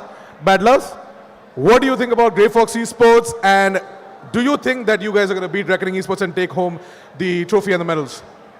ग्रेफॉक्स sports अभी underdog team है. Definitely हम लोग को confidence है कि हम लोग जीत जाएंगे. अभी इन लोग ट्विटर पे ही जीतते हैं. हम लोग उन लोग का कायम उन लोग को ट्विटर पे ही जितवाएंगे सिर्फ. Okay. So the batters are on. Excali, do you have anything to say to that? सुना ही नहीं मैंने. क्या बोला? Oh, अच्छा. Okay. नहीं सच्ची में नहीं सुना. All right. Just Excali being Excali. But yeah, he was saying that, you guys always win on Twitter. So, like, you guys, these guys, मैं separate हूँ. All right. Like, I mean, leaks and all, but it's okay. Maybe official हो जाएगा शायद जल्दी. I don't know. You don't know. All right, cool. But you are here today with Reckoning Esports, and we are all looking forward to this grand finals matchup. It's going to be a best of 3, by the way, and I'm really excited to see what the map veto has come up to, because like Reckoning Esports, some of the really great maps for them, Haven, I mean, we've got Ascent as well, so really looking forward to that. From the side of GrayFox Esports, we just saw them absolutely destroy their opponents 13-1, so they have a really good momentum going on. We're really looking forward to see what exactly they're going to do against the side of Reckoning Esports. But Excali, Bad Love, thank you so much for joining, and I wish you both all the best for the grand finals. Really looking forward for either of you to go ahead and pick up that trophy as well. We've got our casters Darshita and Auzora waiting to talk all about this matchup, so Darshita and Auzora, take it away. I mean, Excali is already showcased. You know what? Take the mic. It's all for you now. Yes, that's the same spirit which we are also holding, and it's going to be the grand finale. Reckoning versus GrayFox. We have seen GrayFox work their way through 13-1. What a memorable way to just make things clear. But Reckoning, they were also not bad. 16-14 is what the fight was, and it was amazing. What a way to battle the way through, and they secured the first spot. And the second spot, GrayFox, I mean, must have waited. So yeah, Dashita, how are you feeling with this grand finale being, and these two teams just playing up against each other? Oh, well, I'm very excited right now, to be very honest. Also, at the same time, Excali being Excali, he has just made the entire scenario more heated up. Okay, yeah, he's just heated up the entire thing right now. And now I am looking forward to what Reckoning Esports can show us in server as well. Because coming down to the map veto, I am looking forward to some amazing picks, as even Assassin was mentioning a while ago. We might just see very amazing picks coming up. Okay, the very first map that we are heading towards is going to be the map of Haven. Coming down to the second map, that's going to be Ascent, and Bind being the decider. No way. That's What is your take on this? Haven, 3-sided. Ascent, 2, and Bind also 2-sided map. So I guess Haven will be a place where the teams are going to be put to test. But other than that, Ascent and Bind, it can be any ways. It can go anyway. So I'm pretty pumped. I'm pretty excited to see what they have to bring onto the table towards the side of in the map of Haven. But yeah, that's the only place where they're going to be put to test. I'm just going to be emphasizing on this fact a lot, because three three-sided mappers are just very brutal. For the defense, for attack, it's just easy peasy. It's a walk in the park, and all they have to do is pick a site, and then they can even switcheroo around it. So, yeah. Yeah, I mean, more or less that's pretty understandable. But again, here's to add on to more of the information. We have GrayFox Esports on both of these maps as the defender, and so it's gonna be so amazing to witness all of these happening. All three maps: Haven, Ascent, and Bind. But hey, Azura, Yeah. the map of Haven Yeah. already witnessed it once. We're witnessing it once again. What do you think? That's right. I feel that it's not going to be a one-sided affair. That's for sure. We have already seen some great action being unfolded in the showdown match itself, but now it's a grand finale. So I'm expecting something more than that. Everyone is. Everyone is looking forward to what is going to happen. Right? Expectations is one thing which will never settle. It'll always keep increasing. That's Yeah. it. It'll keep I mean, surmounting. that's like more or less that's in human nature, right? We do expect a lot of things happening, but the Yeah. question is, will your expectations work your way? What is going to happen in the map? So, talking more about what the discussion we had prior, I feel it's going to be all three maps that we are going to witness today. I mean, all of them: Bind, Haven, and Ascent. All of them all together. I feel we are going to witness a three maps. The first one being taken by Reckoning. The second one might go into the favors of Ooh. GrayFox, and then we have the Okay. decider where I don't know what to predict. Mumbai, be aware, So we yeah. have a Jyotsi in town. But okay, Oh, I hello? feel that it can go in that Okay. way. But I mean, you already said it, right? You already disclosed who's gonna get which map. So Come on, I just said what I felt like. If I could predict my future, or if things Uh-huh. would have went the way I am saying, I would have said it proudly that I will be radiant in few days. But no, okay, that's dreaming a lot, Darshita. Okay, yeah, I would like exactly. you to hold on to your horses. And the prize pool is just phenomenal, man. Come on, 1,50,000 INR is the prize pool, in which the first place is gonna get 70,000 plus bragging rights. Second place, of Yeah. course, 40,000, and third and fourth, we have not forgotten you. They're also gonna get 20,000 each. So nobody goes home as a loser. Everyone goes home as a Yeah. winner. Oh, yeah, definitely. I mean, third and fourth place being rewarded with 20,000 each, and also to mention more, it's gonna be more or less like the learnings and the experience that they had Mhm. overall. Playing That's on right. LAN is a complete different experience. It's a complete different vibe overall. You have all your friends right That's in right. front of you. You can see what their reaction is on everything that you do in map. So more or less, it's a complete different experience. And as one Uh-huh. of the players from the sides of GrayFox Esports said a while ago, that it's gonna be the very first LAN that he is playing. Mhm. It feels like he's pretty confident and he's just ready to showcase the world what his talent is like.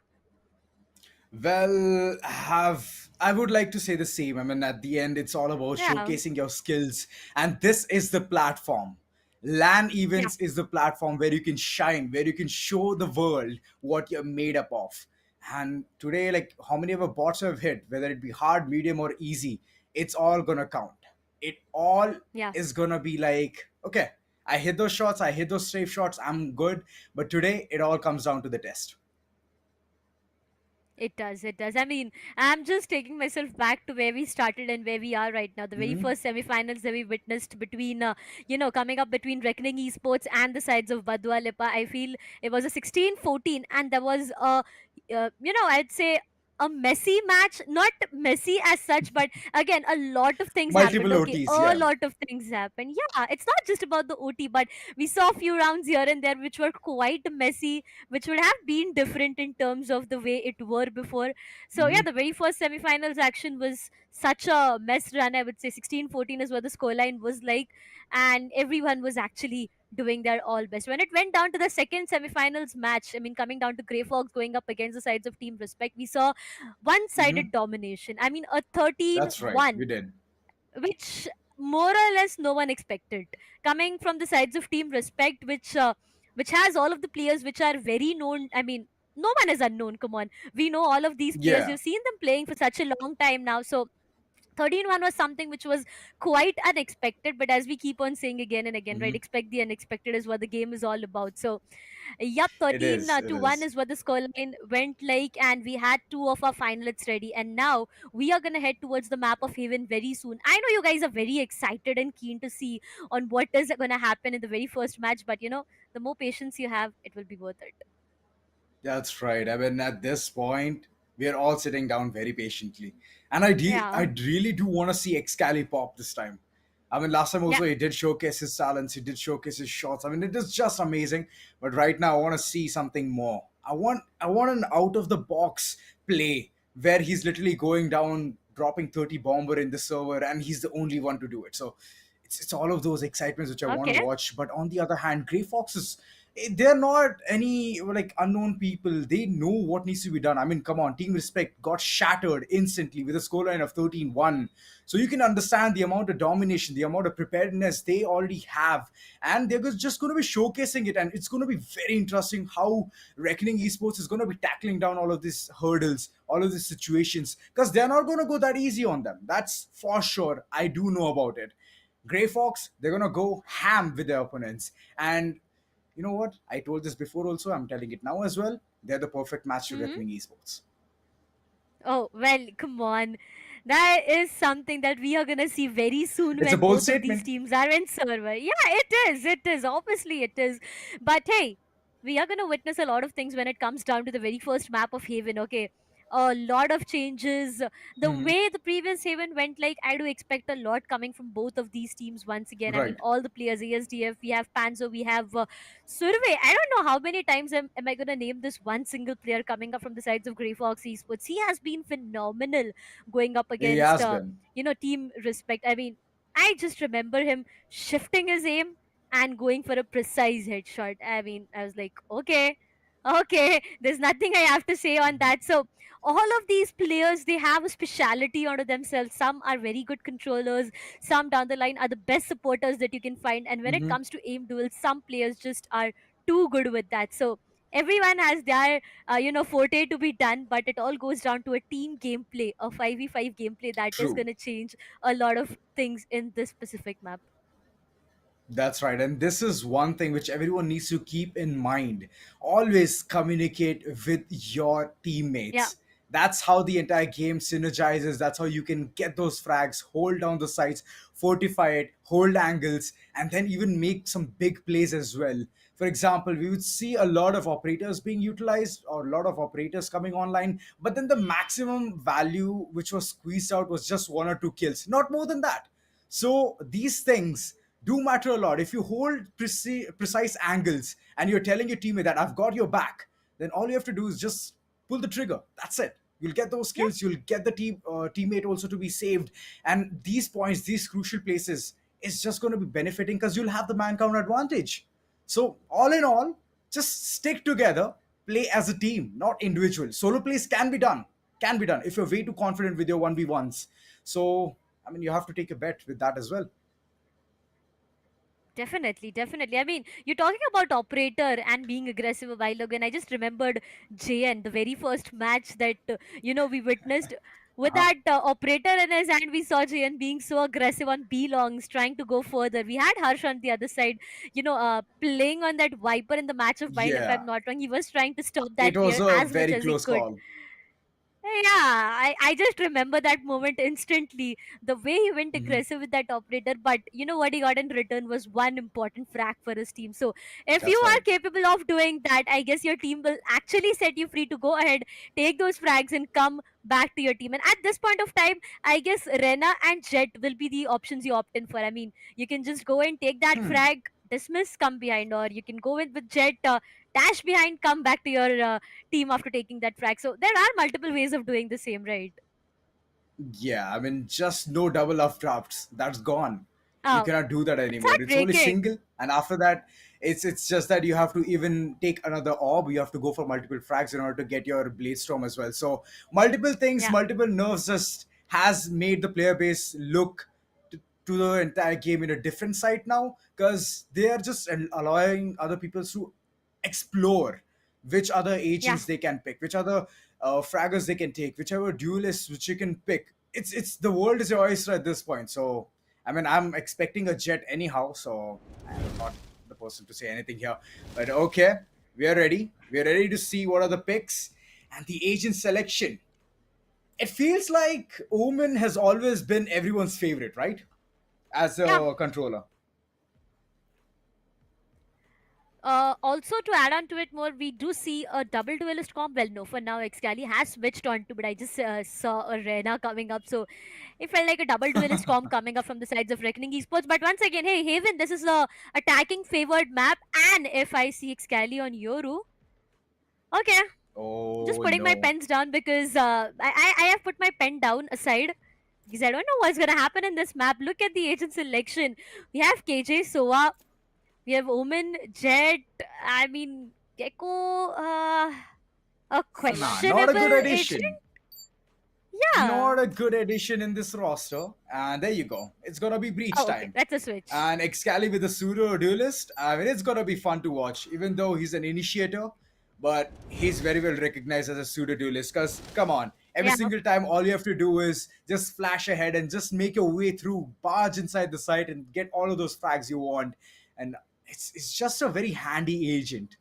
Easy to learn, quick on feet, and you can just deploy him any moment you want. Yeah, definitely. I mean, when I saw Yoru and Excali, I was a bit in shock. I was like, okay, yeah, this match is done for. Yeah, exactly. That's what more and less it was. But again, switching up for the team, the initiator is what they needed. And now that we have all the agents being selected, I am just looking forward to the very first pistol round. We keep on talking about it so much, right? The very first pistol round is so important. It gives you momentum, it gives you confidence, but at the same time, it gives you enough amount of money to have some light by in the upcoming round. I mean, specters, and you can just go in for bulldogs, half shields, which will actually help you for your bonus. But right now, it's high time that we head towards the match itself because I am very excited, and so is everyone out there. They are, but there's gonna be some wait. All you have to do is just sit down, relax, take a chill pill. We're soon gonna be starting the game. But Darshita, this lineup seems like it's just gonna be breaking the metas. Like we've already seen such metas in the previous game itself, in the previous matches, whether it be Pro League, whether it be even I would say some other this thing as well. I mean, a tournament, but I'm not allowed to take the name. But it's okay. We have seen a lot of metas in such a way, in such a place. But Breach being the recent addition in this particular match, I feel that both the sides is going to be extremely bright. But we have to see who's going to be taking the benefit of it out. Well, flashes would definitely help you a lot. The very first round, as said, is going to be very important on, what all investment do you make. If you go on for a sheriff, you have nothing left in your pockets. You completely give up. You just completely empty your pocket in front of someone and be like, I have this, just get me that sheriff for myself. It's more or less like that. 800 creds. So, you are just investing onto so much for that sheriff. And if you do not hit that headshot at the perfect time, it's done for. We have players going up with Ghost or maybe a classic half shield and some util. So more or less it depends upon the selection being made from the players as well. I mean, I would really go for the half shield and classic anytime, and at least get one of the utilities in the minimum. Like it's just that the right click works a lot better. But Ghost long range, amazing, a beautiful pistol where you can click heads just like that, and it's very satisfying as well. It's silenced, it's muffled, and you'll just love it when you hit those headshots. But yeah, classic is one of the things which I would like to run. I'm not a sheriff man because I mean my shots are not that crisp. I do hit some operator shots though. I'm amazing in my flicks, but all in all, I would not go for a sheriff in the start itself because it's just that you're giving the edge to the opponent. If I'm having a sheriff, if I die, I'm just giving the edge to the opponent that you know what, you can capitalize with their weapon and you can take out my friend's head. So why would I give that opportunity? Oh, you can definitely utilize the money I put in, the entire money I put in that I had in my pocket just to kill me back. So, okay, kill my teammates back. So, that's gonna hurt. But as you said, you're not good at sheriff. What's your rank though? My rank? Oh. That's a very good question. The smile. And I would like to keep it disclosed itself. I would like to disclose it. Not disclose it. I could feel you right now. Yeah, no. I actually play in higher So lobbies that as well, but it's okay. Huh? It's okay. It's okay. I would not like to okay. disclose it. I'll keep it as a secret, and I'll DM you later on. Like I'll just tell you what the rank Oh, is. okay. Okay, but nevertheless, we are back again into the agent selection screen of all of the players picking in their favorite agents out there. Oh, I it's do a see mirror some comp. changes made. Yeah, it is a mirror comp now. This is interesting. Going up against the has to same be. comps that your teammates have, so there's no That's right. differentiate here. No matter what, same comps, mirror comps coming up from both of these teams, which means an equalized fight on both the ends because both of these teams have to face the attacking and defending half. So That's more or right. less a bit of map advantage in the start itself, I would say, for the sides of Reckoning as GrayFox is in the defending half. But let's see how it pans out for them as well. That's right. It can be good or it can be bad. We'll see that really soon. But for now, let's just jump inside the game and just see how these two teams are going to be playing up against each other. This is the Intel Gamer Days and the grand finale, where one team is going to be taking the prize pool, a huge chunk of the prize pool, which is 70,000 and the bragging rights, and the others are just going to be taking 40 and 20 respectively. So it's going to be extremely fun. And right now, we are down to the first pistol round, Darshita. Yep, to start things off in the initial pistol round itself, it's a quite aggressive approach coming in from the sides of Reckoning Esports to start things off. ANQ dashed inside the site itself but gets taken down. Look at Survey with 2 kills. Come on, he's trying to take down the third one. And such a quick round rolling in for the sides of GrayFox Esports. Survey with an initial 3k for himself and a Sheriff. I mean, we just had such a big discussion about Sheriff right now, and look what Survey has done. Oh, this skin is lovely. I mean, hitting Oh, yeah, headshots it with is. this is just so amazing. And the animation at the end to top things off it is just beautiful. It's cherry on the top. But yeah, nonetheless, GrayFox, what a way to start things. And Survey, look at him. He just went straight ahead with a Vandal in the second round itself. I mean, be aware, Reckoning, because right now it's just gonna be sadness in your corner because you don't have the pistols, you don't have the weaponry advantage. GrayFox is rolling in with all of those bonuses, and looking at the way Reckoning is just heading towards side B, it's gonna be tough. Side B is the toughest angle, it's the toughest side to contest because you can get flanks in any corner, any direction. So holding it is gonna be an ordeal for them. Uh-oh. ANQ was at such a vulnerable position. Gets contested from both of the ends, and that's going to be Survey to again start things off. ASDF finds one onto Yoel, just to be traded off with the Sheriff coming up from the sides of Caramel. But bad luck, he is going to stick that defusal. Survey with a 3k once again. It's going to be Survey having 6 kills in just 2 rounds. I am falling short of words already. A while ago, He is doing but the look at heavy Survey lifting. with 6 kills. Yeah, He I is mean, doing the come on, heavy it's just lifting the at this start point. itself. Also, to highlight, we have Bad Love with 4 assists onto his name in just 2 rounds. Reckoning Esports, 2 rounds done and dusted, and this is going to be their full buy. It has to be their full buy. But okay, they have to cheap out on things. They have the half shields. Yeah. This is the booster combination. This is the Here. booster idea onto just getting the buy in the next round as well if this round goes south. So I mean, ideas are there. They have watched a lot of gameplays, but will this be even a good shot for them to even get this round? Reckoning slowly, steadily heading towards A main. They're trying to make some noise, and after that, I guess they're gonna retreat, more or less. But the C4 being towards the lobby, some kind of ideas are there from the corners of Reckoning to make a move, to at least aggress towards the side, at least put the plan down. Previous round they did manage to do it, but they have to even hold for the post-plan scenario as well.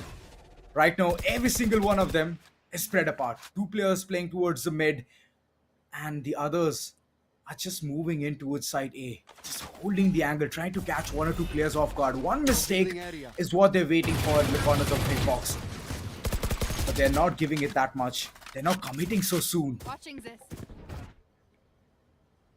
They definitely are not. ANQ, the dash is accelerated and he will dash directly inside the site itself. Finds the very first one. Can he convert the second one? Is yet the question. Well, his teammate goes down. hello.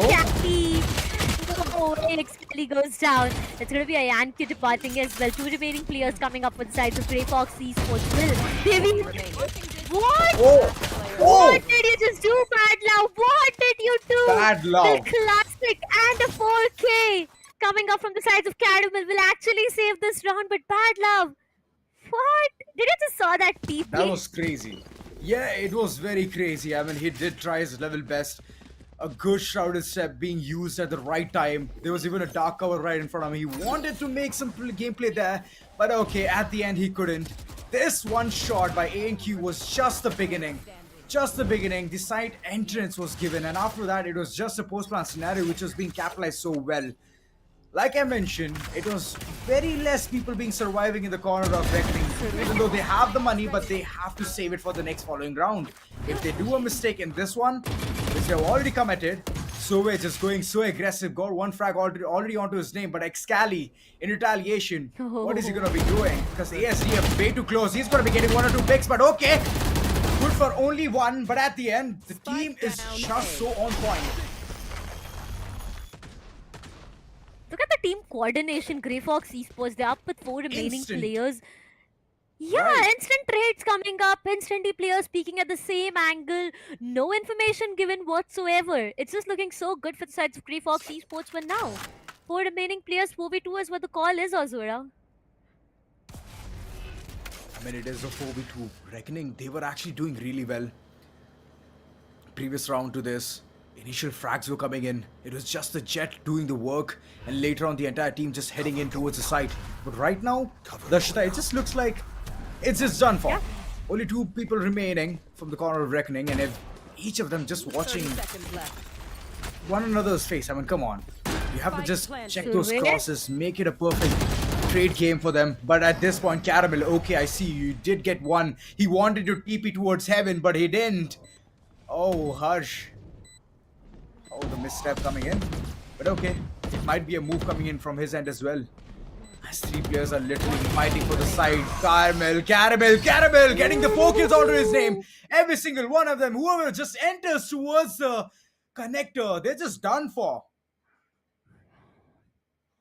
Okay, Caramel. A 4K. I mean, the starting 4 rounds have been about a lot of players hitting 3Ks and 4Ks. 2 back-to-back rounds, we had Survey going for 3Ks. Then in the previous round, we had Caramel. I mean, look at Caramel. He's up with 9 kills. There are 2 players who even don't have single kills under their name, and then there's Caramel with 9 kills. I mean, this has been 4 rounds. Even if you count it as a double, it goes down to 8, and there's 1 extra kill that he has onto his name. But Bad Love, look at his positioning for now. That's a very aggressive angle that he is holding. For now, GrayFox Esports, the way that they are trying to take the site control, and it's not just the site control, okay, it's the map control that they don't want to give away. Looking at where Bad Love was a while ago, he gets punished for that aggression, and that's going to be Harsh who takes him down. The very first important frag is already under the names of Reckoning Esports for now. GrayFox Esports have lost their smokers. It's going to be Omen. So you do not have smokes for retake once again. Survey goes down as well. GrayFox Esports, they've lost their numbers, and it all goes down to the 3 remaining players. Oh, ASDF, team. okay, I see you. Did manage to get one, but that's it. That's it. It's all down to KJ. What will the poor lad do at this point? No better utilities. I mean, no better weaponry here. Just a pistol. He's got to be moving further. Oh, it's a ghost as I can see, but oh, it's a sheriff. Okay, nonetheless, I take my words back, but at the end, it's going to be Excali. Just putting him down into the grave. 3rd round, going in for the side of Reckoning, and slowly but steadily, they are gaining the momentum. They're gaining the confidence that they can go up against GrayFox. But yeah, there's one thing, Darshita. They went eco in the previous round. And right now you can see a buy coming in from the corners of GrayFox. And there's even 2 important ultimates as well. I mean, in defense, there's not much Omen can do from his ultimate. All he can do is create some deception, create some mind games. That's the max he can do. But Sova's ult, the Hunter's Fury, it's gonna be very valuable. Oh, it definitely is. Bad love. Bad love. Every team, you try to play something different, you can get red easily, and that is what is happening. But an instant trade comes up as Ayanq goes down. But Survey and his position was something no one expected, and that's where he finds one onto Harsh. But things are not looking good. ASDF and his Hunter's Fury comes online, tags one of those players, Excali. Will he be able to take him down? Yes, he is. Excali goes down. Reckoning Esports is just up with one remaining player. Who are now. We have seen this lad do a lot. 19 HP and a dream. He does has the reveal, the shock darts to work around with, but a 1v2. Both of the players right behind his back. Will he be able to do that? The answer is no. ASDF finds him, takes him down. GrayFox Esports onto an equalizer once again. It all started with a 2-0 scoreline, and now we are up with a 3-all scoreline. I mean, the way this round has panned out to be Survey, the way he's holding that angle, he got one with that operator for himself, but that's all he could do before he got taken down. But on the other side, if I talk about more about GrayFox as well, look at that Bulldog and full shield. I mean, there are few compromises being made in terms of weaponry for them. That's right, they have to cheap out on things. It's just that they're going to be hitting the poverty line real soon, so just taking some precautions at this point. But Survey, he is not going to be budging down. His Vandal shots are just going to be buzzing in the entire map. And this dash duration, that has also been nerfed. And it is a very soft story for all of the Jet mains. It has come down to 7.5 seconds. So the last moment dashes are not going to be working. And this will work like a charm. The corners not being checked. And ASGF just capitalizing onto it so well. ANQ does have a slightest hint, but the information is going to be relayed through text, and he's going to be given all of his body away. Good approaches Scanning, coming trying to gather in. information. Yeah, That's it is. right. And GrayFox, over and over, they're just displaying a really good, solid foot ground onto how they utilize the utilities. It's a boon. It's a boon, and Survey is one of the person who just makes things happen so quick. There's a backstab coming. ANQ, does he anticipate this? He does. And the heads are going to be away. Parted way where Bad Love is just gone. But okay, that's the max he can do. Exit frags, he can just look for it. But I don't think so he's going to get any. Oh, even I doubt. 15 seconds remaining on board. ANQ is just trying to save in the weaponry and sneak into the, upcoming level. But for now, his location gets compromised. 4 seconds on board. He's trying to run away for his life. But will he be able to will he be allowed to save? Oh, yeah. He has timer get expires, and that's going to be one more up for the sides of GrayFox Esports. Reckoning Esports, these 2 rounds for them were not looking good. And again, Survey being Survey with such a precise aim. He is aggressive, but he is getting frags for his team, and that is what matters right now. Because faltering apart the player advantage for the other team out there is going to be also important. Now, here's the thing. Reckoning Esports does have 4 of their ultimates ready. The Killjoy Lockdown can actually get the entire site into the hands of Reckoning Esports, but will they be able to do that? Also, the Hunter's Fury to walk around, but in the post-plan scenario, the Blades and we have the Omen aren't ready as well. ANQ directly entering towards the side, takes down Panzer, goes directly towards the CTC side is what he's looking forward to right now. Trying to enter the side, but Bad Love in his position isn't yet compromised, but hey, as soon as even pixels are visible, it gets taken down. GrayFox Esports faltering apart. 3 remaining players. 3v5 is what the call for them is. And ANQ, and they know there's a player right behind. ASDF finds 2, but gets taken down instantly. 2v3. It's yet doable. That's right, it is doable. But these angles, it needs to be rectified. Every corner needs to be checked. It's a long plant. So all Reckoning has to do is just hold the side, hold for the plant to even go ahead and be taken for. GrayFox, they're going to be aggressing forward. They need to get those crucial frags. But Survey, he's just caught up in a very pickled up situation. It can be done, it can be plausible, but the time is not there. The time is ticking away. The defusal needs to be done, but Excali, he has done enough for the team, and he's going to be bringing another round as well, an equalizer nonetheless. One more equalizer, I would say. 2-all, we had 3-all, and now we have 4-all. This is just so close of a match that we are witnessing. Two players from the sides of GrayFox are up with 11 kills. I mean, look at Survey and ASDF. Both with 11, rest players 4, 3 and 3 is what I do witness. A lot of compromises made from the sides of Bad Love as well. I do see a Vandal with half shield, 0 creds left. Again, his pocket is completely empty for the upcoming rounds. He needs to fill it up by taking those frags onto his name, and the entirety of team needs to get this round for themselves to fill up the team's pocket for now. But Panzer, he is holding a very close by angle. The ultimate is getting invested, but you know what? As soon as it does, Panzer gets taken down. Aftershock will be used to actually deny the ultimate ASDF, with the Hunter's Fury being invested so much just in the start of the round. 30 seconds and we see so much of happening all around. ANQ is holding that position. He's low on HP, so even one bullet that surpasses him will just take his life away from him. He needs to be very careful. GrayFox Esports has the numbers for themselves, which might get Reckoning into problem, but what a way to enter towards the side. Flash and directly enter. Bad Love gets taken down. Panzer and ANQ to join the party. It all goes down to Survey and ASDF, if I'm not wrong, being the last two remaining players. It's a 2v3 once again. Deja vu of the previous round happening, but ASDF, as he goes down, at the same time, he takes away all the hopes of Survey clutching it. 1 versus 3. This 2 is a ultimates beautiful available. one-way smoke. Yeah, it is. It's going to be very difficult. I mean, even though they have the ultimate, right? It's all right. They're not going to be investing onto it in this round, because it's all about those aim duels at this point. And oh, the cloudburst. The timing is not going to be helping him that much. But the smoke lasts for only 2.5 seconds, and look at that, Excali again and again, just doing the job for his team, bringing the rounds for them.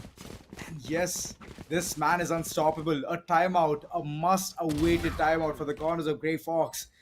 And in this timeout, I do have a question for all of the audience present out there. What's their favorite weapon and skin? All you have to do is hop onto the live stream on YouTube and comment the answer. Yeah, till then they're going to be discussing what needs to be done. You can go ahead and comment as the answer as well. So yeah, Darshita, all in all, it was a good run for GrayFox. Like, they were having a good, phenomenal round right off the bat, right off the beginning. But right now, Reckoning has already understood the pattern onto how GrayFox even works. So it's just that Reckoning has found the weak spot, and it's been always side C. And a long plant is just doing all of the works so effectively and efficiently nonetheless. And what do you have to be worried about at the end? It's about the backstabs that has been checked by Excali. So the entire team is having a ball at this point. Oh yeah, they definitely are. Defenders, that's going to be the sides of GrayFox Esports opting in for a timeout. They need to slow down themselves, calm themselves down. 4-5. I mean, they just want to grab in as much rounds as they can in the first half itself. More or less, I feel this just might be a 6-all half that we witness in the very first 6-all. 6-all half is what I do expect right now. But hey, there comes the Blade online. The Blade Storm comes online. Survey, we already know his aim. Okay, but look at that terrible cover. Will he be able to do that? No, he gets taken down. Both of the team have lost one of their players. Oh, that was a very deadly maneuver. I mean, he could have gone in big. He could have sent all of those players home or respawned in the next following round. But okay, Survey was just good for one. That Blade Storm just went in vain. But okay, all the way towards the garage. Reckoning is trying to make the way through. Window being smoked, time being bought, angles being cut off. Side B, it's still available. It's available for all of the business they want to take down at this point. And the smokes are just going to be helping them achieve this dream. And a post-plan scenario being created real soon from the corners of Harsh. And an instant Shrouded step to just exit from there. I mean, this is called being smooth criminal. Oh yeah. Instant reposition as well, Darshita. So, I mean, all in all, Reckoning has already found the hack to beat GrayFox. All they have to do is make a post-plan scenario and head towards one of the places where it is very safe and comfortable for them. And this is the place where everything is gonna be unfolding. And there you go. The shots through the smoke is gonna be taking down most of the players. Only 2 players alive. Okay, fine. Scratch that. Last player alive. And it's gonna be tough for him as well. Excali running and gunning. Okay, disrespect is what I can see, but alright. I feel that was karma. But he has done the damage. Yeah, he definitely has done the damage he wanted to. Survey was precise with the very first kill onto Caramel, but it went down. But when it went down to the other players who were peeking through the B window, it just did not work into his favor. I feel if the team would have been there right present to, support Survey onto that knives, this would have been their round. The initial damage was already dealt, and it was the KJ going down, so you had the chance to go in for the backstab as well, but hey. Once again, 3 of their ultimates already ready. Survey being the aggressive one out there. He denies the information. Okay, that's a good usage of util that we do see. But oh, the cloud burst. Even though it has been nerfed, he's just utilizing at the best. Yeah, he is. But to start things off once again, that's going to be ANQ getting denied. And Survey never misses the shot when it's an operator into his hand. We can see the sides of Reckoning Esports faltering apart. 2 of the ultimates ready, but even if to invest onto both of these ultimates, they need frags. Survey, you just walk down his crosshairs. Wall bang shots. It was just a random spray. It was just a random spray. Harsh was like, you know what? I'm just going to be closing my eyes and taking those shots. But at the end, what a way to counter an operator, man. I'm going to be writing this down in my diary. Okay, well, definitely you will be needing that to play in your higher lobbies that you said a while ago, but hey, jokes apart, 3 versus 4 is for the... Oh. Okay, I think you need me in game to carry you, I feel, but hey, come on. No way. Right now, I'm gonna be carrying you any day, okay? It's just that I don't play this game that often, but it doesn't mean that I'm just a stranger to a higher lobby. I have played higher lobbies as well. 10 seconds left. And scrims and everything. Oh, well, definitely but for this now. time, this time, that just looks like Reckoning is on the ball and GrayFox, they're just constantly being defeated over and over. Multiple rounds have just gone in vain. And that was a 4K coming in from Harsh. Wow. Yep. To be honest, this map has more or less been a ride of 4Ks and 3Ks, but the previous 3 or 4 rounds, Reckoning Esports have been looking actually good. GrayFox Esports, they are struggling right now. When I talk about ASDF and Survey, both of these players have stepped up so good for their team, but right now what needs to be done is the teammates stepping up. I mean, look at IonQ, Panzer and Bad Love.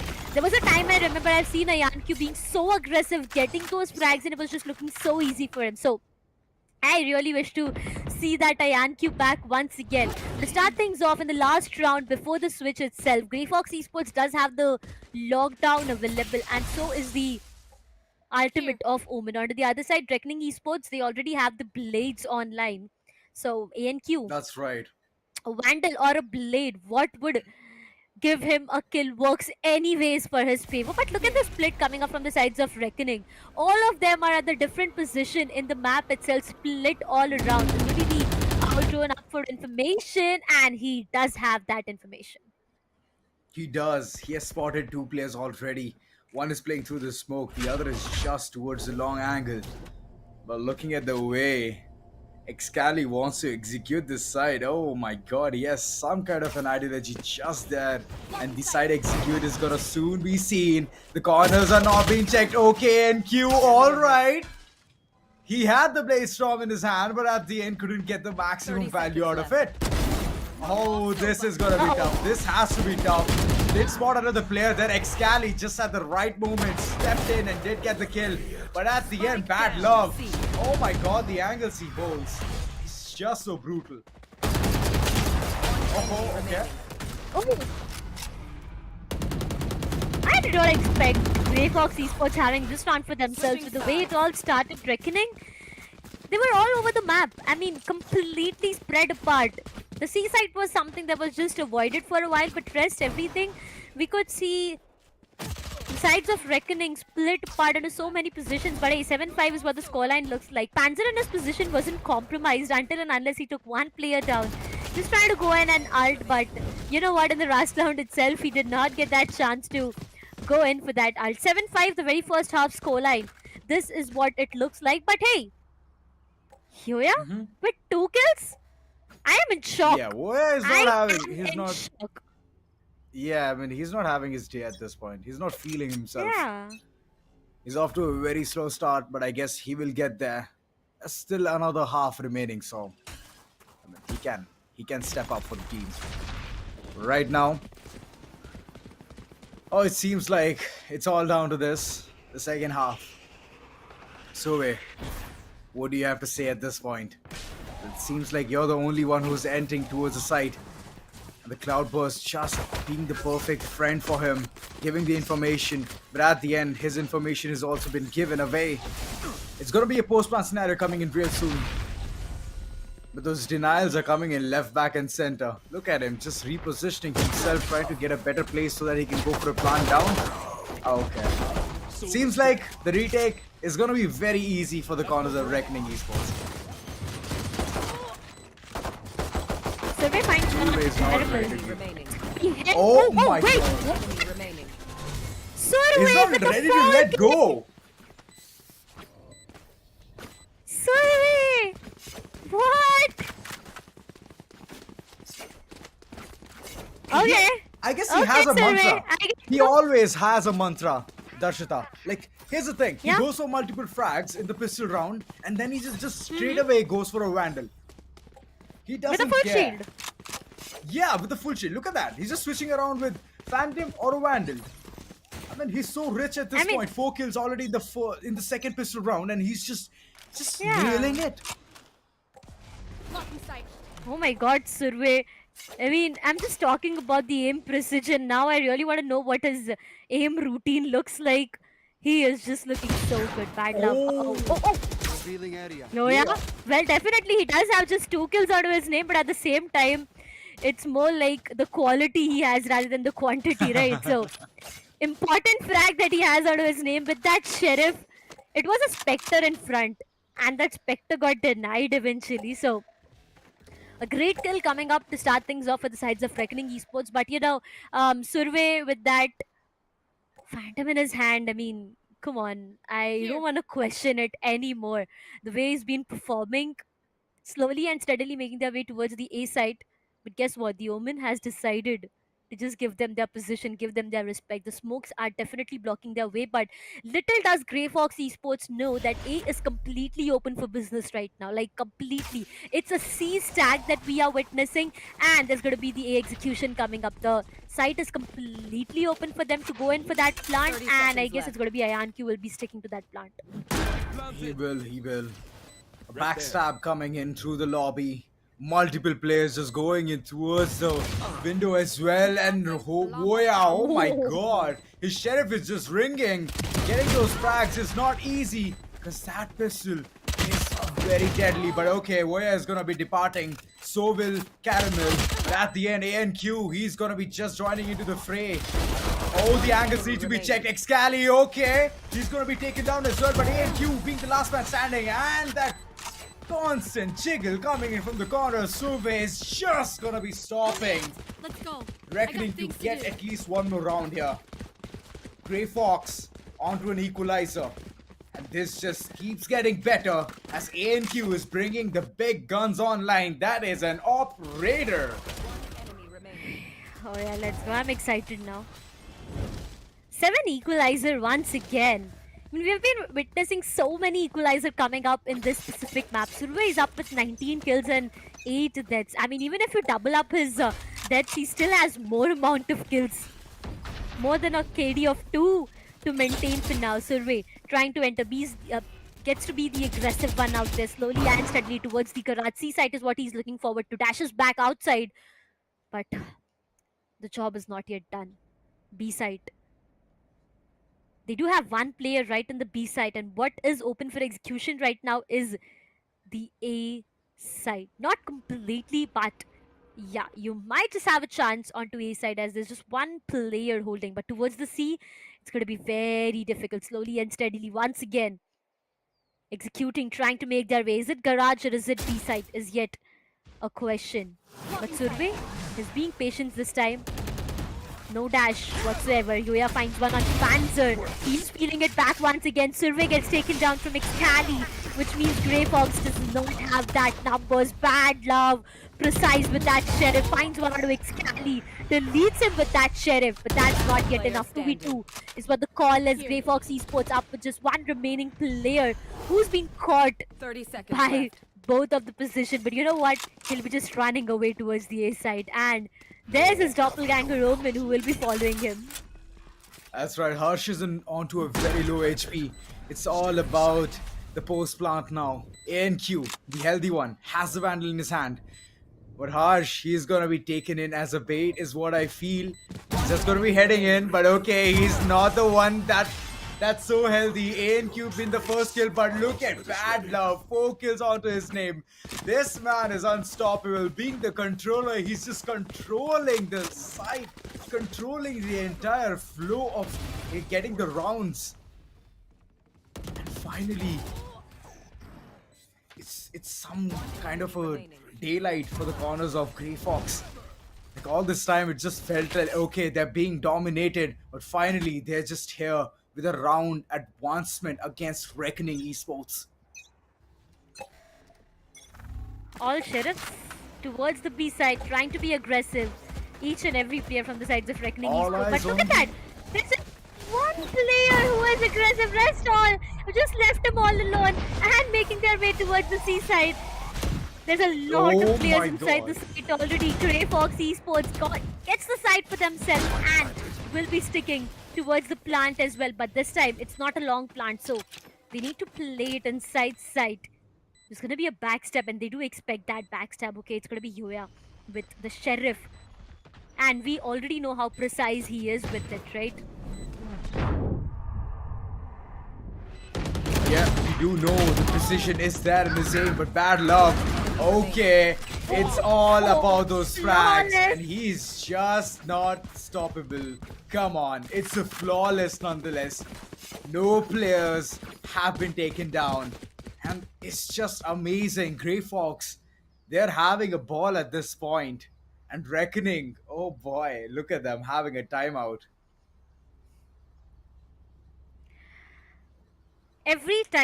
Every single time Reckoning Esports has opted in for a timeout, a comeback story has been written. If you can recall the very first semi-finals actions that we witnessed, we know Reckoning Esports got, 5 back-to-back rounds after opting in for a timeout. So, if that's the case, Reckoning Esports, there's a lot of things that can happen. For now, all I can see is Reckoning Esports is up within Hunter's Fury, ready for them on the other side.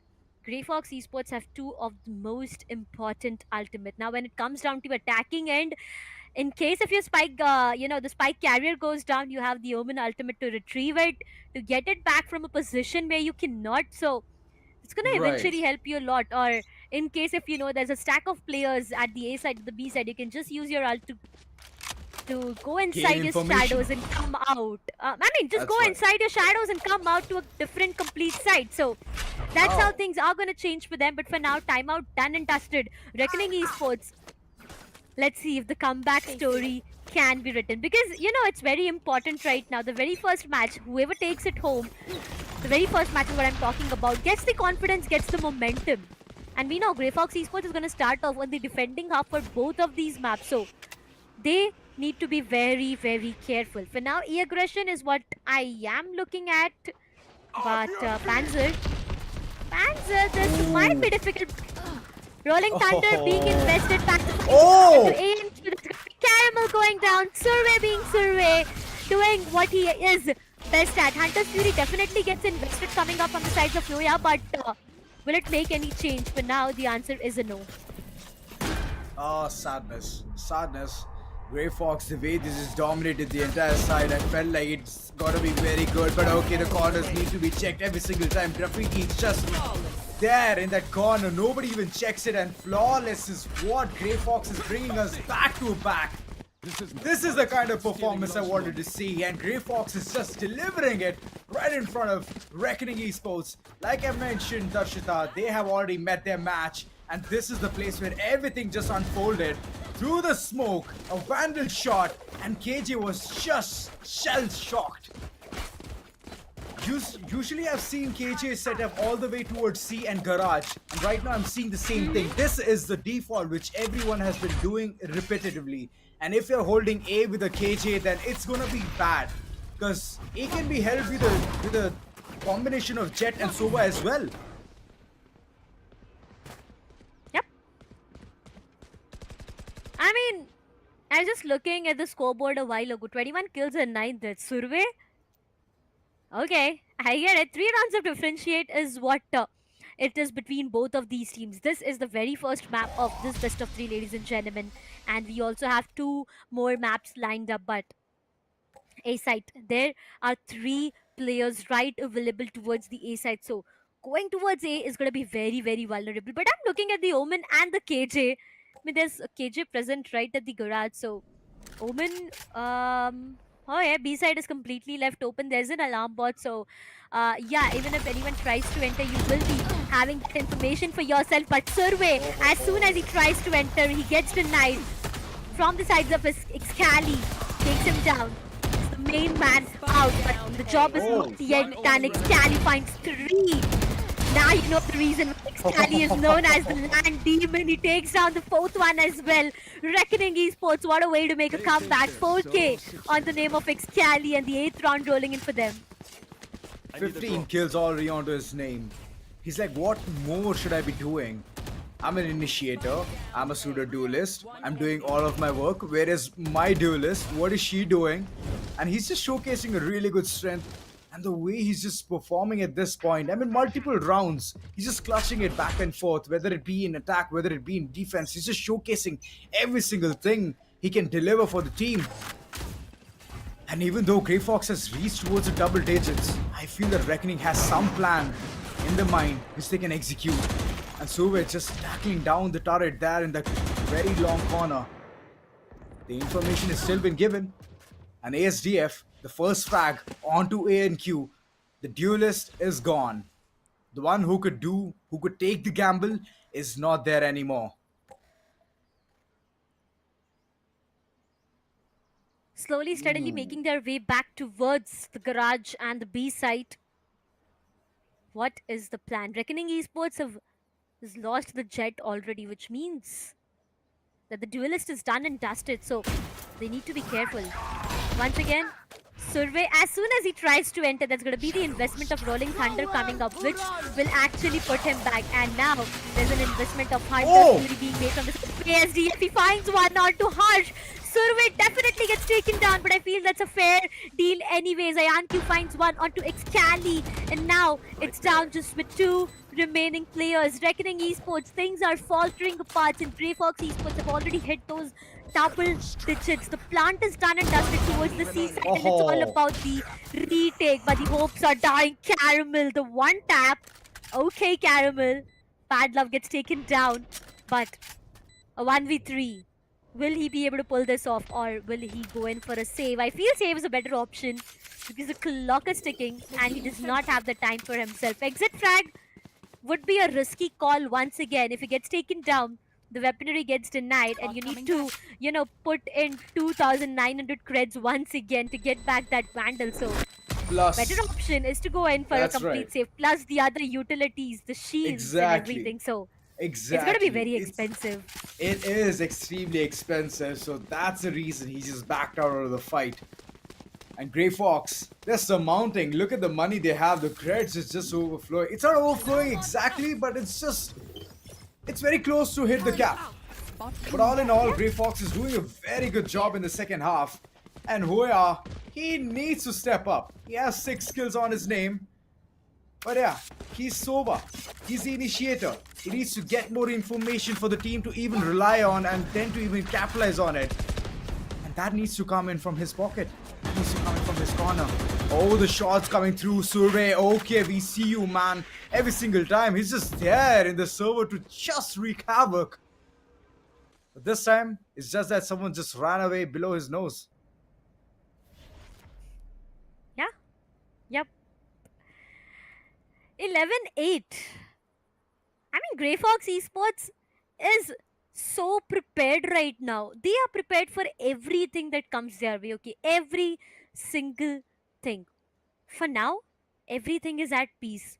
No noise made, no information given. Everyone is waiting calmly and composedly. But, this is just the calmness before the storm itself, because it's gonna hit bad in the last 30 seconds. It's gonna be an A execution for sure, and it's gonna be a very fast execution coming up. Look at that. The side entry being taken, the side control being taken. Excali will be forced to go behind. ANQ with the first frag. That's gonna be Yoya converting the second one. GrayFox Esports, a lot of patience that they had, which just got shattered from the sides of Reckoning as ASDF even departs. Two remaining players, one ultimate online, but I feel it's next to impossible to pull this off back. Oh, it is. It is. And already 11 seconds on seconds board. left. It's gonna be even more tough. The spike has been heavily guarded, and investing in the ultimate, which is from the shadows, it's gonna be a tad bit very disappointing. Because you need to have the man count advantage as well to even tackle down the post-plant scenario, as Reckoning just swarms in with all of those players. So it's a good decision altogether to just save those weapons for the next following round. Save the comrades. And the way Reckoning is slowly, steadily inching through, coming ahead, trying to get those rounds. It seems like only one thing, that they have understood the pattern of GrayFox.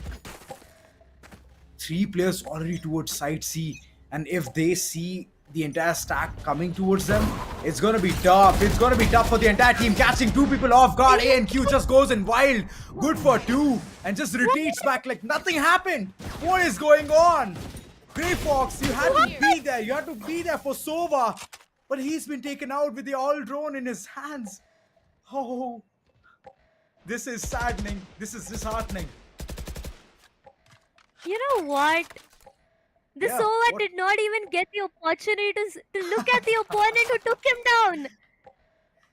That's so heartbreaking. Reckoning Esports ANQ, what is this way to shut down your enemies? 11-9, I know you guys want to write a story, but this way, I did not expect him. And look, he's not so down. He's yet up with 79 of his health. That's more than enough for him to take 2 more frags if he really wants to. GrayFox That's Esports right. is completely speechless for now. Look at them just holding back. I have not seen them being passive, but this time they are forced to do that. The location for Ayanq gets compromised, and soon he'll be going in for that flash. But we know that if you have a 30 SOA, seconds left. you have to be prepared for the shock darts as well. 30 seconds on clock, 3v5. Very difficult to pull off, but Panzer, the timing. The timing! knows. He needs to be careful about the timing. Caramel got the best of that angle. He takes Panzer down, and that shatters down the 10 dreams. seconds left. 10 remaining seconds. Caramel gets taken down, coming up from a Yanq with the back. Oh. The back.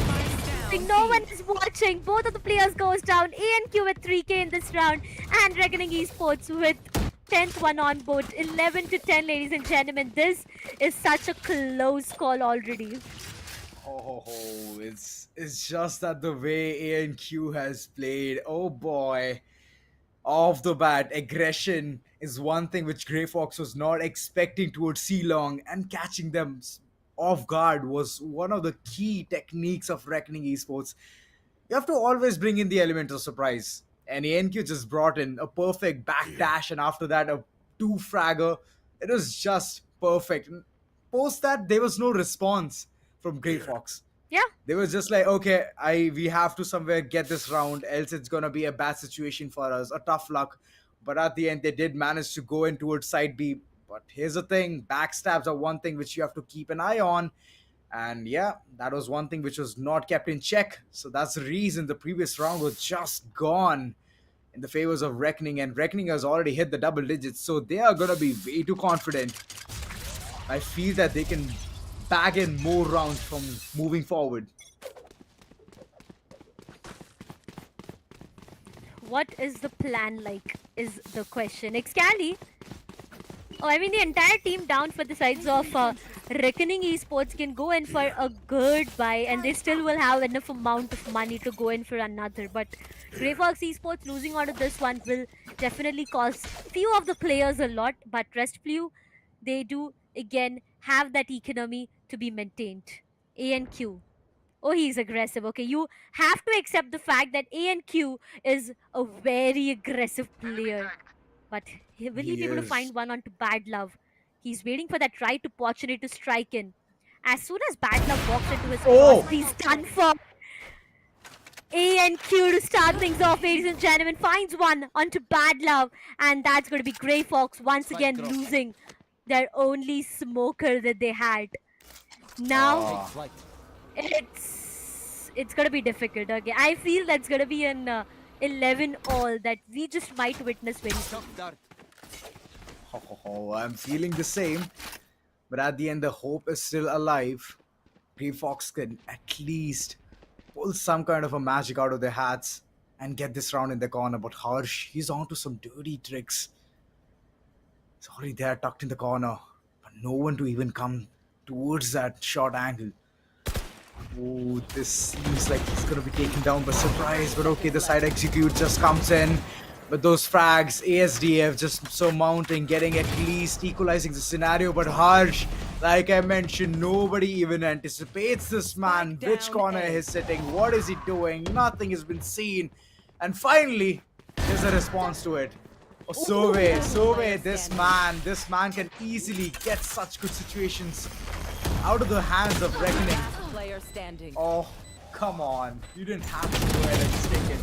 Because against Excali, everyone just falls short. But ASDF, he has done a significant job. 4 kills onto his name. And a round as well. What a way to get around GrayFox.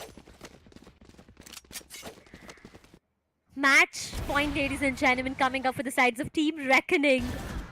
It's just a complete momentum shift, okay? It is just a momentum shift. Survey had no other option rather than to stick in for that plant because time wasn't his best friend out there. So he had just one option to give away his life but get the plant done and dusted. Both of the teams do have a full buy to work around with. And now, oh, it's GrayFox with 12 on board. My bad. Reckoning Esports up with 10. But what's going to be the case? A&Q tries to take down one, gets denied instantly, forced to go back, but yet will try to be the aggressive one out there. But this time he is completely away. What in the world is your read? He takes down A&Q through the smoke. And that's going to be 2 lockdowns being invested, the defending and the attacking one. ASDF trying to take down one player. No players detained from the attackers KJ, but will the defenders one give them any opportunity? Well, the answer is no. Spike gets planted. The hopes of Reckoning Esports to continue in the very first match. It's dying, but Excali, he finds one onto Survey. It is yet doable. Caramel finds one onto Bad Love. Ayanku is down to 22 of his health. Shock that is actually enough to take him down, and the hopes are not yet done. Reckoning Esports with 11th on board. 12-11. Is this one more overtime that we are going to witness? Because Reckoning Esports is just one round away. And look at GrayFox and their economy. They're trying to sneak in everything that they can. Vandals half shields, Spectres full shields. I mean, a lot of compromises being made from their end. I mean, ASDF can go in for a full shield. He can. He has the money. He has the leeway to even go ahead and do that. But okay, I respect his choices. GrayFox, they're just shaking at this point. Trembling onto knowing what Reckoning is capable of. They need to respond in a much fancier way. ESDF getting all of the information which he needs towards Site C, and Sove is just the aggressive one. Again and again, just trying to aggress forward, go inside the site and try to create some spacing. This time, come on, you need to get at least 1 or 2 kills, but Caramel, oh boy. He's gonna be taking down the hopes, taking down the duelist of GrayFox. From here, it's gonna be a downfall. As Hoya is already spotted Bad Love and the head is gonna be taken away. Information, Intel game is so on point of reckoning. They're not committing any mistake moving forward. Oh. Okay. Okay, it's doable. It's yet doable. 2v2 is what the retake looks like. The entire game depends on the answer going down, and if it's be difficult. Players getting taken down. Reckoning Esports gets this round for themselves. Ladies and gentlemen, we are gonna head towards an overtime for the very first match itself. 12-all is the scoreline, and I don't know what it is gonna be in the overtime, but the very first overtime, grand finals this is, okay? This is the Intel Gamers Day ROG Lan. This is the grand finals, a best of 3 match that we are witnessing. This is yet the very first map, and it's an overtime already. 12-all. It's going to be a timeout being activated coming up from the sides of Reckoning Esports in the start of overtime itself. But hey, Ozora, what's your take? Oh, I'm loving it. I'm loving everyone it. is. This is the kind of competition I wanted to see, and this is the kind of competition Reckoning is getting. And out of the start itself, they did witness multiple OTs, and little did they know that they're going to be facing it over and over. GrayFox, they had a very solid start every single time, getting those pistol rounds into their favor. And Sove, the way he plays, my oh my, he's an absolute demon in a human form. But yeah, he did manage to squeeze in some rounds, but at the end, it's the entire team which needs to step up. So that is the part where there has been some wobbly ends to the previous half. But yeah, in this OT, I'm expecting something different, because every single one of them has the buy. They have the full shields, they have the utilities, they have the weaponry as well. So it's all about the way they're going to be executing. For now, I can see GrayFox just trying to create a perfect trap towards side B with the KJ they have, and the others just trying to keep an eye onto what movements they can watch, they can spot towards A long and C long simultaneously. So it's just that the B side is completely empty.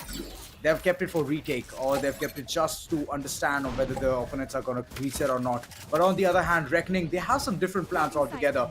Rushing towards side, trying to just enter, barge in, and then go in for a post-plan scenario is what they're looking for. Oh!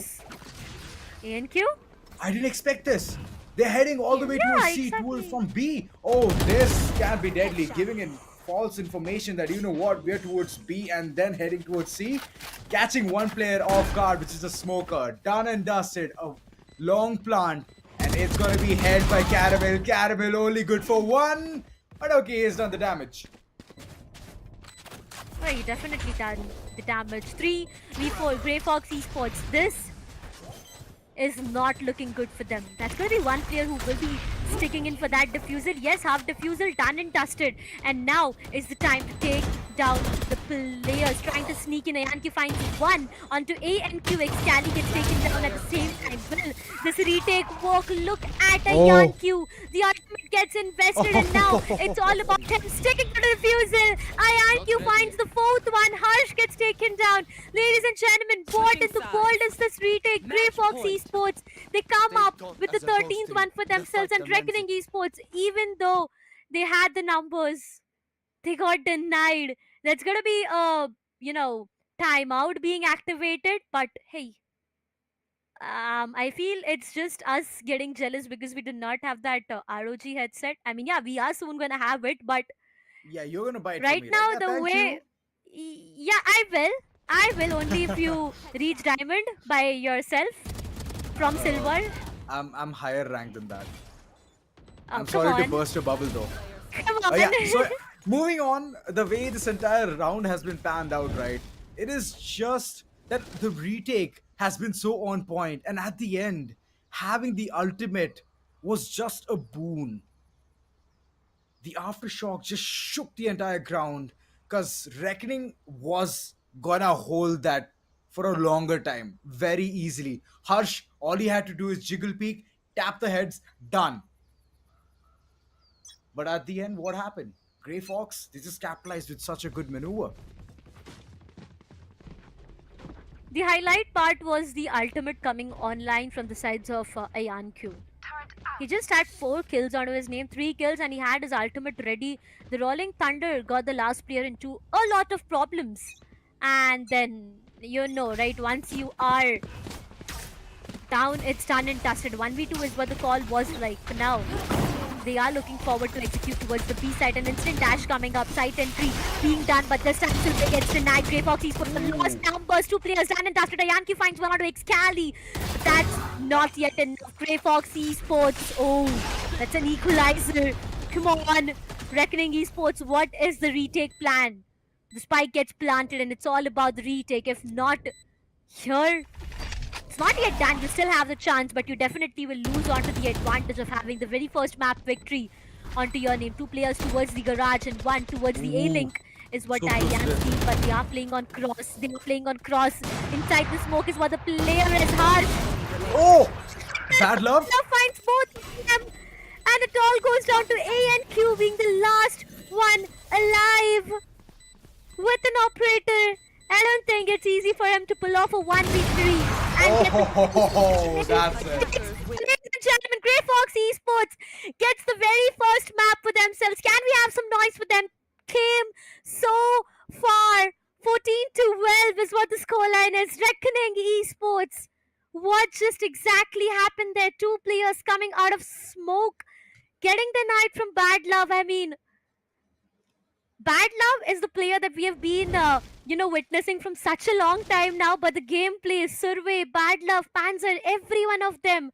That's right. It is just so amazing. I am not going to forget what these lads have done on LAN today, okay? See, I'm in shock, but I knew it that this is going to happen.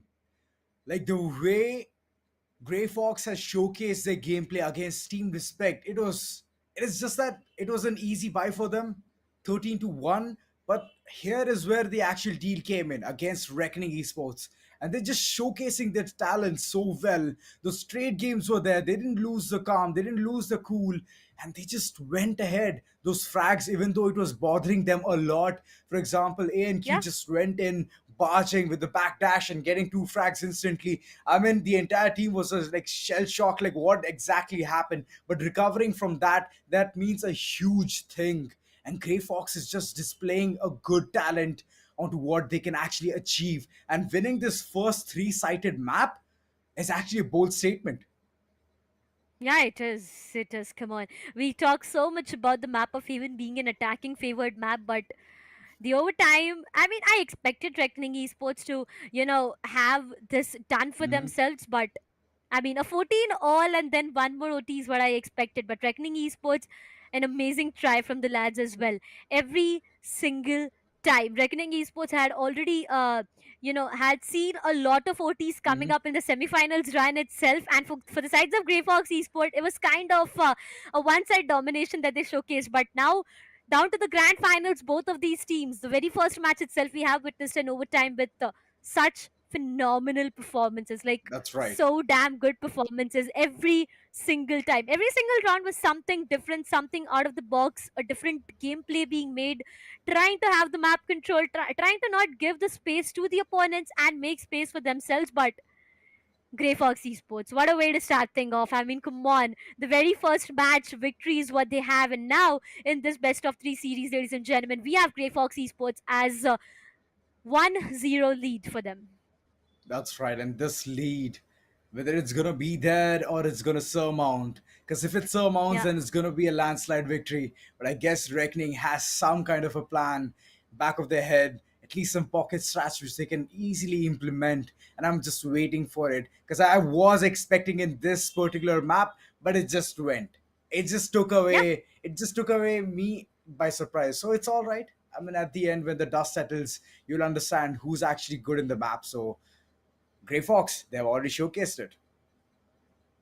They definitely did. I mean, I don't know how much more am I going to talk about the sides of GrayFox Esports. There's one player who right now isn't available, and that's like, as Survey even mentioned it a while ago, that the player isn't yet right there. That's going to be, Melody, I feel. If I am not wrong, I don't exactly remember the name, but it has to be Melody if I'm not wrong. But hey, again, the addition of Survey to the entire lineup of GrayFox Esports has just given them so much of confidence, right? So much of confidence. But let's just have a Yeah. It's like the icing on the cake. And you can literally Yeah, see the cherry on amount the of cake. damage they have done significantly. But yeah, Suve with 23 kills. But ASDF, this man, whether it be Hunter's Fury, whether it be his aim game, it's just so on point. And 24 kills is where he's sitting at. Highest in the server. And econ rating of 67. This is amazing. Top-notch performance has been displayed. And look at Suve. He's having 5 first bloods, but ANQ 8 first bloods. Exactly. Oh my god. Like this man, Exactly. credit with credit is due.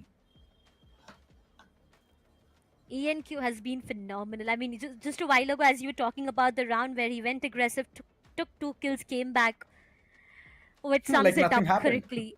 Yeah, it's just like, okay, it's like a round has started. Okay, it's all normal. It's a 3v5 for us. So that's what he did. 8 first bloods. I mean, okay, Survey with 5. We have ESDF with 2 as well. Excali with 2. 1 for Ayan Q, Caramel, Harsh, Bad Love, and Panzu with 3. Hoya with 2 as well. I mean, every single player had a first blood onto their name.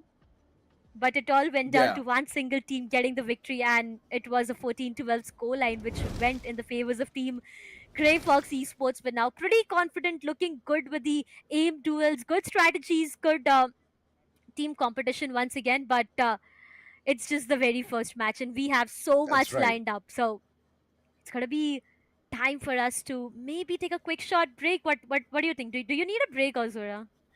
I guess the way the entire thing is just mounting, I guess I need a break. I need to at least fill in some water and just be energized for the next following one. But yeah, you guys just stay tuned, don't go anywhere, and we'll be back.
ladies and gentlemen, once again, this is the Intel Gamers Day ROG Lan. This is me, Darshita, and alongside me, do you see a smiling face? Oh, yeah, that is my this time it's co-caster, serious, okay? Azura.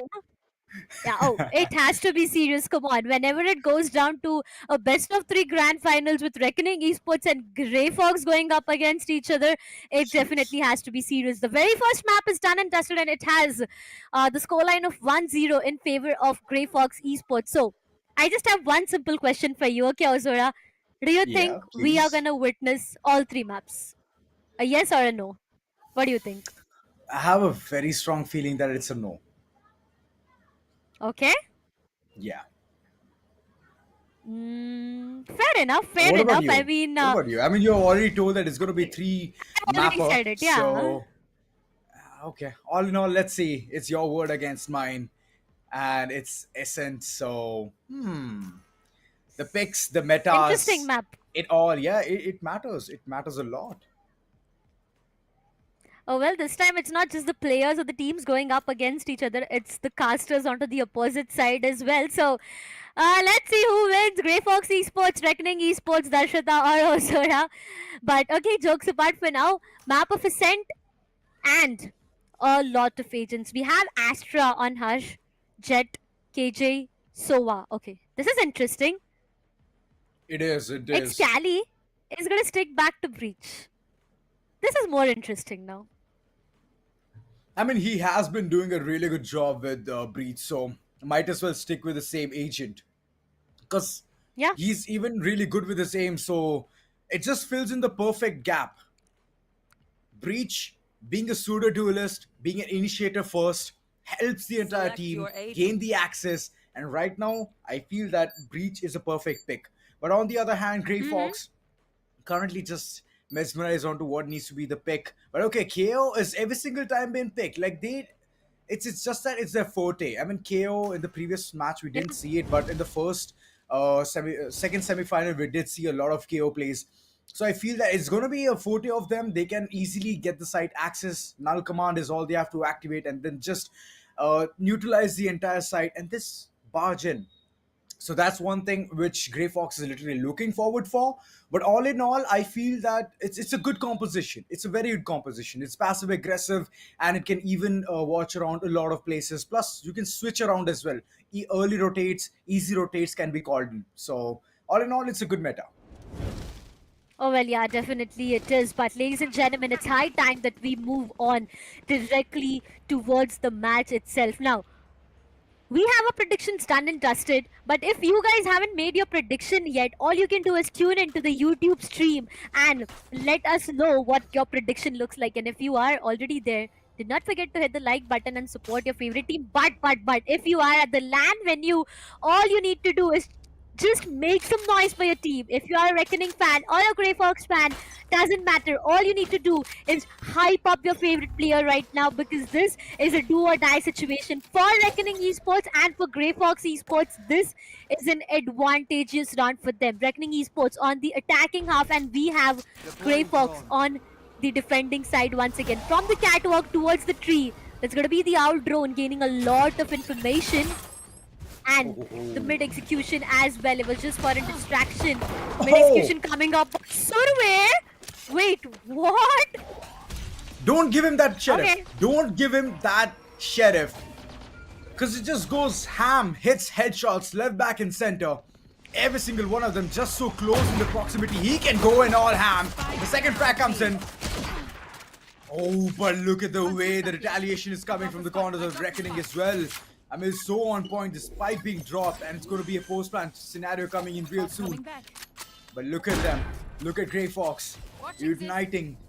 Just reaching towards the site. Post-plant scenario being created. How can they tackle down the situation? Will be a huge question. Caramel, he has a sheriff right beside him. He can upgrade it. He can upgrade his pistol to that. I guess it's just going to be the ghost which can sing the stories for him. Classic in hands of bad love. Over and over, he's just proving one point that he can be very deadly with it. And with that said, the first round rolling in for the side of GrayFox is just an initiation. Survey is so precise with his connections.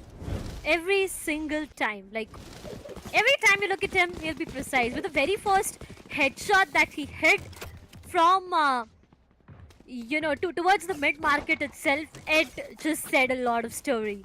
Once again, Survey with a Vandal and a half shield coming up this specific round. All the others up with, Spectres and full shield to be precise. GrayFox Esports right now is just looking forward to end it all here.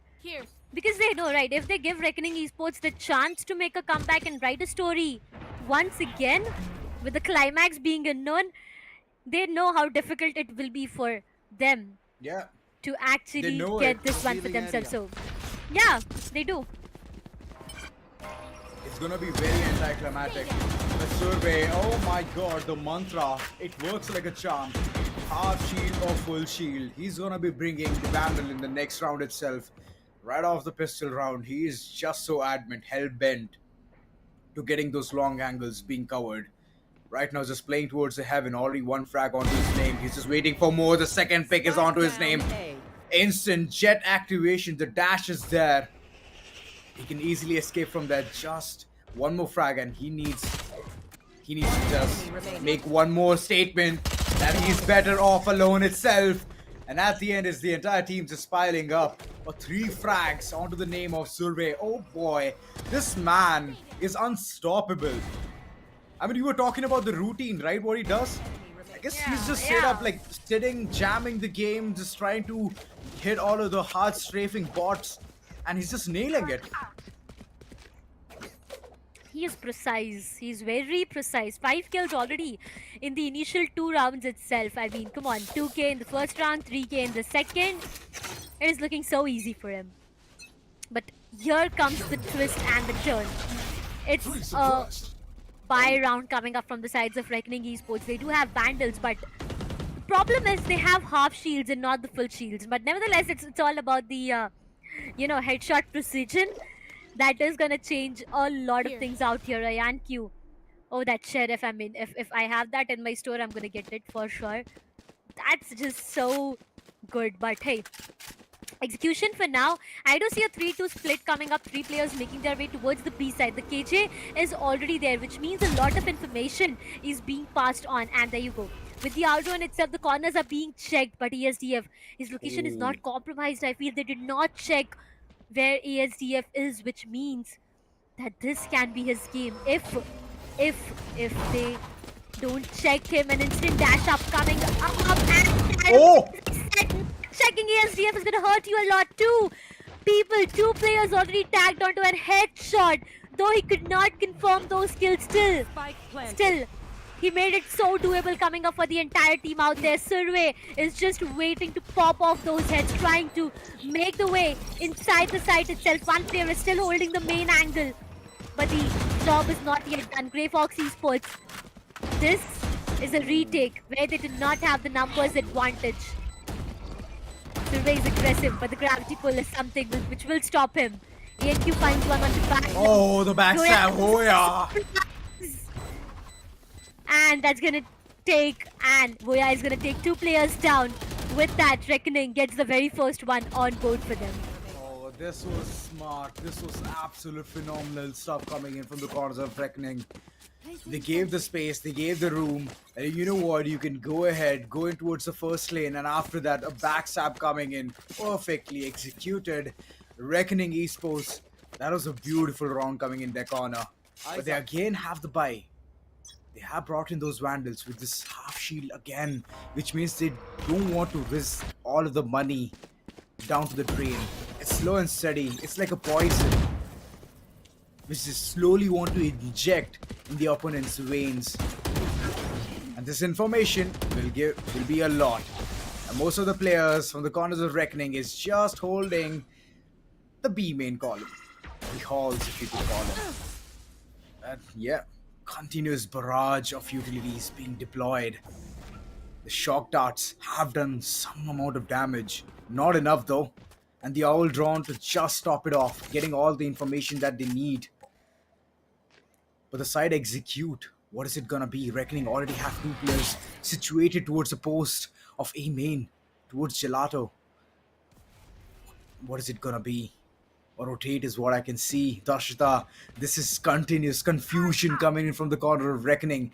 And at the end, if they're just planning on to hitting side B, then two players are already awaiting for them. One turret is way too off, and it's going to be spotting people easily. There you go. Information relayed, shots coming in. Panzer taking down ANQ. The duelist is off. And right now, ASDF, he's in a very tucked in position. If a player just tries to bounce, okay, two players taken down, and there you go. This is one mistake which you always keep doing, Reckoning. Not checking the corners. You have to check those corners. It's very crucial. Because every single time you might find a player sitting there. Oh, it's like a surprise, right? It's more or less like a surprise that, hey, look, here I am. GrayFox Esports, this is the third one on board for them. Reckoning Esports. Still trying to figure out, trying to think on what can be done. More or less, I feel like Hissant is, you know, I wouldn't say heavily defense favor, but again, somewhere down the line, 60-40 or maybe, just maybe, 65-35, anything which works. But for now, Hunter's Fury being invested, will they be able to find anything? The answer is no to start things off. Survey! He gets denied. The entire team has decided to just fall back and let ANQ do the rest of the job. He's holding vines for now. And, you know, he's just waiting for that one player to be a bit more aggressive. Just take him down. But look at Panzer. Look at Panzer. Ooh, harsh. What? Instant one punishment. tap to shut down Panzer and to just tell him that you cannot be so aggressive. Reckoning Esports, 5 players alive. They also do have the, you know, ultimate from Astra ready, so it's gonna be difficult. See, this is what I was talking about. ANQ was just waiting for that opportunity. As soon as Bad Love went to be aggressive, he got punished coming up from ANQ. Takes down the third player as well, and it all goes down to one remaining player. If I'm not wrong, that's ASDF, but let's see. Yup, that is ASDF for now towards the mid-market. Going towards the catwalk or trees. No, he'll be going in for that weaponry save. He will let the players of Reckoning come walking towards him, walk into his crosser, and then maybe just go in for those exit tracks. And I feel there's one player who's falling into the trap. Jumping happily. Oh, Caramel! Well, he did not fall for that trap. Instead, he took ASDF down, and that's going to be the 12th one on board coming up for the sides of Reckoning. The second one coming up on board for the sides of Reckoning Esports. That's right. I mean, all of those bunny hops is just counting at this point. Caramel, oh boy. My, oh my. The rotate did come in, and he was like, okay, fine. I do know where the last person will be. And with that, a flawless coming in from the corners of Reckoning Esports. It's just one perfect scenario which they're creating, a post plant. And the way they're getting the man count disadvantage being initiated way too off in the beginning itself is actually helping them. And plus, they're even doing this one thing, Darshita, not giving information. A silent treatment is what I could say.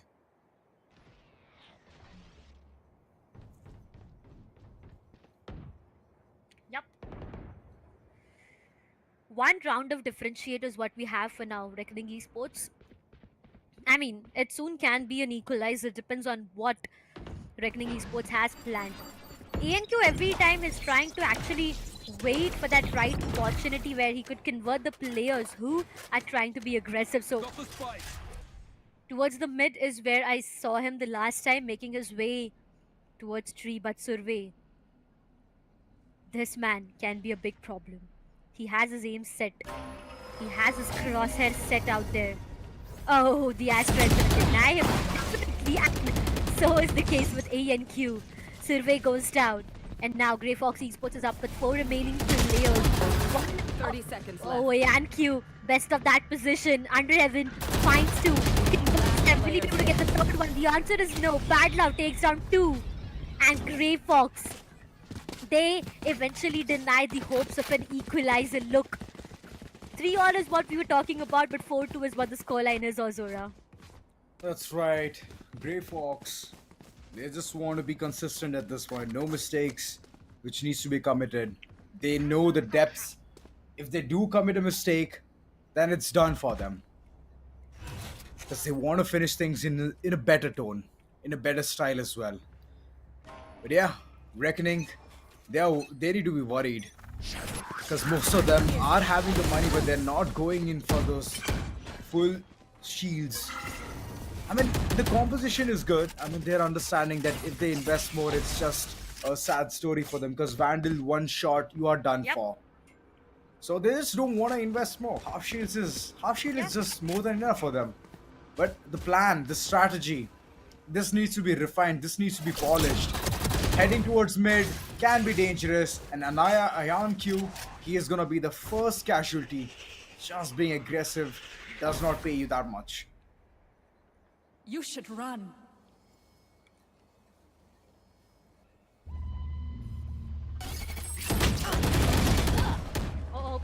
Oops, ASDF and Panzer, no!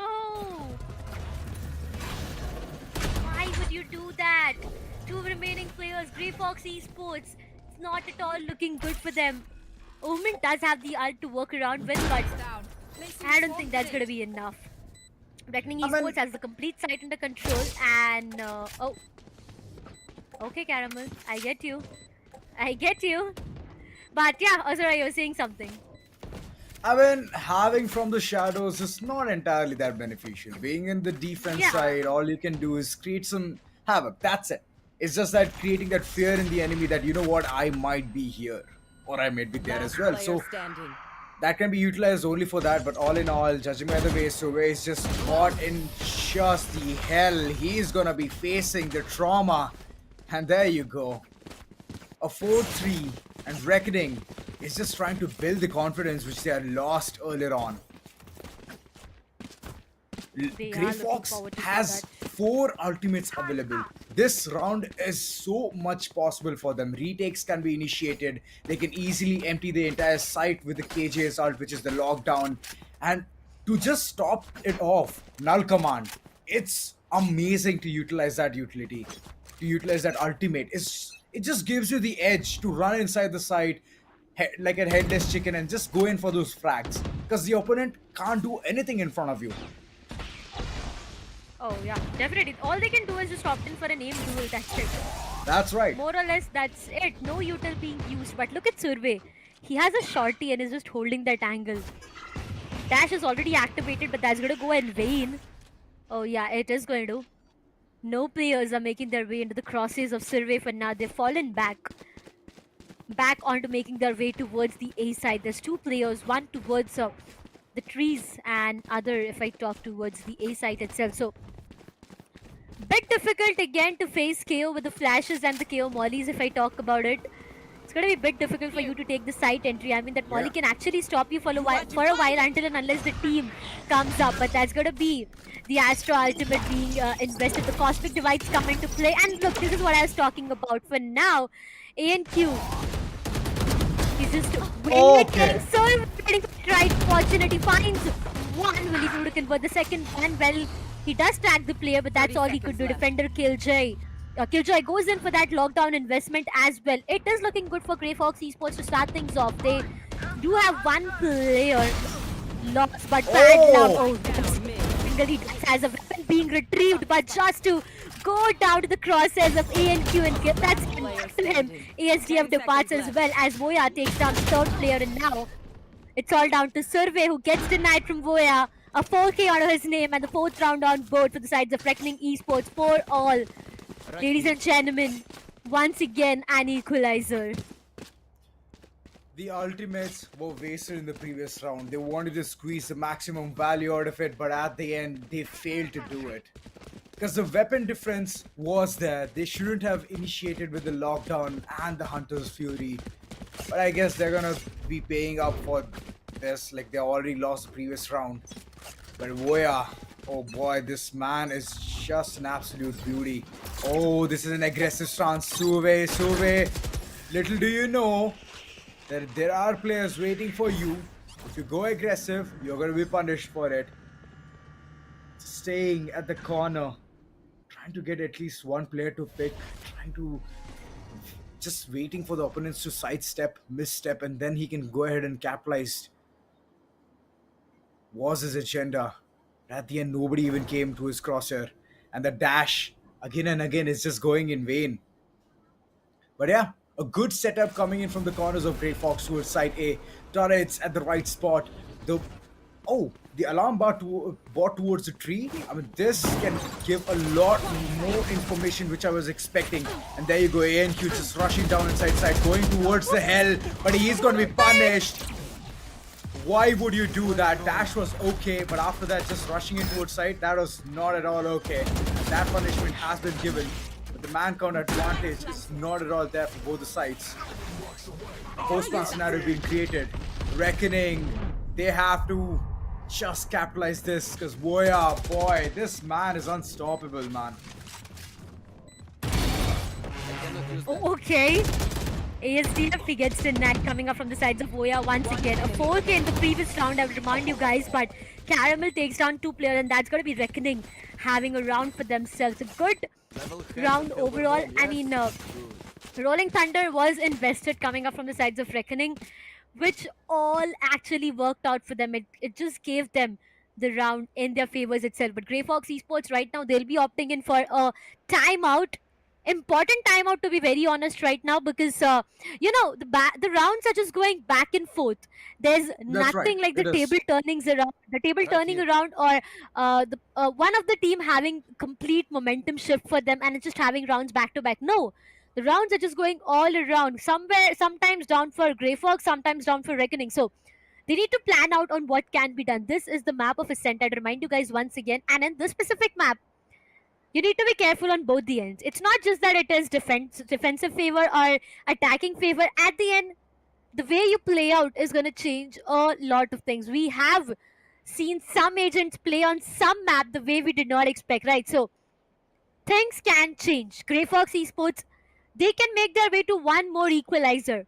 But will they be able to? They still just have one ultimate ready, and that's going to be Omen from the sides of GrayFox Esports. But as said, in the defensive half, with a Sheriff, I don't think the investment is going to be made. They do not even have the economy right now to actually go in for full buy. So they'll be going in for Sheriffs, half shields with Marshals on the other side. Reckoning Esports, they do have Vandals and full shield. Also, they have ample amount of money to even have a party in the upcoming round, right? Voya and Caramel, they're the rich lads there. They can bring in the operator in the next round as well, trying to just get the edge in the first half. Right now, Survey is going to be taken care of. Matters are just going out of hand as ANQ is just rushing towards side B, checking all of those corners. The boathouse is going to be the last pit stop for him. The spike is just going down real soon. Harsh, every single time you see, it's this particular man just going in for those plants. And I believe that he has brought in a lot of credits for his team. Every single one of them going for the unidirectional push, which is GrayFox trying to retake the site. But I feel it's gonna be a major flop because every single angles are being checked. Bad Love did manage to get 1 kill, but that's pretty much it. We can get it. And ANQ just finishing off things in style. Bad Love, that TP was great, but at the end, it doesn't matter. Oh, I love the confidence coming up from the sides of Excali. Look at him. Just took that shorty. He did have a Vandal in his hand, okay, but instead he just chose that shorty to be blamed for getting 1 player down. Yeah. I mean, okay. And you get more credits if you kill with a shorty, so I mean, why not just go ahead and abuse it? Looking at what the economy is for them, Excali does not even have that space in his pocket to put in more money, okay? So, more or less is so rich already. But, yep, Survey trying to take 1 player down with that operator. ANQ touches in inside the site, directly expands it down. Reckoning Esports has got that confidence, got that momentum. The site is completely under the control. The doors are being shut. And now it's all about the plant. Excali will be going in, sticking for that plant in the corner of the site. 1 player playing towards the boathouse. Rest all inside the site. 1 towards the main as well. Oh, 2. That's 2. My bad. 5v4 is what the retake looks like for now. Hunter's Fury definitely does get in. Find 1 onto Survey now. Survey was a big problem for the sides of Reckoning Esports in the previous match itself. And now this time, they know how to tackle him way too well. Time is ticking. They did not have that aim. ESG finds one of the Caramel, gets taken down, but it's going to be a team ace. Every single player taking one frag onto their name, Reckoning Esports getting the 7th one. More or less, this might just be a 4-8. I mean, let me just check what the economy looks like. Vandal with half shields, Bulldog with half shield. Oh, a judge is being invested from Survey, but there's going to be a timeout being, just opted in from the sides of Reckoning Esports. Oh, we can see this timeout. We have seen multiple things happen post this, and I'm expecting something different as well. GrayFox, they've already lost their edge. The initial phase was really good, but the previous round, every single one of the players from the corners of Reckoning Esports got one frag onto the name. The competition is getting tougher and tougher, and Reckoning is understanding how the opponents work. It's just the mistakes which GrayFox is just committing at this point, being over-aggressive, being over-extensive, is what is affecting them a lot in the longer run. But yeah, the elimination of KJ is also playing a very vital role here. Right there. Because leaving the entire site on behalf of a KJ is actually putting a lot of weight onto them, onto the player. And if he departs, then there's nothing to fortify the entire site. And that one mistake, if GrayFox just fixes, it's gonna be beneficial for them. At least there can be a split of 2-1-2, one player towards the mid, so they can gather the intel. That's one thing which I'm not seeing at all.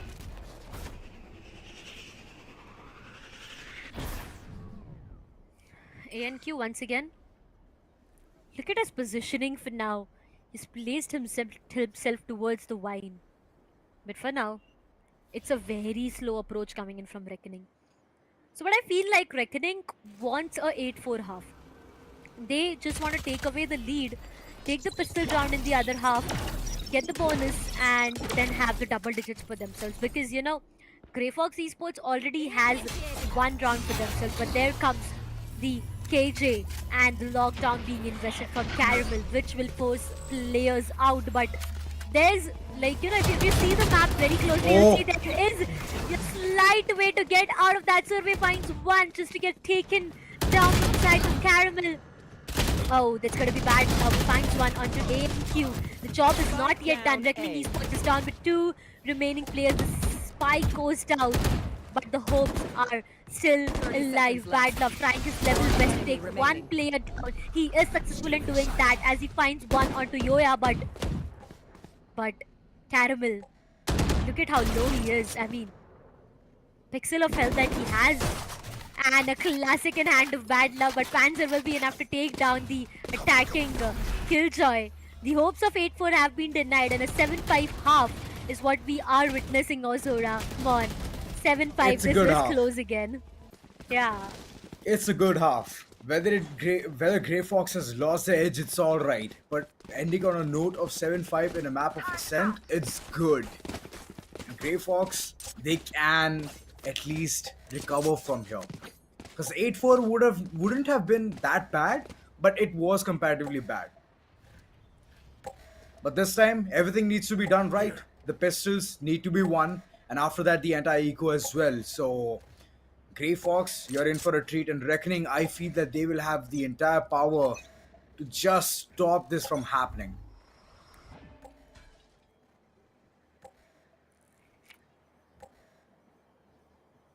Once again, a slow approach, silently, steadily, towards the mid. Entries have been smoked. Information has been given. Survey, he wants to have the first contact with this time. ANQ, look at him. With that Sheriff and that precision, Aftershock will be enough to take down Survey. And it all goes down to one remaining player. Panzer tries to take one at least down before he departs, but that eventually gets denied. A quick round rolling in for the sides of Reckoning Esports. 8th one on board. And also this time, Survey does not have a Vandal. But who has a Vandal is Caramel on the other side with a Vandal and a half shield. Marshall, I mean, all 5 players have different weapons. Starting from Sheriff to Marshall to Vandal to Spectre to Bulldog. Okay, Reckoning Esports. Yeah, they're going anti-eco, so they're very well gonna be taking the max out of it. But Survey, we have seen him do some wonderful stuff. This time he's bringing in the Sheriff, and we know how the Sheriff shots hits.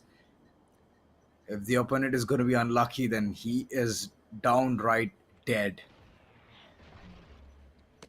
But it's the spacing, it's the map control, which GrayFox is desperately seeking at this point. Catwalk being capitalized, and the Owl Drone is just going to be giving a lot of information. Voya just being the perfect Samaritan here for the team and giving them what they need. And Caramel just giving a perfect backstab, a good response coming in. Left, back, and center, just putting GrayFox in such a pickled up situation. But Voya! What? Yeah. He just goes ham. The Sheriff is just singing a lot of stories. And this map of Ascent.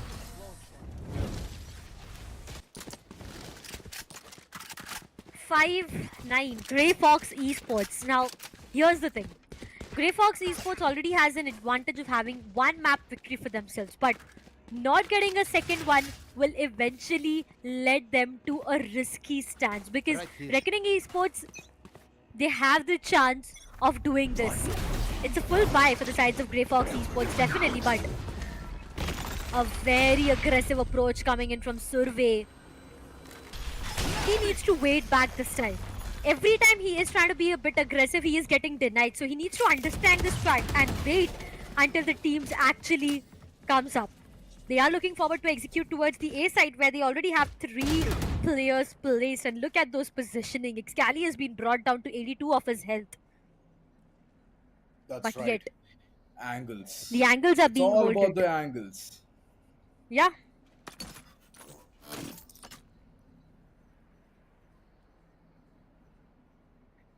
A Sheriff for Excali, just waiting for one precise headshot. All of the 5 players have already made their way towards the A site itself. It all starts from Survey getting denied. Now, this is what I've been talking about for such a long time. Survey is every time the first person to either take a 3K or get denied. But Excali finds not just 1 but 2 with that Sheriff before he goes down to the Phantom coming up from Pants, and it all goes down to a 2 versus 2. Boya with shock dart. Oh yeah, he is denying the plant and also tags Panzer, but not yet enough. 2v2 retake, last 19 seconds on clock. Well, the spike gets planted, and now the retake scenario, they need to be very, very strong. They need to cover, actually check all the angles. Underhaven is something they need to check first, or else it's done for. For now, these players are just playing on contact, but Panzer goes down. Caramel. Oh, bad luck. His location is not yet compromised until and unless he hitting. Wow. You tell. Sova and the Ricken. That is something you just cannot avoid. What a beautiful retake coming up from the sides of Reckoning Esports. Both of these players getting taken down from Caramel, and the 10th round on board. Wow. A full buy. A full buy getting denied. GrayFox Esports. I don't know what exactly is going wrong right now. Everything. It's just that Suve is not able to shine. Like, Suve is doing a lot of heavy lifting for the entire team, and he's not been given the opportunity to even shine at this point, because the way Reckoning is just isolating the fight and just taking him first, it's just like stopping the entity which can actually make the match in their favor, and GrayFox is just struggling at this point. Suve needs to shine. Suve needs to get some frags for his team. That's when the entire team can actually get the confidence onto getting those rounds. But yeah, right now, heading towards mid, just trying to rush in towards side B. Can be a good approach, but it's all about those angles which needs to be checked in, and Excali just doing a fine job holding that angle and holding the spike right in front of him. Oh boy, GrayFox. 2 players alive, they're there in the market, they might be shopping for something, but they have to look in towards Sidoris. Oh, they have to look towards Voya as well, but the opportunity has not been given. You know what? It was just a statement that you definitely are in the market, but there's no bargaining in our market. That's right. More or less. Everything full price. Reckoning. No bargain. Yep, everything. Exactly. Reckoning Esports with 11th one on board, and that's going to be GrayFox Esports going in for a timeout right here. This is a best of 3, let me remind you. And If if Reckoning gets this map here, we know it's done for. GrayFox Esports trying their level best to not take it to the third map, which is the map of Bind. So they need to be very, very careful. The B side, but the timeout is something they need to be actually careful about, because this can either give them the momentum or break the momentum. So anything that works their way is gonna either help them or just get Reckoning Esports onto the match point. It's just one round away from match point, and guess what? They have the KJ lockdown available, which means even if they respect the space coming up from GrayFox Esports, give them the site to plant, they have the KJ ultimate ready for the post plant scenario. Or you might just not risk it. You can just use that in the initial rounds itself, so that you can stop the players from entering the site any way that it works fine for you. But it's an important round once again. GrayFox Esports, they know how crucial this round is. And look at their That's economy. right. It's not looking good. 2 Bulldogs, 2 Spectres, and 1 Stinger. I mean, they just sneaked in everything. Every single penny. Tough days. Tough days. I do not want to be Grey Fox at this point. Because if I am, then it's going to be very problematic. Information being relayed, and there you go. The angles are going to be not going to be checked. Carmel. Oh, Caramel, he's just going ham. But at the end, his killing streak has stopped. But he has done enough damage. 3 frags already onto his name. And post that, Grey Fox, there's no recovery from this. They have the lockdown. They can effectively use it as well, just to go for a post-plant scenario. But after that, it's going to be so tough to take the entire site under control. And ANQ just trying to make things worse. Worse for the corner of Grey Fox. Operator in hand, just holding a pixelated angle. And every single one of them is just stuck in that corner, tucked in. Excali is just going to be getting that. And look at the body being dragged inside the gravity well. Oh, the disrespect. It's just so on point. Last man standing, but Boya is just there to save the day. Panzer. Match point. I mean, he won't be able to roll it anymore. Look at Caramel. How much he is into his screens already. Calm, But his composed. tappings, yeah. I mean, he is like a top fragger. Oh yeah, yeah. I mean, I hope he is. With the way he's been fragging, he has to. Why would I even doubt that? With 20 clean kills onto his name, he is the one leading the chart. Harsh with 6. I mean, okay, he's doing the best of that job. Okay, he's just doing the best of his job right out there. But Reckoning Esports is the match point already. And for the sides of GrayFox, comeback is yet a question. 7 back-to-back rounds is what the storyline is for them. 7 back-to-back rounds. So if they want to win it, they need to take 7 back-to-back rounds, and that's where they will not win it but take it to an overtime. Lockdown being invested coming up from the sides of GrayFox Esports. Will Caramel invest onto his lockdown, or will he save it for the post-plant scenario? Well, I feel it's going to be a post-plant scenario that he is saving in for. Oh yeah, he will be respecting the lockdown going in. Look at GrayFox, look at the play. Down, it all goes down to the 2 remaining players. It's not looking good for the sides of Reckoning Esports right now. One last remaining player, ANQ, with that operator trying to run away for his life. GrayFox Esports, they are not giving up. They want to write a story. They want to rewrite the story. The knife gets deployed, and they know that ANQ is somewhere nearby, trying to chase him, trying to take him down, and ANQ gets taken down from a Yanq. Okay, I mean, that's a similar word, just a difference of few A's here and there, but that's completely okay. Timeout again. Reckoning Esports, back-to-back timeouts here and there, back and forth, and we can already see what impact GrayFox Esports has. I mean, look at them. It's just one round that they took away, and Reckoning instantly opted in for a timeout. So, Here's the One ideology. single round. Here's the plan, Darshita. yep. 3 ultimates available. 3 ultimates online. Lockdown, Aftershock, and Bladestorm. So, you know where I'm getting at, right? So this is trying to put all of these things in for this particular round so that they can seal the second map onto their name. And for that, you need some strategy, you need some strategic analysis onto how this needs to be executed, whether it be post plan or whether it be just in the initial phase itself. So yeah, that's one thing which Reckoning Esports is currently sitting and discussing. Just one round being won by GrayFox will not give any impact because they're already sitting at 12 rounds. Yep.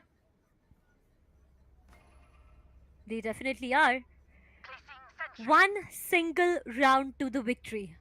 Reckoning Esports, and now they do have 3 of their ultimates ready. No which way.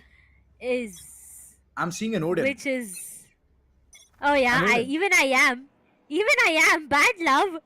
He wants to be the bad lad out there. Nasty. So- This is nasty. Yeah. Whenever it comes down to the map of Ascent, we have seen Sova doing that with the reveal towards the beast itself. But ANQ to start things off finds one out of Survey. The job is not yet done. Null command being activated at the same time. ANQ, he's suppressed. He just cannot use the dash back no matter what, and they have the sight under the control. They'll be going in for that plant. A 4v5 retake. Bad love. Oh no. You know what he is gonna do? Turn his Yeah, he's crosshair gonna in the air and spam. start spamming. Exactly. Yeah, he's gonna spam. And I'm just waiting for the spam to just be unleashed. But the information that he is there is gonna be relayed. Bad love. The dirty shenanigans are not gonna be working anymore. And the post-plan scenario, slowly but steadily, is just slipping away. 2 men remaining. It's done for. Make that one. It's done for. And that's pretty much it. And a defusal coming in, and Reckoning taking the second map onto their name. It's an equalizer. A 1-1. And what do we see more? Alright, Darshita, you win. You said it's gonna be a 3-mapper, so you have to buy me those ROG headsets. Thank you. Oh, they are looking good. They are looking good. Yeah. I mean, I wouldn't mind buying one for you if you are doing the same to me. But hey, here's the thing. 1-1 is what the scoreline is. Yeah, it's a fair deal. Come on. I'm getting you one. You are getting me one. More or less, that's about it. But again, Reckoning Okay. Esports, what a match. What an amazing gameplay. I have to give it to all these boys out there. The way they've performed, the way they've took every single round, made that comeback, just rewrite the story once again, and they have took us to the 3rd map, also gave me a victory. Thank you for that, Reckoning Esports. But yep, 1-1 is what the scoreline is, and I do feel sad for my co-caster Ozora. But hey, right now it's high time that we just go towards a short break because one more map is awaited. So I'll see you guys very soon with my co-caster.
and gentlemen, welcome back once again. This is the Intel Gamers Day, the ROG Lan, and we've been talking about it for the entire day now.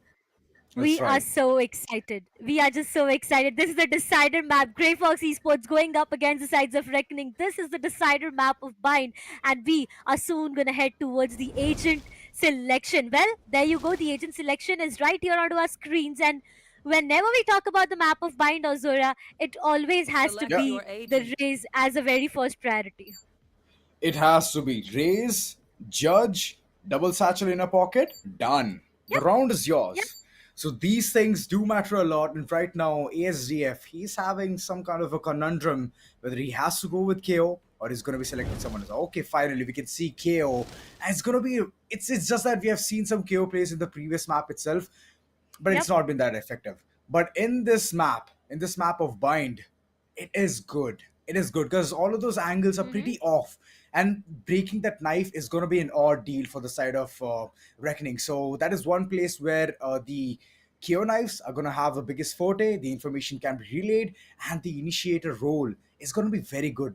So all in all, I feel that it's a good composition. But whether it's going to be suiting this team, let's just find out that real soon. And there you go. Darshita, finally, the day has come. The time has come. And it's going to be the final map in Bind. Both of them having 1-1 equalized scoreline. What will happen next? Because we have seen some kind of different gameplays in the previous map. And GrayFox, if they have the confidence in this one, that they might be able to seal it. A do-or-die situation coming up for both of these teams. GrayFox Esports going up against the sides of Reckoning Esports. This pistol round is going to be important.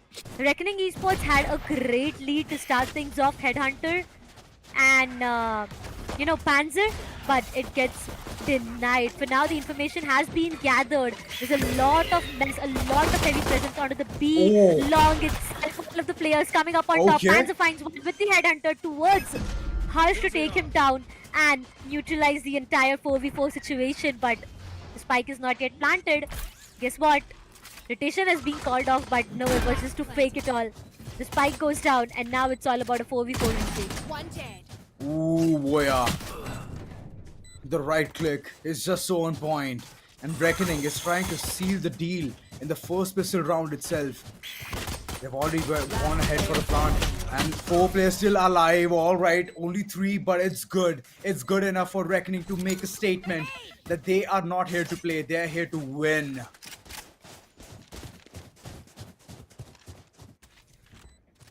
What a way to start things off. What an amazing way to start things off once again. The very first round itself, it all went down to one remaining player who eventually got denied. Reckoning Esports with the very first round on board, which means an advantage to the second round once again. But, pause? Okay.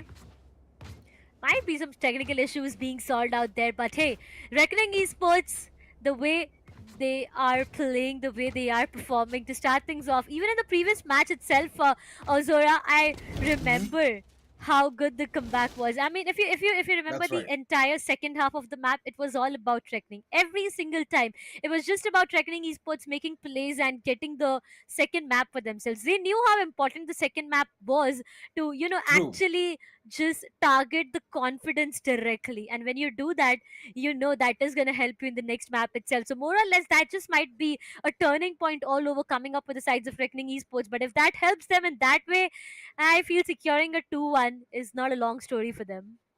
That's right. I mean, taking off Survey right off the bat has been their priority. And they've been doing it so well. Over and over, the moment Survey was planning on to dashing inside the site, he was taken down by Storm just like that. Just in an instance, he was just done for. The entire team was there to support, but they came in way too late. And after that, it was just dominoes effect. Every single one of them just falling back. And post that, it was just their demise. But right now in this map, they have to set all of those mistakes aside and they need to improve. But looking at the way the second round is just going to be going eco, is just another round for the corners of Reckoning. But GrayFox, all they have to do is get some damage done here. Deal some damage, throw off the weapons, throw Reckoning off guard, and then try and catch them by surprise.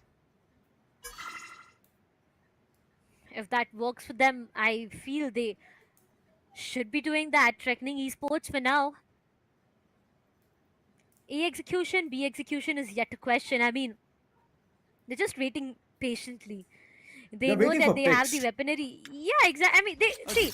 Here's the fact: they have the weaponry advantage for them. Even if the last 30 seconds they strike in, you cannot fight a Vandal against a classic, a Ghost, or a Sheriff, right? Until and unless you are so precise that you hit a head connection directly. So, more or less, even if that is a last moment execution, that would be completely okay. To start things off, Caramel finds one onto Panzer, shuts him down, and teleporter? No, well, for now, no. Oh, the Prime Vandal. Okay, my favorite one, to be honest. But yeah, Reckoning Esports already, they have the very first frag onto their name, and now they have used the teleporter to make their way towards the A side directly. There's a KO, but I feel it's gonna be easy. I mean, 4 players standing up against one single player. ASDF is holding that angle. You know that there's one player right, and but he finds him, shuts him down. GrayFox Esports have lost numbers, and they're just up with 3 remaining for them. Oh, Mission Impossible with just classics in hand. GrayFox trying to be the sly ones here, just waiting for the picks. One mistake and they want to take away heads. It's not that easy because Reckoning has invested in those shields as well, so it's gonna be a tough call for them to do something to make some damage in their economy. Saving is not an option. Even if they save, it's not going to be that beneficial because you need to die to get some credits. But yeah, Excali, aggressive, has the ghost in his hand. He can get 1 or 2 frags, but bad luck. Okay, I see you. Does manage to upgrade, but every single one of them is going to be dying to the radius of the spike. Someone track down their brimstone. Cut off the head of the snake. 0-2. I mean, okay. A good start for the sides of Reckoning Esports for now, and they do have one Vandal at the same time. I mean, come on, every player has a good weaponry, to be very honest. Look at that. Every single player out there.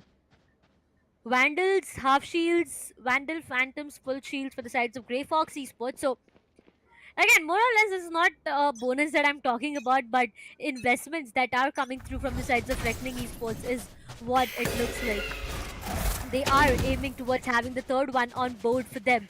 They want to end it here and here as quick, as soon as possible. They do not want to leave even one single chance of GrayFox Esports making that comeback, having even few rounds with them. But B side right now is what I am looking at, and the players towards the B long already. One player is right here available towards the hookah, but look at Ayantu in his positioning. It can just be so vulnerable for Harsh if he has no intel about the same. But to start things off with the information, Ayantu and the Trailblazer is gonna help a lot. Finds one onto Harsh, shuts him down. Caramel to equalize the entire situation, finds one onto the other player out there, but yet Panzer going down will just make it so dicey. Oh, no 3v4 way. retake is what we are talking about. Survey finds one onto Caramel. Look at the position Moya is holding for now. Yanq, any moments he picks, he is done for. I mean, look at, he's just surviving on pixel of his health. And even one bullet that surpasses him is enough to take him down. But this time a Yanq and the Phantom will definitely write a different story. He takes Voya down. The retake is still possible. 2 remaining players. It carries. But that position could not even convert one. And it all goes down to ANQ being the last surviving player, trying to go in for some predictable praise. Denies one, but not the spike diffuser. When the spike gets diffused, ANQ finds one more, but that's not enough as the round rolls in for the sides of GrayFox Esports. Finally, this silence breaker. And GrayFox, they're doing good. It was a good round for them. And the way they just capitalized it, kept it very low-key, kept it very slow. And the Sky, I mean, way to knock things off. It was very close. Knew that it's gonna be his demise, but at the end he took the fight. That aggressiveness was there, that confidence was there in his shots, and did manage to get those kills. Ayanq, like, these are the things which needs to be done at the end. Like, it's like you have to give it for the team. You have to somewhere clutch it out for the team, and that is happening. From here, GrayFox, they will have the confidence. All they have to do is hold the opponents from reaching towards the site, and this is what is happening towards the shower section. Bad love, a good cross, but at the end I feel that this can be deadly. close quarter engagement. Sove holding it so well. He can go in big. He can go in hard. And there you go. The shots come in. Bad Love just piling on top. And Goya, he's down with just 5 HP. He needs to run away from there. He needs to somewhere exit. Just with 1 pixel of his health. What is he doing?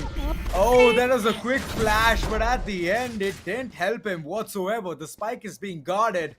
And Harsh, he's on a mission impossible. He needs to go and be the Tom Cruise. That's gonna be tough for him. A Molly to just make things very smooth. The players whoever is holding the cubby section, he's gonna be flushed out. 30 seconds Sove, he has been an impactful player right off the bat. And Caramel, alright, I see you coming from the back. Did manage to get 2 kills. What is it gonna be? Is it more to this? What are you done for? Oh! No way! Why would you just enter it towards the cross? Caramel just clutching it out for the team. This was impossible. This was impossible. But Caramel has clutched it out. They are so dead. And he's flexing that tower the force for now. Come on! This was the round that GrayFox had for themselves. You cannot let it go off this way. 2 players, why would you come in that line of fire at the same time? Caramel aimed on taking just 1 player down, but the second one just walked into the line of fire. And it all went down for the entire team getting eliminated. Caramel now has the tour de force online. As soon as 1 player comes into his crosshair, he gets taken away. His life gets taken away. GrayFox Esports again running low on number. Reckoning Esports. There you go, Caramel. Once again, when you know that Caramel is just so precise and good with that game, why would you even think of peeking him? Well, IonQ finds one onto Harsh, but he has a Vandal retrieved for himself, which can actually make wonders happen. He can help his teammate getting on to some weaponry. Bad luck with that Marshall onto the other end. But yet, the spike goes down. Well, yep, it is planted. And now it's all about the retake. All 4 players, my bad, inside the site as well. Excali, as soon as he finds there are some players at the city, he will be going in for that Molly. Oh, there you go. As soon as the flash strikes in, Molly comes up. Zoya finds 2. Once again, to enter away. Both of them goes up. Excali! He walks onto his own fire that he ignited a while ago to take down the last remaining player with a shotty. And Reckoning Esports gets the 4th one on board. 1-4 is what the scoreline is. Oh, this is absolute sadness. Caramel, way to squeeze maximum value of the tour de force. And I have no idea what GrayFox is thinking at this point. Panzer, he's gonna be investing onto the tour de force, implementing. He can drop some weapons for his fellow comrade, but I guess they already have enough. Half shields is what I can see. And tour de force being in the defense, it is gonna be much more beneficial because the angles are gonna be held really good. But yeah, it's not that bad towards the attackers as well, but it's just that it's too risky. But Caramel, whether it be a tour de force, whether it be a Vandal, he can squeeze the maximum out of it. And Voya is just piling on top of it. Getting the side access towards A is just going to be helping the entire team to create a post-plant scenario. GrayFox, they've been caught off guard way too many times. And if this entire streak continues, right, Dashita? I feel it's going to be in 11-1. Too early. Oh yeah, okay. I mean, to complete my sentence, too early to actually, think of an 11-1 for now. By the way, Reckoning Esports is playing. IonQ gets taken down and all goes down to Panzer being the last player alive who goes to the hands of Voya once again. And a 4K for him. Flawless for Reckoning, while the 5th one comes on board for them. It's not a good sign, to be very honest, for the sides of GrayFox Esports for now, and they do understand it very well. As soon as that happens, they will be going in for a timeout. But they need to be careful. this, a while ago when we were talking about the second map itself, it was a do or die situation for Reckoning, because if they did not win it, it would have been GrayFox Esports taking the title for themselves and the prize money alongside the bragging rights with 2-0 scoreline. But right now, as both of these teams do have 1-1 maps for themselves done and dusted, it's like a do or die situation for both of them. Equalized amount of pressure on both of these teams. But as Reckoning Esports is getting those rounds back to back for themselves, somewhere down the line, the pressure is increasing on GrayFox Esports. So this needs to be tackled. Now that they have 3 of their ultimates online, they can change things here on. They can actually use the Seekers, use the Showstopper, the Orbital Strike as well at the same time, and they can convert rounds. But the question is, will they be able to, or will they be allowed to from the sides of Reckoning Esports? Because the economy is something that scares me for now. It is very scary. I mean, just imagine putting the shoes of GrayFox at this point. Stingers, Sheriff, another Sheriff which is going to be invested as well. But Suve and Panzer, what are their plans? If Suve goes in for a shotgun, it can be beneficial. But okay, he has an early stance. He's going to be going for the showstopper. He wants to get those early frags and then retrieve the weapons as well. But look at that, a whiff, and that's going to cost a lot. He could have easily gotten a weapon there. But Caramel, he's just trying to exploit this side, getting the initial frag, and right now just piling on top of it. Spray control on point, and Suve is going to be the second one to bite the dust. Side axis, check. Map control, check. And Viper is still playing way behind, which means that I feel that there's going to be some kind of a tactical advantage coming in. But Voya, he's just enough. He's potent enough to just finish the entire round for his team. Reckoning, they're just absolutely unstoppable at this point. It was a flawless nonetheless. Yep. Look at the way everything just happened in this specific round. I mean, so quick, I would say. Back to back. Things happening here and there, right and left, all around. Reckoning Esports has got the 6th one on board for them already. 5 rounds of differentiate is what we are witnessing. 5 rounds. And you know what? That's a huge difference, like a huge buffer that the sides of Reckoning Esports has for now. But for now, again, Panzer holding in position with that operator. A huge investment is also being made at the same time. Let's see how much does it affect the plays. Trying to make their way. Not really sure of which side it is, but the spike is making its way towards the B side is something that I can clearly witness for now. Voya onto the other side with those flashes, trying to clear the lamps, trying to get that side control for himself. He's just keeping all these 3 players engaged, He's just like, wait, you need to, just be distracted towards me so that my teammates can get the B side on the other way. But ANQ comes up with the ultimate right ready up there, but no, he misses. Ayanku is right present there and takes him down. That's going to be a big loss. Excali goes down. Reckoning Esports is losing numbers. Panzer, he shuts Excali down with that operator. And Caramel does not check. Why would you do that? 1 Rust remaining player coming up from the sides of Reckoning Esports. Heart is very low. Before even he could do anything, he just gets denied for everything. And GrayFox Esports gets the 2nd round for themselves after so many rounds for Reckoning. It's finally a moment of relief for them.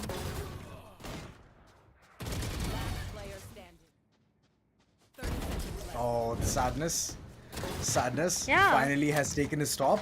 GrayFox finally did manage to get 1 round onto their name in the first half. I'm just expecting some better closure.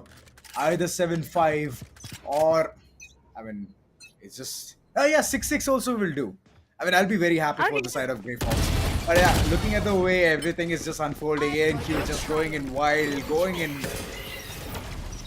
creating the absolute destruction. This is bad, but ASDF trying to do the damage control, but not for long. The paint shell is going to be taking his life as well. And at the end, the heals coming in, the rejuvenate, just making things very dandy for the corner of Reckoning Esports. But yeah, I just feel that it's just 1 round which was given for GrayFox just to reset their economy. Because they were at the max of the loss bonuses. So these tactics are very, very nasty. And an ace which can be soon awaited, but okay, it's been taken away by Caramel. You should never be Caramel. Oh, come on. I feel sad for him right now. He's on to 13 kills, and there was an ace opportunity. Okay, there was an opportunity of ace, and that would have been the first ace in this LAN, and I was so excited for it. But look at Caramel. Oh, ANQ. Yeah, it's okay. feel sad for It's ANQ, completely not for okay. Caramel. I mean, come on. Right now, what is important is converting the rounds. What is at stake right now is the prize pool, the bragging right, the title, so much more. Yeah, there's a lot. But Yeah, even but an this- ace is a lot. Yeah, it is. Come on. Yeah, but I'm just kidding, okay? Keeping all of that aside, this round looks very, very uncomfortable for the corners of GrayFox. They have just pistols and stingers. Close quarters fights is where they can capitalize on. But long range, it's gonna be very tough. Panzer. Oh, the smoke, if it fades away, he's gonna see what's there through it. ANQ just holding the right angle with Caramel and Boya. Oh boy, they're just in on it. They want to get things done. They don't want to give an inch of space of the map itself. Just capitalize over the sites so the post-plant scenario can be created. It's all down to the last man standing. Survey. What can he do? He has a vandal in his hand, but no shield whatsoever. Boombot, but that's only there for distraction. Ooh, mere 13 HP. Finally, he has heard me. But okay, the Boombot is parted ways. It's gonna be problematic. He needs to go in. He needs to go for the defusal as well. Excali holding the long angle and the shot being held by Caramel. He's gonna be capitalizing on this. And another round being bagged in the corner of Reckoning Esports. Viper's Spit is available now. Oh, I don't see any comeback from this. It's difficult. I also do feel very sad for Panzer right now. Though he has 4 kills onto his name, but every single round, I mean, it's 10 round done and dusted and he has 10 deaths onto his name. Every single round, Panzer has been that one player who gets denied. Every single round. 6 rounds of buffer that the sides of Reckoning Esports has, and they need to maintain it. Coming down to defending, it would be a bit more easier as compared to what it is in the attacking half. Okay. But still, going up against GrayFox Esports ain't easy at all. The way they've performed in the first match says a lot of story to be written. Right here, Jumpy trying to take a player down, gets denied. Elsewise, Excali comes, peeks and takes one player down. On the other side, we have ANQ, who finds one onto Bad 11, gets traded off from the sides of IonQ. But the job is not yet done. The player advantage still lies in the favor of Reckoning Esports for now. Seekers do come online to get all the information to the players out there of Reckoning Esports. And I guess they already have enough amount of information. But the question is, why is that KO rotating? I mean, B side is what the players of Reckoning are looking forward to. There's no information, Darshita. That's the reason. That's the reason he's just out there, clueless. And this smoke is the sign that it is a B execute. A post-plant scenario being created. And the smokes are just gonna be hindering GrayFox onto retrieving any information which they're seeking so desperately. Oh. Last 2-man standing. Survey every single time we've seen him, he has done something magical, but now it doesn't seem like anything is possible. As Excali, he's just there in the server to give people their death, to be the fate for them. And ending whatever is started from the corners of GrayFox. They started really well with the first map onto their name. Second was just sadness. And third, I feel it's gonna be a one-sided affair. Reckoning is just capitalizing left, back, and center. Even though both the corners there's an orbital strike available, but I feel it's just that it's like getting the space. It's getting the map control. And if they manage to do it, it's gonna be beneficial. But Reckoning has different plans altogether. They're going to be utilizing it in a post-plant scenario, is what I feel. Oh, to start things off once again, that's going to be Caramel. I mean, what a way. Every single time, like every single freaking time, Caramel has something or the other to showcase. Right now with that Tether force in his hand, let's see if he is able to convert anything that comes up right there. But it's gonna be risky. A very risky positioning coming up. The B side is completely open for business and they can easily go in and make the plant happen. Well, yes, there you go. The plant is done and dusted. Harsh finds one onto a Yankee and the numbers have faltered apart for the sides of GrayFox Esports. 10-2 is what the first half would definitely be like. A flawless round and Caramel with a 3 out of his name. I mean, what more do you need? They just invested onto every single ult they had after getting the 10th one on board. But I feel it's completely fine. 10-2 to end the very first half. GrayFox Esports, things are not looking good for them. That's right, it is not looking good for them. Careful here. Starting things off, I did expect GrayFox to at least give some kind of a fight. Here. But right now it looks very impossible. Reckoning already hit the double digits. GrayFox, they need to have everything right at this point. Whether it be pistol round, whether it be anti-eco, they need to do it. They need to get it right.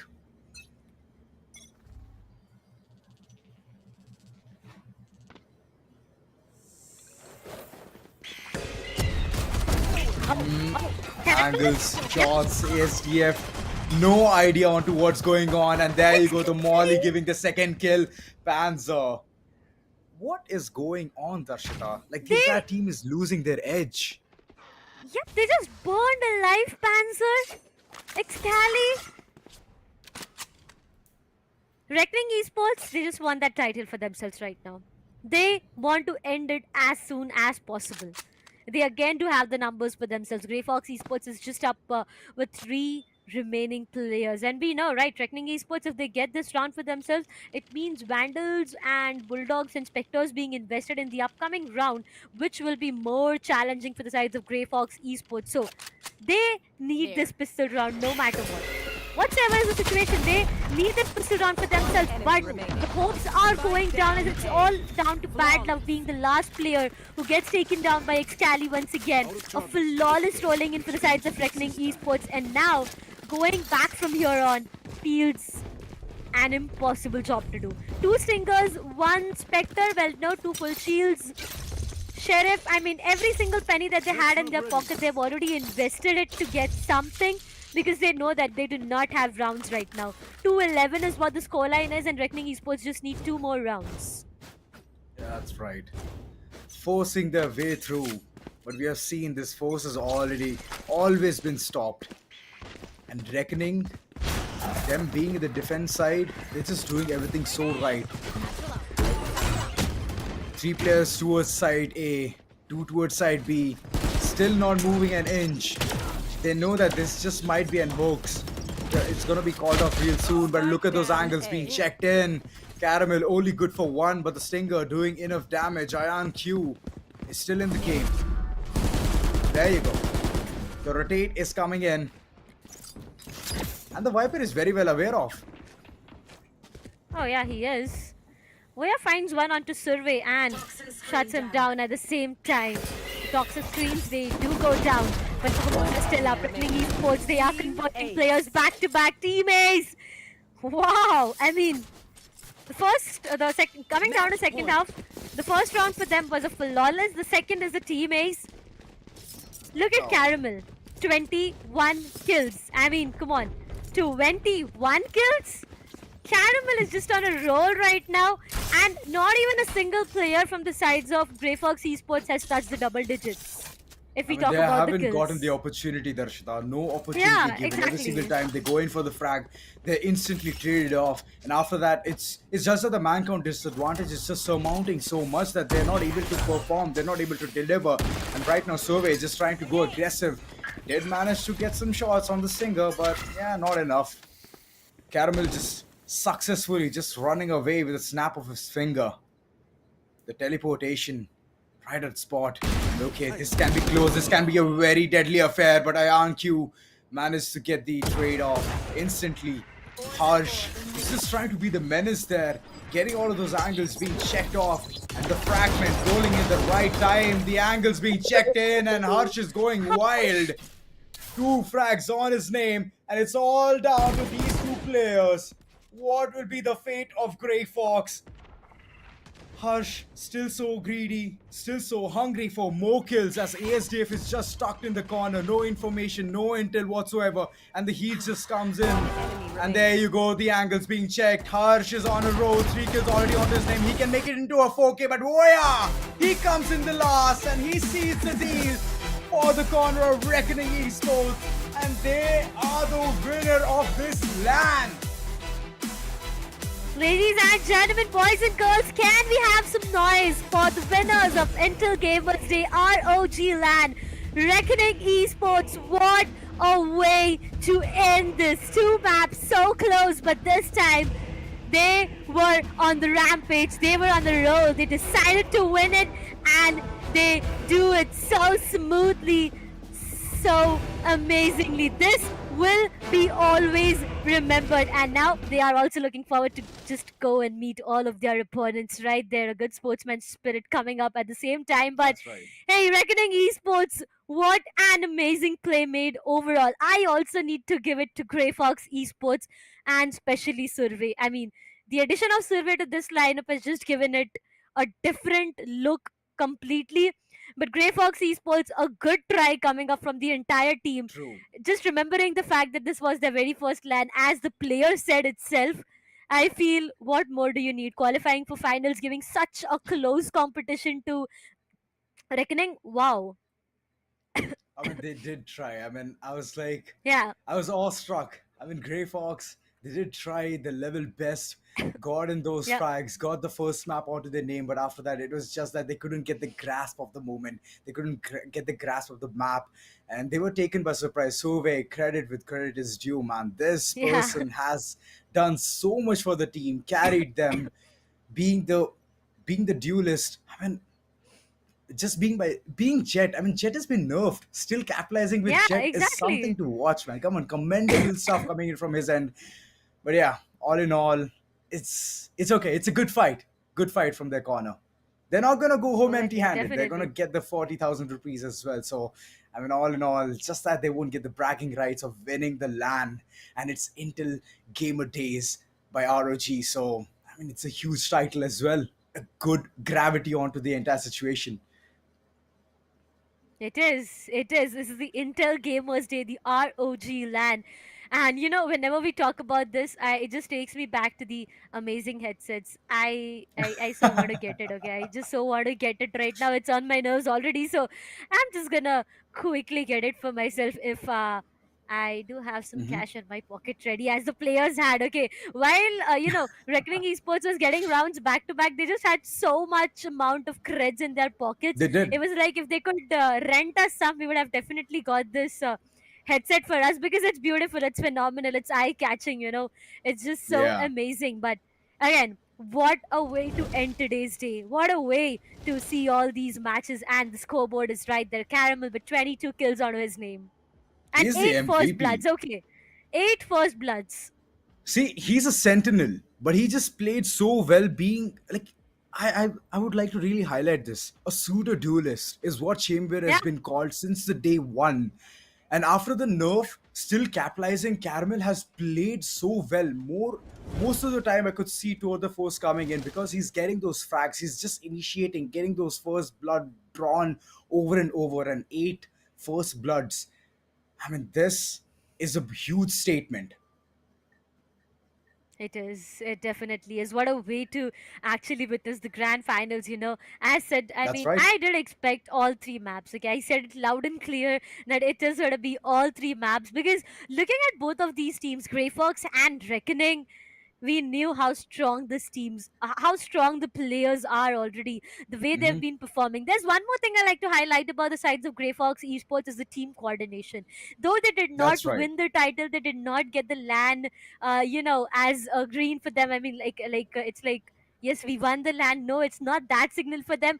But again, the team coordination was so perfect. Every single time the trade games were on point. Yes, in the last map itself, things were just going way too opposite to what it should be for them. But again, I just saw the coordination, and I remember that Survey was a new addition, and It's like seriously, I don't believe that with the way they've been performing. It's like they've been sticking together for years and years now. So yeah, at the end, sometimes being the new addition to the roster does slightly affect as well, because the first map Yeah. was good. I do agree with the point where the team coordination just came in, but second and third, Yeah. I beg to differ, because like after that it was just a downfall. Everyone was just trying Yeah. to do their individual plays. It didn't pan in that well, but okay, it happens. Fumbles happen, but yeah, in a grand finale, you have to give your best. So you have to be prepared for all of these situations, Yeah. and Reckoning was prepared for this. They were all ready, they were all set. Everything was just way too good for them. And for the last map, for the map of Bind itself, it more or less just felt like everything is just going on their ways. I mean, everything that they have planned for is just working accordingly and perfectly for them. True. So it all was actually looking good. The celebrations at the end, I mean, all the players, we did see celebrations, we did see a smile on their face, we did see them going and meeting the other team, the sportsman spirits also. That's We right. just saw everything, and that's the only reason I love this LAN vibe. When all the 10 players are sitting right in front of you playing, when you can actually see the reaction on their face, if in case they miss any shots or whiff any shots, or maybe if That's they right. take an ace or perform phenomenally well, even that is when you can actually witness their reaction. So these LAN truly are fun. Okay, I mean, I That's feel right. It sad for is. us not being there, but the fact that we just got to witness entire thing and got to narrate the entire thing so closely, it makes me so happy at the same time. That's right. Same. The feeling is likewise, Darshita. And I'm just waiting for the interview, because I want to Yeah. know what actually went wrong or what actually went right. Because it is not that GrayFox was just off the game. They were just trying to get it. But yeah, like few maps, I guess it was not their home ground, but the first one was done so well. And like after that, I was just expecting more from them, that they can somewhere deliver and just astound the entire audience. But at the end, it is what it is, isn't it? Yeah. I mean, a lot of learnings packed with the prize pool split as well. If you guys did not remember, we have a prize pool of 1,50,000 on stake, with True. which the first place, the champions, stake 70,000, 40,000 for the second, and 20,000 for each, the third and the fourth one. So it's like a lot of things lined up already. But as you said a while ago, you want to listen on what went wrong with the players and what the celebrations are like. So we won't wait for a long time. I mean, I know Assassin is waiting out there. So Assassin, please take it away. All right, well, ladies and gentlemen, first of all, congratulations to the side of Reckoning Esports for winning the Intel Gamer Days ROG Lan Fest. Give it up for Reckoning Esports. That's right, the first of many victories for this amazing team. But of course, hard luck for the side of GrayFox Esports. They put on a fantastic fight. Unfortunately, they were not able to go against the behemoths that is Reckoning Esports. Well, Reckoning Esports, it's time for you guys to go ahead and claim your prize. And in order to do that, I would like to call upon stage Reshma Kosair, Deputy Manager, BTL and Events, ASUS India. Give it up for Reshma, ladies and gentlemen. Hi, Reshma. Thank you so much for joining us. Reckoning Esports, if I can have you on stage, please.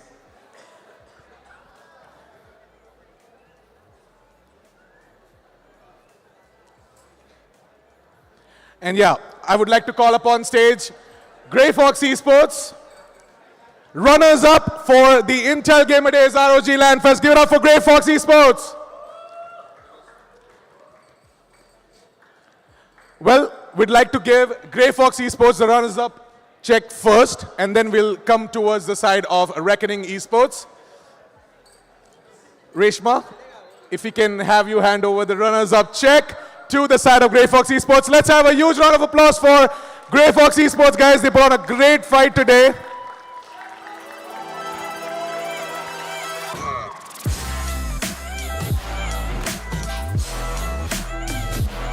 We have the medals as well. Reshma, please do the honors.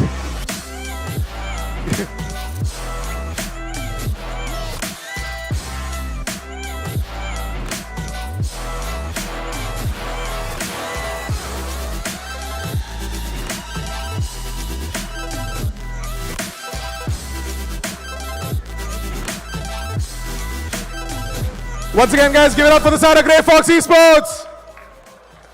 Well, with that, we come to our champions, Reckoning Esports. First of all, let's have a quick chat with Harsh. Harsh, कैसा feel हो रहा है? Like, you know, ROG Lan Fest जीत चुके हो तुम. 1,50,000 का lion share ले जा रहे हो घर. कैसा लग रहा है? Like, obviously, जीत like मेरे टीम का जो मेंटल था, जो हम लोग पहले गेम जो भी हम लोग हारने से बच गए थे, लेकिन वो मेंटल से जो हम लोग ने कमबैक किया, like बहुत खुश हूँ मैं मेरे टीम को लेके वो चीज़ को लेके.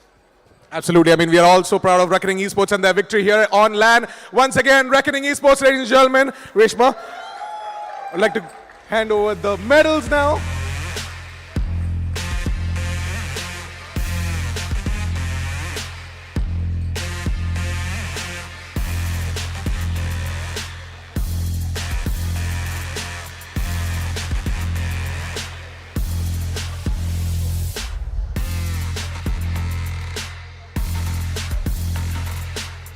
Well, with that, we also have the champions check.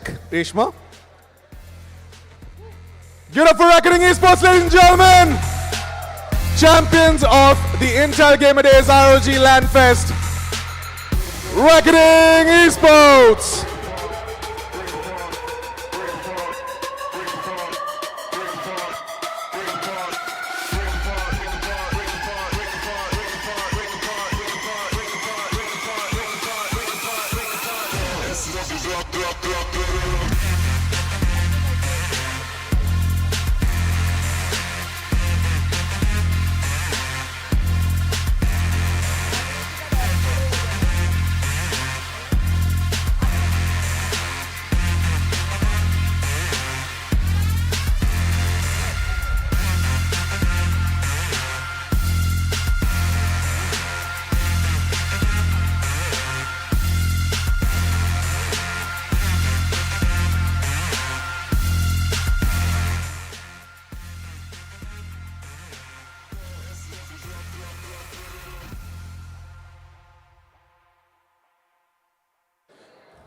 All right, with that, we're at the end of the Intel Gamer Days ROG Lan Fest. It was a fantastic day filled with exhilarating Valorant matchups, your favorite influencers who went ahead and showcased some intense Valorant action, and of course, to all you lovely people as well who joined us on our social platforms, of course, as well as right here on ground at LAN.